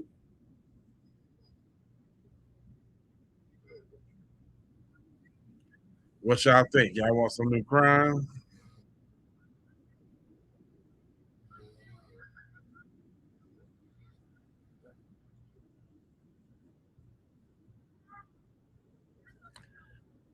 Let me see.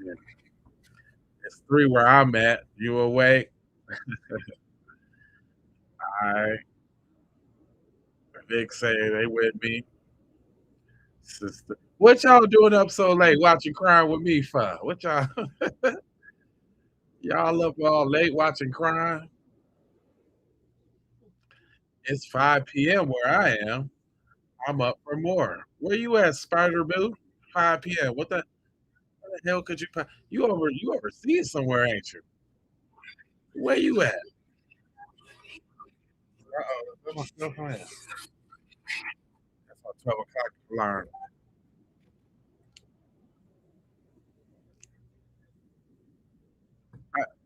Australia? Ah, ha, ha, ha, ha, that's dope. keep keep it P podcast is a global show. I keep telling y'all that. Look, they don't be believing me when I tell them. You never know who watching the Keep It P podcast. We had matter of fact, hey y'all, I don't know if y'all know, but I'm trying to do something. I'm trying to do something different, right? If y'all look in the chat all the programs, there is a link there. And the link is for anybody that has some stories of crime. What I decided I'm going to do is I'll let you be anonymous. You know, I don't got no way to get up with you or nothing, so you ain't got to show your picture.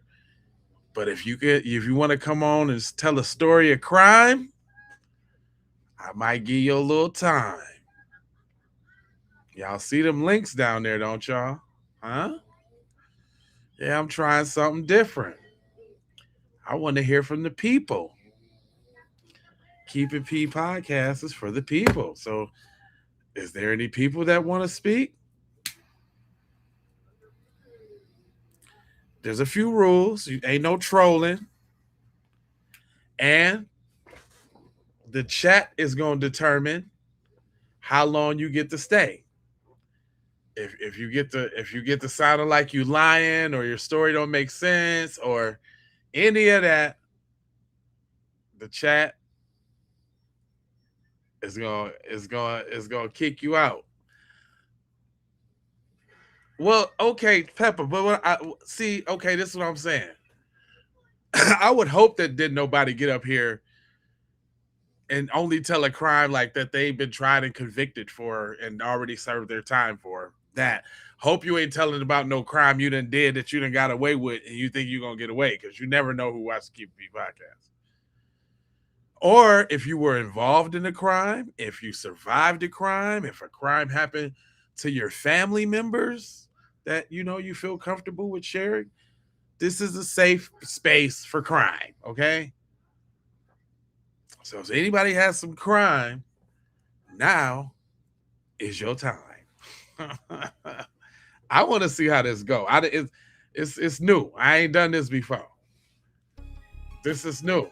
A little crime music. Come on. Hey, who want to tell some crime tonight? Don't all talk at once.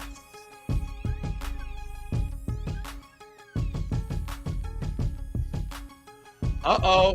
Vic say he got a true murder of his friend. Vic, would you like to share with the rest of the true crime community? Also, I mean, if you're going to put it out there like that, you need to say some names or something. Was it in news? Was it in the news? Uh-oh. Alicia says hey, you survived kidnapping? That sounds pretty interesting. Okay, y'all talking about this. Okay. Well, there's a link in the chat of all. There's a link in the chat on J Lava's channel and Keep It P Raw, because I noticed there wasn't a lot of people on Keep It P podcast. Maybe I should throw it in Keep It P podcast too, just for everybody, I guess. Hold on real quick. I don't think I put the link there in the Keep It P. Hold on, y'all, because I do want to give everybody. But if you want to come on up here and tell us your I survived story, that's nice. I like watching that type of stuff. I survived. A real live I survived. That's what's up. And this is a personal account, so I'm sure it's going to be interesting. What y'all think? Y'all think that's going to be interesting? Hold on, I got to change these thumbnails. I didn't notice that it don't got my late night with J Lava thumbnails on there. That's probably why the crowd ain't as big. Dang, I hate when the program do that. It got the thumbnail of the three African dudes out. We doing crime right now. I hate when it do that. Hold on real quick. I'm not looking at the screen real quick, so I can't see. But hold on, give me a quick second. I hate when it don't put my thumbnails up now. Make sure my thumbnails is good. Okay, yeah, we good. All right, so let me put that link. I think I put it in the Keep It P podcast already, if I'm not mistaken. But all you gotta do is hit the link. Hit that young linkity link, You look, you don't have to be seen. We don't have to show your face. All we got to do is hear your story. Who's going to be the brave one to step up?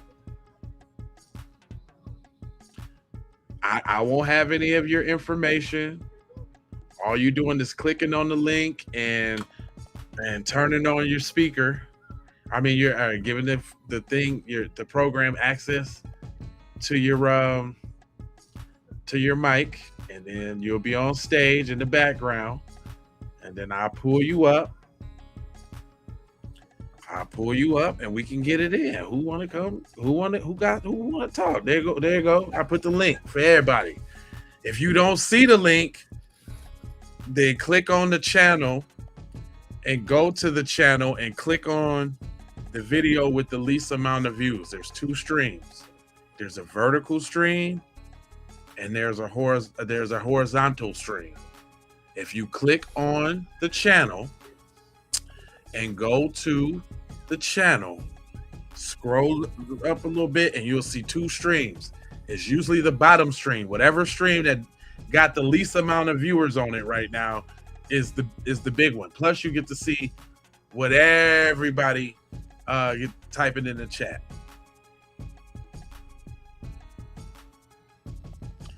Oh damn, Reflex, that's terrible. Sorry to make you relive that. Damn.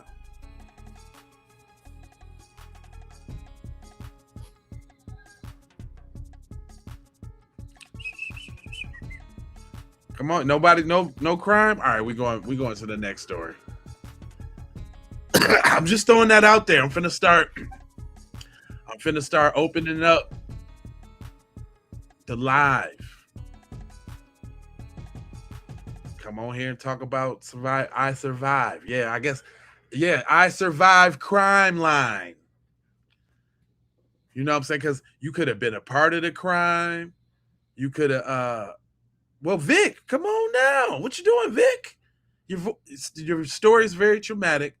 All you got to do is hit the link in the chat, so go to the channel, click on the channel, and get the landscape version, and you'll know you in the landscape version because you will see me in the little sliver of the screen and all the rest of the stuff to the left side with the chat. You know you on the portrait if you got the picture old girl up top and you got the chat below, right?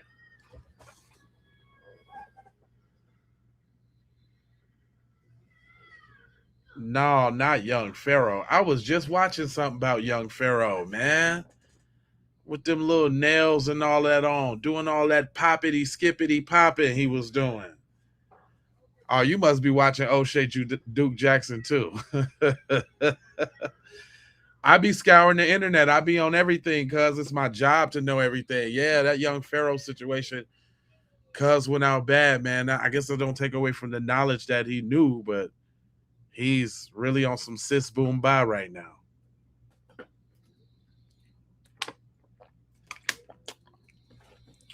You have to have a Apple link along with the Android.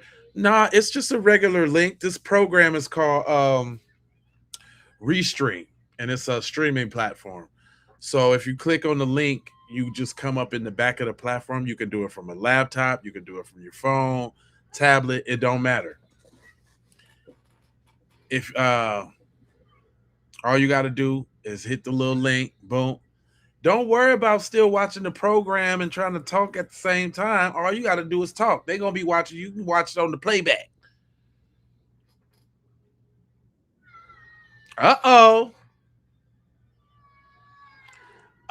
We got somebody. Who we got? Y'all ready? Okay, we got Abe. Abe is bold enough to call in, y'all. I did it. Abe did it. What's up, fam? Yeah, I got a good one for you. Abe say he got a good one for y'all. Y'all ready? Y'all gotta no, Vic can still come up. He can sit in the background. Vic ain't done, but Abe took your spot. Shout out to Abe. I'm here. Yeah. All right. Well, first off, is this involving you or is it involving somebody else?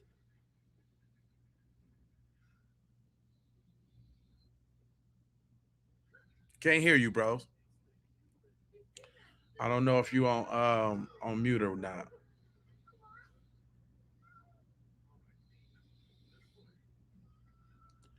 So I married Michael Parks. Uh-oh. Look, confess to us like Whack 100 listening. Where you go, Abe? Hold on, let me. Abe, you in there, bro? Where you at, son? All right, Abe is having technical difficulties right now. I ain't gonna take you out. Okay, hold on. I think he just tapped in on another one. Yeah. So. You had to tap in on another one. All right, that's Yeah. cool. It's all right. Well, All right, because go ahead. I got the link. I can put it out there on the chat or send it to you after. Yeah. Anybody? Oh, you got the link to the actual crime? Yeah, it's an hour-long thing. This girl is a bigger put win. it in the chat, and I think I can grab it from there. All right, yeah, and I'm just so you know, I'm the one that got away. I Oh, slasher film. I got away from. Is it something I could just look up online? Yeah, And just pull up yeah, to make it easy. Okay, what's that? absolutely, yeah. Well, yeah, her name Kristen Hogan. Okay, CHR. KRI. Okay. Yeah, her family's super wealthy, rich. Okay. And they try to keep the first letter of the name prior to the mom's got to have the Kim, that Kristen, Cat, and all. They do that. Wealthy, like what? Like I'm terrified. And what happened in this said situation so I can find it? Attempted murder. Ooh. Yeah, poisoning, putting antifreeze in the wine of her strain. Oh my God. Yeah, all right, I got it right here. All right, come on. Hold on. We finna get to it. Hold on. Let me move the boxes around, and I'm gonna put us over here. I'm gonna make sure that they can see what we're talking about while we're talking about it. Right. Hold on. Do I gotta take off my Hold on. Let me remove my damn You know how you got to do the ad blocker. Yeah, I can tell you. I got NBC, Good Morning America, Netflix blowing my phone up and trying to get interviews. So I'm giving it to you live. I'm going to give it to you. Look, I got the NBC. So the Connecticut woman charged with poisoning a strange husband wine with antifreeze. Kristen Hogan, 33, was charged with attempt. Oh, come on, paywall. Attempted murder after she admitted having poured an unknown amount of ethanol glycol into her estranged husband's wine bottle, court documents. Yeah. All right, here. Let me get them fresh up, and then you're gonna give us what we missed. This is a Connecticut woman was arrested last week and charged in an attempted murder after she attempted having poisoned her estranged husband's wine with an active ingredient or automobile antifreeze. Kristen Hogan, 33, was arrested on Friday, told police that she poured an unknown amount of the antifreeze into her estranged husband's wine bottle. He drank from it on August 10th, and he became critically ill that night, according to the arrest from the police. And the affidavit, Hogan's lawyer, Mark Sherman, told NBC Monday that while it was premature to comment on the case specifics, the charges are widely inconsistent with Christian's reputation and loving and caring mother status, Sherman says. It also goes on to say that there are just accusations and we will take our time needing diligency in the investigation to defend Christian against the claims. In an interview with the Connecticut State Police on September 12th, the victim, who police did not name, told authorities that on August 5th, is that you? I'm keeping it anonymous for now. Right. Okay. I'll give you. I'll let it go. I'll give you the inside after. Okay. August 5th, he hosted a family dinner and then received an unopened bottle of wine from his stepmother. And the affidavit said, and then he said that the family drank some of the wine and the leftovers wine, and she corked the rest and put it back in the refrigerator for that night. The victim told detectives on August 7th that he appeared at the Danbury Superior Court in response to a complaint filed by Hogan, who said she's supposed to have appeared in court that day to, but never showed up, according to the affidavit. A victim was awaiting Hogan's arrival at the court. The affidavit said that she got a notification on the phone that Hogan's cell phone was uploaded to data with the Wi-Fi router at the residence, which she had full access to. And the victim told the authorities that the victim returned home and Hogan was not there, the affidavit said. On August 10th, the victim said he consumed a small amount of portion of the remaining wine, and him and his stepbrother had brought over a few days before. The affidavit said that they went to bed after they drank the wine and became increasingly ill throughout the night, promoting him to call his mother, who was nearby. It says that the victim's mother went to her son's residence to find him slurring his words, staggering, and vomiting. According to the affidavit, she took him to the hospital, and then they treated him for some symptoms, and the doctor said it was consistent with ethyl glycon poisoning. I'm gonna just go to the last paragraph to get it. I got so much detail to fill in for you too. All right, last paragraph, y'all. It says the victim told the police that Hogan had been coming over to his house primary residence more often and offered to cook them dinner, which was highly odd. The affidavit also goes on to say that he also said that Hogan had been bringing her child over more and more often. The interior cameras that were reinstalled within the residence recently went missing. Right. All right, go ahead. Bust it down. Pressing it down. So I've met this girl at the dog park. Okay. It all started there. I think she got jealous because I was actually friends with someone else. Long story short, I'm gonna keep it as brief as I can. No, elaborate. Now do what you gotta do. Yeah, I'm going from the beginning. So come on. I'm not the one that got poisoned, but this poor guy, he had to go through dialysis, which is like the cousin of death. Like this guy went through the ringer. I'm lucky enough to cut her off before that. What happened was, met her at the dog park, had a little relationship, dog sitting kind of thing. She kind of manipulated me to stay at her place more often, saying her ex-fiance is stalking her and he's mentally abusive, which is, you'll see she says that about every guy, like calling out witches. So wait a minute. So Slow you down. got caught up with the crazy cooch? Got up with a crazy cooch. All right, go ahead. And that's one of her manipulation. Like, how is she being extra nice to that guy all of a sudden? Because she was doing wrong behind closed scenes. She's doing wrong, and that's something red flags I should have picked up on. Okay. Because like I was doing her a favor and stuff, and she wasn't like doing anything special. And like I was like, I'm gonna go back to my house. Like I have a mortgage, I have tenants, like I have my own life. Like you live yours, I live mine. And I gave her the deuces and a piece. And she, her little vindictive like nepotism baby thing, had to get me back somehow. Like can just let me go, right?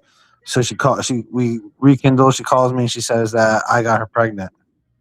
Oh shit! Right, and this is where it's gonna get crazy because I was like, all right, like we'll do the mature thing. We can do this together. I'll help you through it. Looking at this little mugshot, I know she was probably like made up when you see her, but she looked crazy as cat shit. Oh, she's crazy as cat shit, 100%. But I think it really stems from her mom, like the worm tongue of the family, the one who's the one that brought the wine, the stepmom. Who's the one that's in the van giving out the niece and nephew instead of her own children for the paternity test? The mom was in the car. And of course, they're going to say the sister didn't know anything. But nah, the Nepo babies and the rich families, they have dinner together and alone together. Like no one else is allowed in that family, not even friends. They're not even allowed to have friends practically. They keep their money close and tight like that. Dang. So I feel bad for her because psychologically, I don't think she had friends. Her favorite show was the show Friends. You know what I mean? Damn, you just gave us like the psychology of a man. You lucky, fam. Oh, it's gonna get worse too. There's so much tea steaming in these cups. I'm ready to spill. I've been holding it too long. So, go ahead. Because like I'm like the thing is, they say she was a good mother and stuff like that. And I'll tell you what, my friend lived in the basement. I kept him like as a tenant, like, cause you never know. Like I kind of, I gotta have someone around I can trust because this family's scary. Like they take me on vacations and then be like, I know someone, a friend of ours who gave the baby daddy of their daughter money and to stay away from it. Like are you trying to you can kill me with $10,000. The inflation goes up, but the price on someone's head stays the same. So like I'm terrified. Like Damn. so yeah, so I said, whatever, things were getting a little weird, and I'm like, you know what? I filed for I helped her. I kicked tenants out of my house to help give her a nice, easy, less stressful life into pregnancy. Delivered the baby, cut the umbilical cord, treated her like she was mine. 3 months later, filed for divorce for paternity tests. Wasn't mine. And prior to this is when I knew she was a killer, because 6 months into the pregnancy, she said, if I don't marry her, she'll abort the child. At 6 months. At 6 months. Well, the pregnancy dates were different because she said I got her pregnant, but in reality, it was, you know what I mean? There's some overlap in time. She was trying to play like, oh, I'm gonna have early pregnancy. It runs in our family, this and that. I'm like, all right, well, we'll get to this. I cooked her breakfast every morning, made her eggs, vegetarian. And I think that's another thing. She had 3 kids, and guess what? What? She posted bail because she got buku money, so she didn't have to be in jail. So she lived with her grandparents in Massachusetts with an ankle bracelet. No big deal for her, because guess what? She showed up to Danbury court last week. She's pregnant again. She's holding another child in her uterus hostage. Damn. So, yeah, that sounds like. So, is that a psychopath or a sociopath? What category does that fall under? She's got a little bit, but she's living in I think psychopath. I was thinking more socio, but go on. Go ahead. I think like I said, it's like the apple doesn't fall far from the tree. I do think a lot of it comes from the pressure she gets from her mom. Her dad's a very strong lawyer. He knows how to, keep it on face, but the mom, she's spiteful. She's a spiteful creature. Really. So how she get to so what was the kind of shit that tricked you into staying at her house? She was like how she get you to the house? She definitely got tricks. I'm like, where'd you learn this? There's definitely some expertise on her psychopathic nature that unfolded in the sheets, but. Man, I already know. You ain't telling me the crazy ones always got that for you. Something to prove or something to really kind of. No, but that's a manipulation tactic. Yeah, and she'll say everyone else in the world is mentally abusive on her and stuff. When she's given everything in her life has been given to her silver spoon. Man, that's crazy. Well, go ahead, man. I'll let you go ahead and have the last word. The next court date is September 24th or something like that. Okay. I think, I'm not going to go. I know that reporters are going to want to try to interview, catch me there, but, I think I've given enough right here if they really want to look for it. But honestly, though, when my friend was here, she'd be screaming at the kid, Emma. Emma never cried in my arms. Mm-hmm. I think the mom would get jealous because that crying in her arms, she doesn't know how to hold a baby. I was the first one to hold her, and so my last word would be to all the guys that were hit by her, like straight up. I'm the one that got away. The other 2 guys were Huron victims, and I'm hoping that Coochie missed powders and getting them back for a 4th child, but like one of them or some random guy. I would say to you, not all glitter is gold or whatever you want to call it, but yeah. But yeah, like that, the family can easily take you off this rock if they so wanted to, and that's how Kristen values life. Apparently, she can hold it over people's head like a human trafficker. And I don't know what's going to happen with the lawyers, what they can do, but maybe we can't put her in jail and where she belongs with her mom. I think they should share the same cell, to be honest. But the least I can say is there's a huge red flag warning label on this girl right now, and I would read it very well. I would take the heed and warning and stay away from her. Now your description of her and looking at her, boy, she had better days. She had better days. No, yeah, I know she's in jail and I know she's not made up. But what I'm saying, I'm looking at them eyes. Yeah, she got them crazy, sexy eyes. Like I already know you was. Yeah. Well, I'm glad that you got out of there, fam. She tries using them as much as she can. Me too. And I'm knowing glad. is half the battle, so says G.I. Joe. Don't make no mistakes like that. Good way to finish out. Well, Yeah, for sure. Hey, I'll well, put thanks the for tapping in, man. We do crime every night, man. Yeah. So you can tap in. I appreciate you, Abe. Thanks. Y'all give it up for Abe, man. He was the first one to kick it off, man. We doing some late night crime. That was a great one. That was wonderful. He came with receipts. We were able to pull up the picture of the crazy lady. That was phenomenal. That was it right there. I'm trying to tell y'all. Was there anybody else that wanted to come on up and come on up? Yeah. Thanks for sharing, buddy. Yes, that was the perfect first crime call ever. And be like him. You know what I'm saying? Let it be something that you survived. Let it be something that you overcame. Let it be, poor kid. Yeah. Poor kids. Lisa, yes. Lisa, yes. Man, and look, man, and this too though. Abe sounds like a really good guy. Like she messed up a really good dude. I'ma marry you, boo. I'ma make you an honest woman. I'ma take care of my shorty. And you out here sticking antifreeze and shit. God. Oh, Vic, you a woman? Come on, baby. You ready? Is you ready? All you got to do is click the link. You ain't got to be seen. All you got to do is click the link. And it's just like Abe did. I'll let you up. And then we'll hear what you got to say, hun. Okay? Yeah. Vicky? Is that what it is? The Vicster? We got a Vicky on this channel, Vicky Black Namera. She's one of our anchors on Keep It P podcast. Shout out to Vicky Black Namera.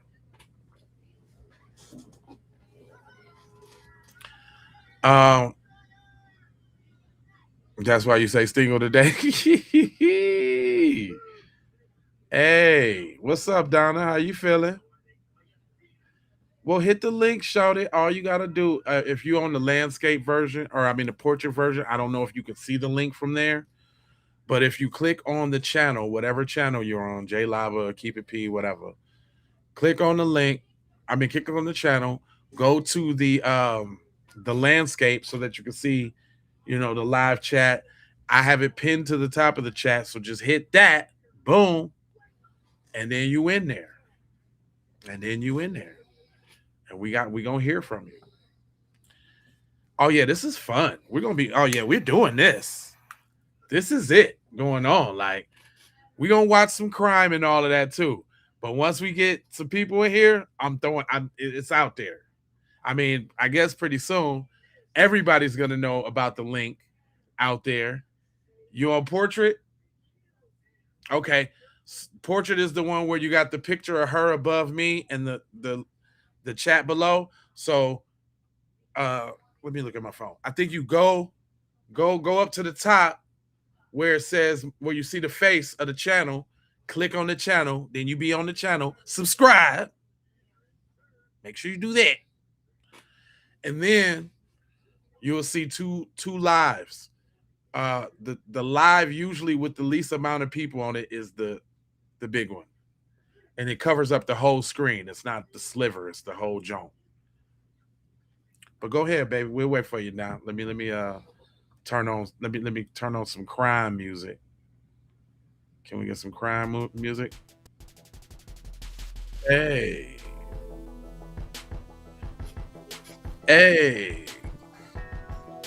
Let me get some crime music. Hey, you know what? Just because this ain't the regular Keep It P podcast, can we get a roll call? Where y'all tapping in from watching this crime? Go ahead, do a roll call. Let me know the city, state, or the country, or the Providence, or whatever wherever you at. Where you at? Where you at, though?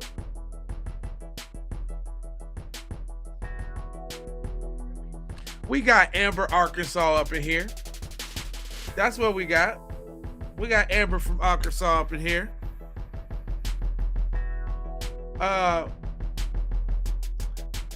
We got Canberra, Australia. We got NYC. We got Ohio up in this joint. We got Missouri watching crime tonight. We got Lawrence, Kansas watching crime. Tampa Bay, Florida in here. New Rochelle, New York. Who else we got? We got San Francisco up in here. Cali, Uptown. We got LA up in here. That's what's up. We got NYC to the LBC. By way of LBC. Philly all day, every day. From Cayenne to Pepper Lady. We got West Oakland in this thing. We got New York, New Jersey. The Twin Cities. We got West Virginia here. What? Alabama? What? What? Get to North Carolina? What? Miami? Nashville? What? New Hampshire? DC? I see you. North Carolina? Hold on, let me get that music back, Papa. Hold on, I gotta put that on repeat. Yeah. Who else?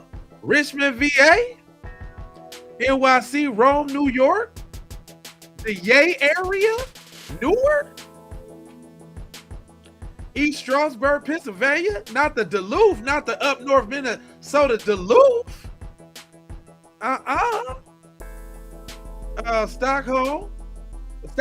Stockton, California, Germany in this thing. Oh, we got the Germany, Modesto. Oh, what's the other beat? Oh, I got 2 crime beats. That's one of the crime beats. And then hold on, I got the other crime beat. Hold on. Something going on with my little computer thing right quick. I don't know why I can't see what I need to see. The other beat is another beat that I had made. I'm a producer, and I didn't put it out, so it's kind of special. The beats that I play on here is only for here, so you won't hear them nowhere else. But I made them. I got to get to it. Something happening, like I can't close this little part on my thing, and I don't understand. But anyway, who else we got over here? Modesto, Scotland. Damn, keep it P is. Yeah, we got Scotland in this jump. You sub, thank you. It's all good. You family. If you tap in, you family. You're part of the late night family. The late night crime with lava. The chat is frozen? Okay. You might could refresh or something like that. I'm not sure. I really never actually had control of the chat. But Vic, where you at, baby? I was waiting for you to tap in. You can tap in anytime. Anybody else got some crime, or are we finna go back? I mean, anybody else got a story? Because if not, we going back to the crime. Because I got some crime. That's what I do. I got crime. That's what I do now. We got the crime.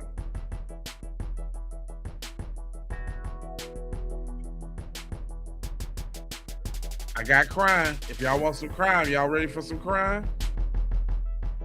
Oxnard, California up in here. I see you.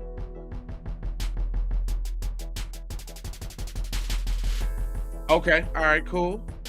Yeah, let's go ahead and get to some crime. I keep my eye out for somebody in the chat. You know what I'm saying, that want to get down like they want to get down.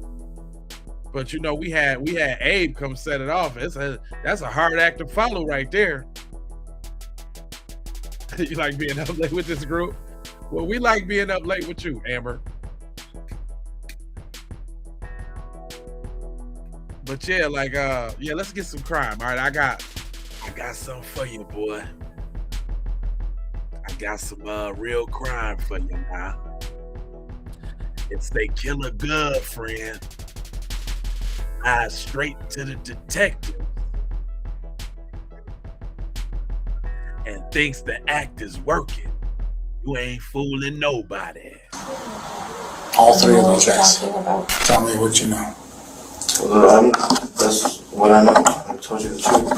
I got nothing else to say. This is Diamond Salazar, Esteban Lucero, and Caprice Cecilia, 3 teenagers being investigated for murder. And just like everyone who's ever committed a crime, they were convinced they'd gotten away with it. But there was evidence waiting for them, evidence none of them knew about. Who's that gets out of the vehicle? Diamond. That's Diamond? This is the chilling case of a 19-year-old girl who became the architect of a killing without ever pulling the trigger. Because what happened outside a Maverick gas station on March 25th, 2022 will challenge everything you think you know about mistaken identity, revenge, and how surveillance cameras have a way of destroying even the most carefully constructed defense. On the evening of March 25th, 2022, 19-year-old Diamond Salazar and her friend, 17-year-old Caprice Cecilia, drove to Columbus Park in Albuquerque, New Mexico. They were there to buy marijuana. Instead, they became victims of a violent robbery. As the two friends sat in the park, several masked men approached them. At first, it was difficult to understand what was happening. Then the guns came out. The masked men pistol-whipped both girls, stole a phone, cash, and other belongings, and fled the scene. There was never much dispute about this part of the story. The robbery was real. What investigators needed to understand was what happened afterward. Because the decisions Diamond Salazar made over the next hour would eventually put an innocent family directly in the path of deadly gunfire. Neither Diamond nor Caprice called the police. They did not go home. Instead, they used a phone tracking app to locate the stolen device. The signal led them toward a Maverick gas station on Princeton Drive, NE. Diamond immediately drove there with Caprice. When they arrived, Diamond made a phone call. Not to 911. Not to the police. She called someone else. Keep that in mind, because that decision would become one of the most important details in the entire case. About 30 minutes later, 3 teenage boys arrived at the gas station. Ty Ashton Gallegos, 16. Adam Cedillo, 16. And Esteban Lucero, 15. These were the people Diamond had called, and they did not arrive empty-handed. All 3 were carrying loaded firearms. 5 teenagers now stood in the parking lot, watching, waiting, and studying every vehicle that entered the gas station. At first glance, it might have seemed like they were trying to find the people responsible for the robbery, but what happened next suggested something very different. At exactly 8:40 p.m., a black SUV pulled into the Maverick station. Behind the wheel was Jonathan DeMatteis. In the passenger seat sat his fiancée, 28-year-old Kayla Montano. Also inside the vehicle were Kayla's 7-year-old daughter, her brother, and her brother's girlfriend. They were on their way to Topgolf. They had stopped for gas and snacks before continuing their evening. None of them knew they had just driven into the middle of someone else's search for revenge. The moment Diamond saw the SUV, she yelled to the others, more than once. Then she stepped back. The 3 boys moved toward the gas pumps. What happened next was captured on surveillance cameras and would later become some of the most important evidence in the case. As soon as Diamond identified the SUV, Ty Ashton, Adam Cedillo, and Esteban Lucero opened fire. More than 30 rounds were fired at the vehicle. Inside the SUV, confusion turned into terror. Kayla Montano had been struck by gunfire. She screamed for DeMatteis to move the vehicle. Running on pure adrenaline, he threw the SUV into reverse, struck a gas pump, and accelerated away from the station. He had been shot in the back. Another bullet had grazed his head, but he kept driving. Nearly 2 miles from the gas station, the vehicle finally came to a stop. DeMatteis survived, but Kayla did not. She was pronounced dead after suffering multiple gunshot wounds. Her 7-year-old daughter survived physically unharmed, and so did everyone else in the back seat. But the emotional damage would last far longer. A little girl had just watched her mother die. Kayla's brother had watched his only sister get shot for reasons he could not understand, and DeMatteis had watched the woman he planned to marry take bullets meant for someone else, because that was the most devastating part. The family had absolutely nothing to do with the robbery at Columbus Park. They did not know Diamond Salazar. They had never met her. They had simply stopped for gas. Meanwhile, the 5 teenagers fled the scene in 2 separate vehicles. They believed they had gotten away with it, but investigators would soon discover that they were not nearly as careful as they thought. One of the Maverick surveillance cameras captured a partial license plate number from a vehicle leaving the scene. Detectives ran the information. The registration came back to Caprice Cecilia, and just like that, the investigation began moving in a very different direction. Police eventually made contact with Cecilia, and that conversation would become the beginning of the end. Who's that gets out of the vehicle? Diamond. That's Diamond? Okay. Alright. So Diamond's wearing all black and she gets out of the passenger side, is that correct? Yes, sir. Okay. So we have, in this picture, we have Esteban in yellow, Diamond in black, female passenger. Male in black is Ty, and then the one in white is Adam. Either part. Okay. Let's go get a little bit further up. Could you stay in the car for a little bit? What were you doing in the car and all this? When they were talking outside, what were you doing? Listening. I don't really think I know them. stuff right. Gotcha. This is just a few minutes later, 2041. The other one was about 2037. What's happening there who's sitting on that passenger door? Pretty sure it's Diamond. Cecilia told investigators everything. She described the robbery at Columbus Park. She explained how Diamond tracked the stolen phone to the Maverick gas station, and she told detectives what happened after Diamond called her friends to the scene. For investigators, it was the breakthrough they had been waiting for. Cecilia's statement connected names, vehicles, phone records, and surveillance footage that had previously existed as separate pieces of evidence. The investigation accelerated, and as detectives dug deeper, they uncovered something they had not known before. Diamond Salazar was connected to one of the shooters. That discovery would become a major focus of the case, but investigators were not relying on Cecilia's account alone. They also had the testimony of someone who had been sitting inside the SUV when the gunfire erupted, someone who had watched the entire attack unfold from just a few feet away. Kayla Montano's brother's girlfriend survived the shooting. Physically, she escaped without injury. Emotionally, the experience stayed with her. When investigators asked her what happened that night, her account painted a terrifying picture of the moments before Kayla was killed, and her description matched what surveillance cameras had already recorded. We didn't say anything to them. We didn't even have the door windows down. Did anybody from the vehicle get down? So We didn't even completely park. We had just barely pulled in, and we saw what was going on. We were about to leave, and they started shooting at us. By late May 2022, Albuquerque police had identified all 5 suspects. Now, investigators wanted to hear their versions of what happened, and the first person brought in was Diamond Salazar. Hi Diamond, how are you? Good, how are you? Doing okay? Yeah. Okay, come on in. Diamond remained calm. If she was nervous, she did not show it. From the very beginning, she appeared determined to build her defense before any charges had even been filed. I got robbed at gunpoint, and it wasn't really such a big thing. Just I got pistol whipped a few times, and it was done after that. Nothing really serious happened. So, young lady, I need you to be honest with me, okay? All right, because I know of another incident that took place after this that you were involved with, okay? So we can either go where you deny it all, or you can be honest and tell me your side of the story. I don't know what you're talking about. You don't know at all? No. Okay. Even though I have you on video? No. No? Were you ever at the Maverick gas station? No, sir. Off of Comanche? No, sir. No? Not at all? Giving you an opportunity here. I want to talk to you about that. Okay, because I know what happens, and I know you didn't shoot. So this is an opportunity for you to be clean and tell me what happened. I don't know what you're talking about, sir. Yes, you do. I wouldn't just be making this stuff up. I don't know what you're talking about.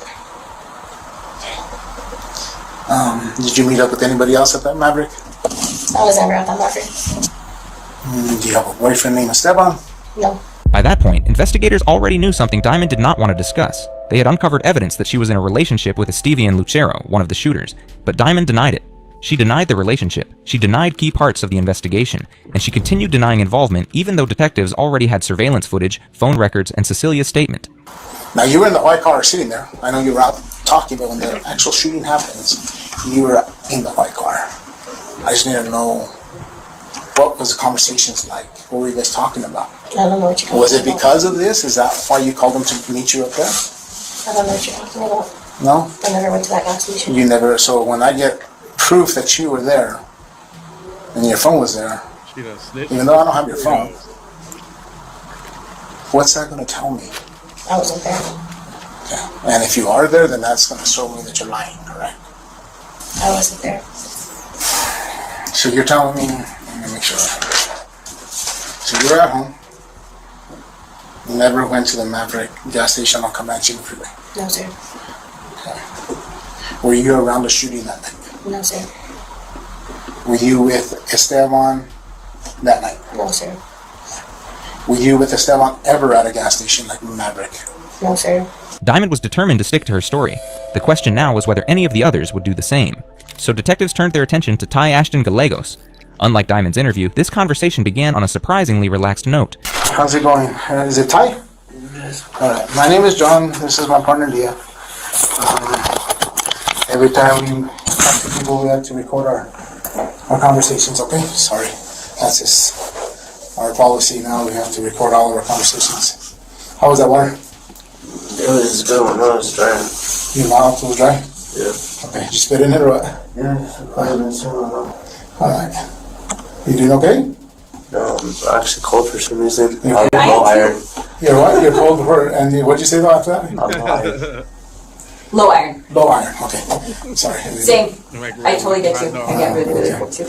Yeah, right now I guess I have a little bit more insulation in both areas. I'm a little bit right now doing okay, but it is kind of cold here. But that changed the moment the real questioning began, because Ty immediately made a request that caught everyone off guard. So, Ty, I want to talk to you about some things, but I need my mom to be here. What's that? I said I need my mom to be here. You want your mom to be here? Yes. You need a lawyer, dude. I've been asking, but they said I had to wait till you. Okay. No problem. I'm gonna get your full information first, and then get the number for your mom. Ty wanted his mother. The request created an irony that was difficult to ignore. Just weeks earlier, a 7-year-old girl had watched her mother die in the passenger seat of an SUV. Now, one of the teenagers accused of causing that death was asking for his own mother to come help him. Ty's mother arrived at the station shortly afterward. She appeared to believe she was dealing with the kind of trouble many parents eventually face with a teenager. What she did not yet understand was how serious the allegations against her son really were. So I'll be very honest, okay? It is involving a shooting that took place at a gas station, and we have extremely good video. Okay? Do you know what I'm talking about? No. Not at all? No. Okay. Do you have any idea about any type of shooting or any type of incident that your son was involved with Ty because he was driving that vehicle? No. No? The interrogations yielded nothing. Diamond stuck to her story. Ty stuck to his. Neither was willing to place themselves at the Maverick gas station, but there was one person investigators believed might crack. Remember the connection investigators had uncovered between Diamond and one of the shooters? Estevian Lucero. He was Diamond's boyfriend. Unlike Diamond, he did not deny the relationship when detectives asked about it. What's your girlfriend's name? Her name is Diamond. Diamond? Why was that difficult for you to say that? Because I don't want to give you all my girlfriend's name. I got you. Alright. We'll just keep it a Diamond for now. Is that cool? Okay. So you were at Diamond's house off of Comanche? You know more or less where off of Comanche? No, I don't. Okay. She picked me up, and then her mom and her picked me up, and then I went to her house. Okay. How long have you been going out with Diamond? Like 2 weeks. About 2 weeks? Okay. What does Diamond look like? She's tall. She's tall? She has brown eyes. Brown eyes? Yeah. She like Her tall? hair is darker too. Okay. So not super tall. Okay. So is as tall as you? Because you're No, not as tall as me. Like a little bit shorter? Yeah. Okay. So she's a little bit taller for a female? Yeah. Okay. And she has what? Dark eyes? Brown eyes, you said? Brown eyes. Okay. Darker hair, like a darker brown. Okay. Dark brown. She pretty? Yeah. Alright. You gotta go for the pretty ones. But admitting the relationship was one thing. Admitting involvement in a murder was another. Like Diamond, Lucero denied participating in the shooting. He refused to give investigators anything that could help their case. Tell me what you know. Well, that's what I know. I told you the truth. Okay.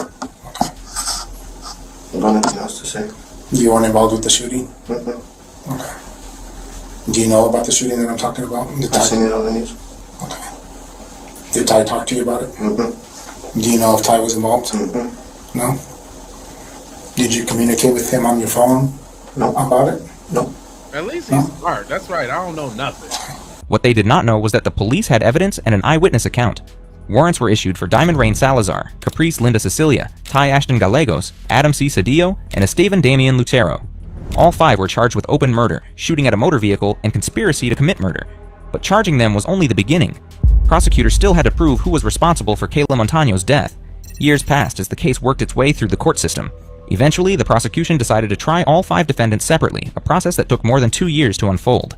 Then, prosecutors presented the 3 shooters with a choice: Ty Gallegos, Adam Cedillo, and Estevian Lucero. Each was offered a plea agreement. They could plead guilty to second-degree murder and testify against Diamond Salazar. It was the kind of deal many defendants spend years hoping to receive. They turned it down. All 3 refused. Instead, they pleaded guilty to first-degree murder. They accepted significantly longer prison sentences rather than testify against Diamond. At the time, it looked like a show of loyalty, but that decision would create a new challenge for prosecutors. Ty Gallegos was eventually sentenced to 10 years. Estevian Lucero received 22 years. Adam Cedillo received the maximum 10 years allowed under his plea agreement. That left Diamond. And unlike the others, there was still one person who knew exactly what had happened from the very beginning. Caprice Cecilia. She had been there at Columbus Park. She had been in the parking lot. She had watched everything unfold, and prosecutors were about to make a decision that would change Diamond's trial completely. In August 2024, prosecutors dismissed Cecilia's charges. In exchange, she agreed to cooperate. Keep that in mind, because it would become one of the most important developments in the entire case. Diamond Salazar's trial opened on August 5, 2024. Prosecutor Colin Brennan told jurors that Diamond set the night in motion. She made the call that destroyed Kayla Montano's family. Instead of going to the authorities, she chose revenge. The defense pushed back. Diamond didn't do anything wrong. Diamond never fired a gun, never asked anyone to shoot. She was still traumatized from Columbus Park, and a woman in that state tracking a signal and surrounded by armed teenagers lacked the calm presence of mind prosecutors were implying. Diamond couldn't have stopped them. Legal responsibility for Kayla Montano's death belonged to the people who pulled the triggers, not someone who pointed at a car she thought looked familiar. It was a coherent argument, and for a jury that hadn't yet seen everything, it left room for doubt. But here's what was coming next, and what Diamond Salazar's defense team could not fully neutralize. Remember the deal that was made with Cecilia? It was for her to testify against Diamond, and here's why Cecilia's testimony mattered. She was there. She heard the words. She watched everything unfold. The defense, however, remained focused on the same argument. Diamond did not control the boys. But before jurors could decide which version they believed, something unexpected happened. Before prosecutors could finish presenting their case, Diamond Salazar made a decision that changed everything. She pleaded guilty to second-degree murder and 2 counts of aggravated assault with a deadly weapon. The first-degree murder trial and the potential sentence of 30 or more years were over. Her attorney had spent months arguing that Diamond was not guilty of first-degree murder, but the plea told a different story.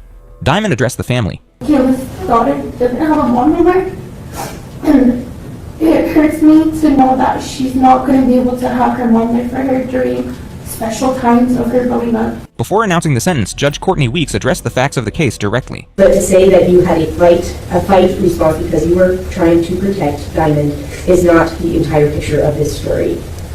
And I know because I've heard the testimony of the detective, I've heard the testimony of a lot of different witnesses. The court ultimately rejected the idea that Diamond was merely a bystander to what happened that night. Diamond Salazar was sentenced to 19 years in prison.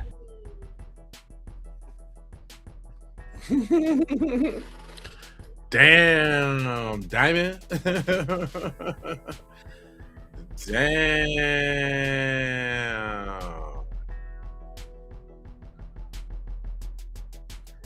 All right.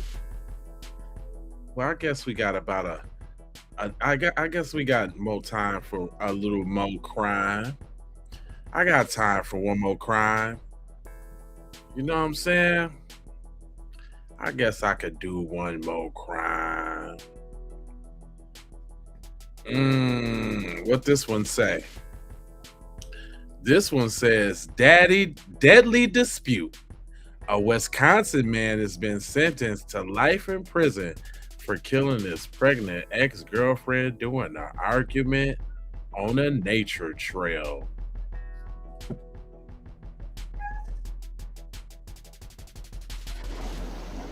It's 9:30 p.m. at a home in Janesville, Wisconsin, when a surveillance camera catches a man, seen here, later identified as 23-year-old Logan Barclay, exiting his home and headed out into a stormy night, only to return nearly 2.5 hours later and head back inside. But investigators would soon discover this was allegedly no ordinary night out for Logan, when a 911 call the next day leads police to a nearby hiking trail. Hey, you call this one party? Yeah. Whereabouts? Yeah. You want me to wait for them? Yeah. Okay, just wait for them. So you guys are just why I walking? walk the trails and stuff. Okay, so you're just out walking? And... Yeah. I usually walk all the time because, well... 2 witnesses say they came across what appeared to be a woman's body while hiking along the trail the following afternoon, and led police to the area. I was trying to, like, hey, she was stiff. I kind of, like, move her head is kind of, like, stuck. How far down is she? Oh, a little bit. Not like too far. a mile? And I wasn't really taking a chance, but I can show you. Okay. It's down over here. Like, the other time, I was at the park garage with my friend. On the second floor. I'm the one who called about the old lady who's dead in the car. Oh. Like this. Like, I always want to join the forest, whatever. Random nature trails. Straight I learned a up. lot of things. This is why in a way, kind of help you guys out. Great. Yeah, finding bodies for us. Minutes later, police are led deep into a wooded area when they arrive at the alleged scene. Why don't you go get your camera?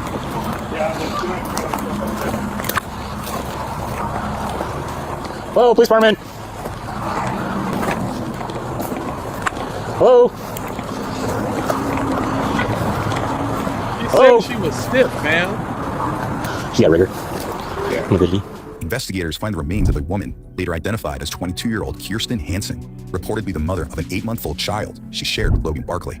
Investigators determined that the victim was shot in the abdomen and left for dead, according to the Rock County District Attorney's Office.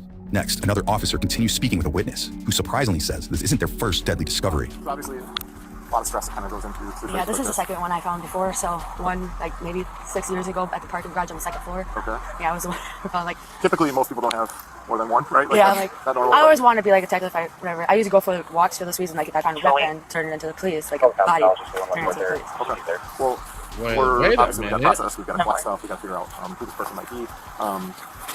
Oh, that's the princess. Yeah. How's she so lucky to run into all the dead I want to bodies? talk to you guys maybe one-on-one, just try to make sure that everybody's. I'm kind of curious who it is because I know a lot of drug addicts and stuff like that. So Okay. I know a lot of them. You didn't recognize the person at all? I can't see the face. I was because I touched like the hand rub on my head. At first, I thought it was a bag. So I walked close. I noticed feet in the hair. Okay. I'm like, hey, you okay? Hello. So I went up, just kind of shake it, kind of like stiff. Felt the hand like really stiff, and then I felt like neck, kind of like her head, kind of, but it was kind of stuck on the side of the tree. I believe so. So I didn't want to kind of yank it. I don't want to do that. The next day, investigators track down Logan at a local business. Okay. So anytime she would want to go somewhere, I'd assume, yeah, that'd be locked. I don't know if she has any other certain bars. You know, is it a possibility that she's seen somebody? Or I'm not going to say it's impossible, but it's very unlikely. Okay.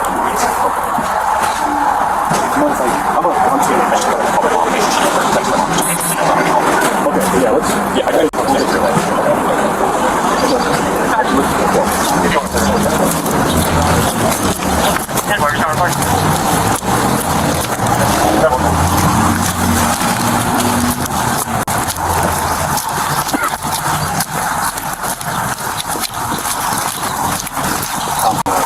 Give him a ride down the TV. Okay, I'll go with. Okay.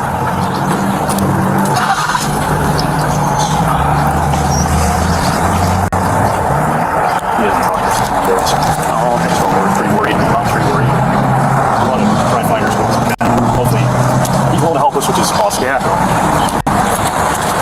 You know, I mean, that's the utility knife, the utility knife is what's in the truck. So, so yeah, I got it. Fair work. Mind if we just say down quick? Those gloves?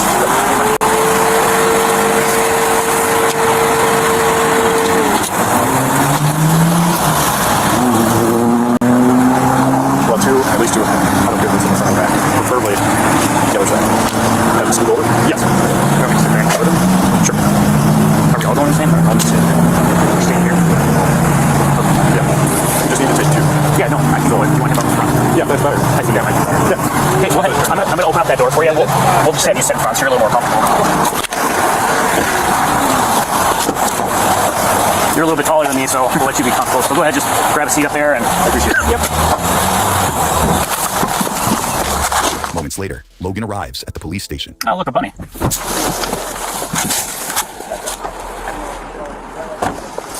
believe you did. I believe you did. Logan, I just want to make sure, do you have any weapons or anything that's going to hurt me, anything like that? Can you just turn around and face the car for me? I'm just going to pat you down to make sure, okay? Got any issues with that? Only things I got, keys, wallet, gloves, and my wallet. Is that gloves? That's second pair. Yep. Keys? Gloves. Yep. Spread your feet apart for me.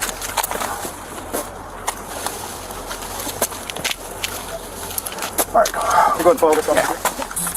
Next, the 23-year-old is seated in an interview room where detectives are eager to speak with him. Hey, Logan, sorry about that. It's a little bit longer than I thought. He was one of my partners at dance school. Oh, yeah. Good to meet you. Nice to meet you. So, obviously, you were talking to Tom and a couple of other guys. Kind of right now, our concern is people don't know. We're trying to figure out where she is. I'm starting to hear some names. So, kind of something we have to do, and I'm sure you watch TV and you've seen it done 100 times, because we kind of gave you a ride down here. We just have to inform people of what their rights are. Logan has read his Miranda rights and agrees to speak with detectives before further questioning continues. I know you have a child with her. Are you currently dating her? No. Okay. Were you ever dating her? Yes. We continued to stay friends. She wanted more. I was okay with that. I was not okay with dating her, and all of that entails. What does that mean?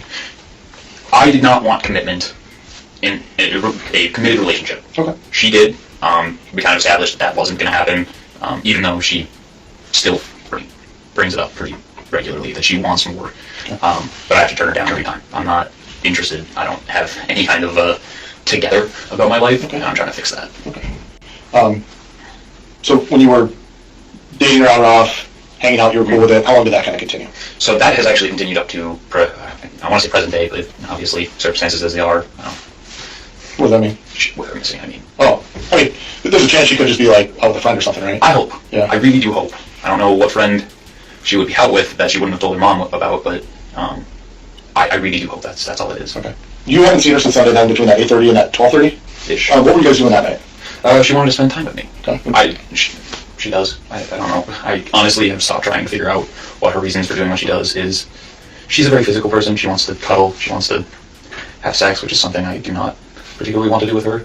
Why is that? We already have one kid. I can't handle a second one. Mm-hmm. She thought she was pregnant. Again, like recently, that was last Friday. Oh. Yeah.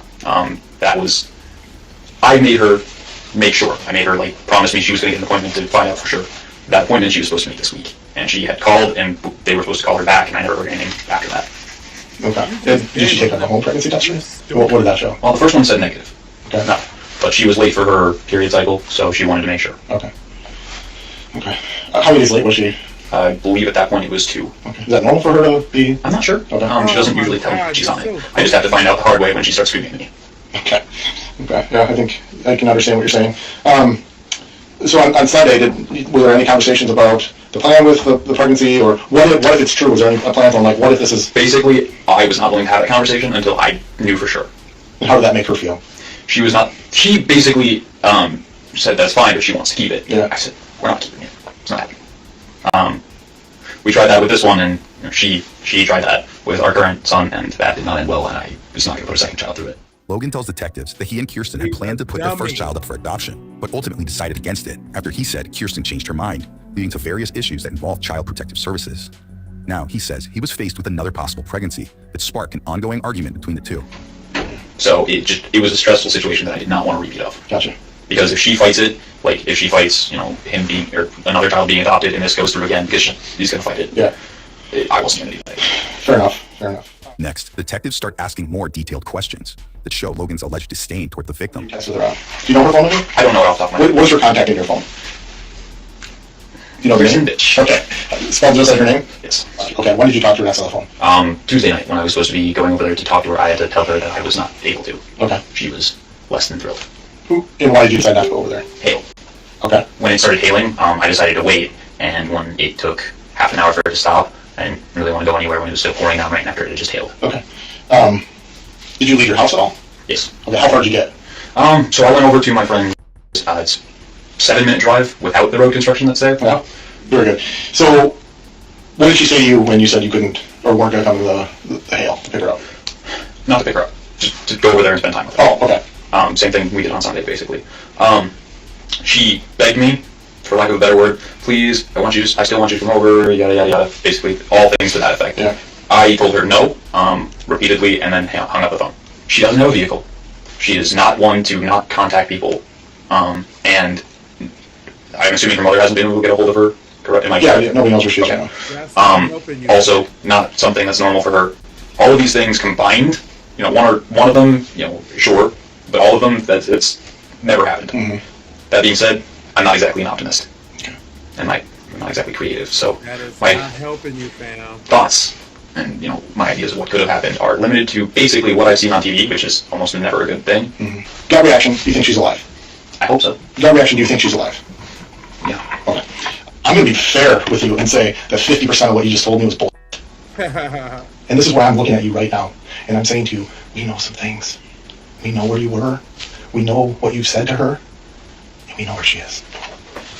Okay? So this is very important for you right now, to be honest with us. Now, detectives reveal they know more than they're letting on, including Kirsten's location, when Logan's story begins to unravel. Was Sunday the last time you saw her? No. Okay. When was the last time you saw her? Tuesday evening. Tuesday evening. And where was that at? I had taken her out to a trail. We went down the trail, talked for a while, and went back to the car. We had gone there on Sunday as well. And I wanted to go further down this time because I didn't get to see much of it. She was not the happiest that we were trying to go down it in the rain, which is fair. And she didn't seem afraid of lightning to me, so I took her down it. We walked back to the car though. I'll run for part of it, but as much a race as it was anything else. I ran out of breath, I had to stop. Okay. And then where did you go from there? I drove her back home. I left immediately thereafter. Logan now admits to walking the trail late at night with the victim on the night of the shooting, but says he took her home. But as detectives continue pressing the 23-year-old, that story also doesn't last long. What did you talk about today? Child that she thought she was having. And what did she say? she said she wanted to keep it, and I got, You can say it. I got angry. Yeah. I didn't want to keep it, and we had an argument about her keeping it, and I ended the argument by saying, this conversation is done, it's going nowhere, I don't want to have it, you can't keep it. Mm-hmm. Or what? Or I would do it my way, which was forcing her to go get an abortion in Illinois. Okay. So you just gave her. When I went out on the trail, because it was dark, I had brought a firearm for personal protection. But when we were having our argument, I got really, really angry, and I went to go clear my head, and she chased after me. Still talking about it. No matter how many times I told her to stop, she wouldn't, and I broke. I snapped, screamed at her, took it out, and said, "Stop following me, stop talking about it, please." And I didn't mean to. It went off. Mm-hmm. And then what happened? I didn't know what to do. I really didn't mean to, so I left. Okay. And where did she go? I don't think she went anywhere. When you shot, what did she do? She kind of freaked out for a minute, screamed at me. She asked what was that, and that was it. She kind of dropped to her knee. I walked away. I think at this point you kind of know that Kirsten did not make it. Okay, she did succumb to her gunshot wound. Where you're describing the shot took place, I don't think she went very far. Logan admits to shooting Kirsten and leaving her for dead with a gun he says he brought for safety. But again, detectives aren't fully buying his story. So as you basically, you meet with her on Sunday, trying not to talk about the thing you don't want to talk about, but still stuff comes up related to it, right? The relationship that you don't want to have, getting an apartment that you don't want to get, being a family which you don't really want to have be a part of, right? Is that fair to say? That stuff all comes up Sunday. And she wants to meet with you on Tuesday, and I'm assuming, and correct me if I'm wrong, you're probably like, great, she's going to be talking about all the stuff I don't want to talk about. I'm guessing that's in your mind, like... It was a thought, yeah. Yeah. So, I don't think it's that far of a stretch to think that go back to the same spot on the trail, take the gun with you. When she's talking about the things you don't want to talk about, try and scare her. Like you said earlier, you were going to essentially force her to have an abortion. Take the gun with you to try and do that. I don't know that I'm buying the safety thing, given that it wasn't as late as it was Sunday. You'd been there already. You didn't take your gun that day. It wasn't... It was a backup plan. It was never, ever supposed to actually happen. And what was your plan? What was the backup plan? That was it, just to scare her. Just pray to God she stopped. There wasn't a plan beyond that. I wanted so badly for it to work, for her to just stop. So where did you shoot her? Stomach, maybe chest. That area. Okay. Why do you say that? That's what I was thinking about. It's just her general direction and my problem. Which is what? Her being pregnant again. Mm-hmm. And if you shoot her in the stomach, what does that accomplish? She's no longer pregnant. Right. You say the gun on Tuesday was plan B. Was it really plan B? No, not really. I already knew plan A wouldn't work. When you guys are going down that trail, did you pretty much already have in your head, or no, it's probably going to end up with me, essentially I'm the one who's walking back and she's not going to walk back? No, that was never part of what I wanted or had planned. Just scare her, make her quiet, stop her talking about it. That was it. Never what happened. It's tough, and you've got to see it too. It's tough for me necessarily to believe that. I understand. Right? I do. Next, detectives revealed this incident was allegedly far from the first time Logan had threatened violence toward the victim. So kind of walk me through. Things go bad, right? You end up leaving, you drop the phone off the apartment, you go to your friends, and eventually go home. I think when you mentioned you had deleted messages that were on your phone. When did that take place? The deletion? Mm-hmm. After this. After this. And why did you delete them? I was scared. They look bad? Really bad. Yeah. What kind of stuff is in that looks bad? A lot of threats over her not stopping talking about the pregnancy and all that. And her saying she wanted to keep it over and over again. And what kind of threats? Physical threats, of lots of varieties. I don't remember all of them. Did you ever threaten to shoot her? I don't think so. Did you ever threaten to kill her or kill a baby? Maybe. Never her I can think of. And you knew there was really only one way to make your problem go away. Just wanted to put it off until I was ready. I never thought it would be done for good. I knew well enough that it wouldn't be. I just wanted her to stop for a few days until I could get my head around it. But she wasn't going to stop, and she wasn't respecting you. It didn't matter. I'm used to that. But what was the one way that you were thinking you could stop this? Fear is the only thing that's ever worked for me. Has it, though? Kind of. I mean, I've never tried to scare her with anything that big before. It's mostly just imposing. But you've used fear to try and scare her before. It's worked. A lot, actually. Like, never physical. But the idea of it. That's usually enough. Logan was charged with first-degree intentional homicide. Court records show he later pleaded guilty to the charge and was sentenced to life behind bars. He'll be eligible for extended supervision after serving 50 years. Damn, he got 50 piece. Extended supervision. He might get out on the what you call that, the halfway house side of the game in 50 years. Man, the world's gonna be so different in 50 years. Man, that's a long time. That's what you get when you like kill your girlfriend on a biking trail, though.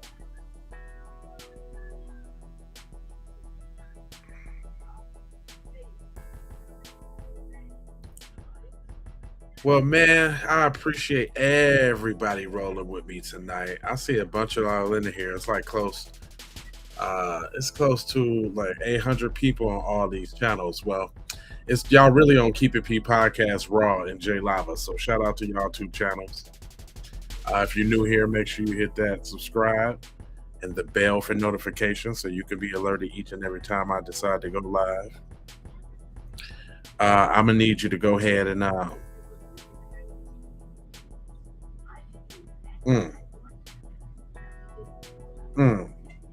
it's my joint right there.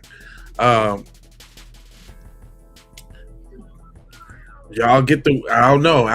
You know the word to catch on. The word to catch on. The word to catch on. We're gonna have somebody. Shout out to Abe again, because Abe came on here and probably gave me a better true crime call in than I probably could have ever asked for. Yeah, I need to go to sleep. I'm tired. I'm trying to hold on. I ain't got it.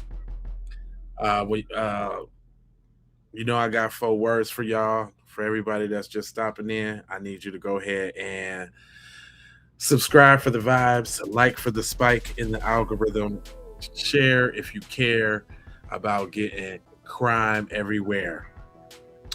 Please do that on the platforms that we are on, Jones. And just to bring it all the way home, I got love, peace, blessings, and aloha. I'm out the Doha for Shoha. You already know. Yiggity.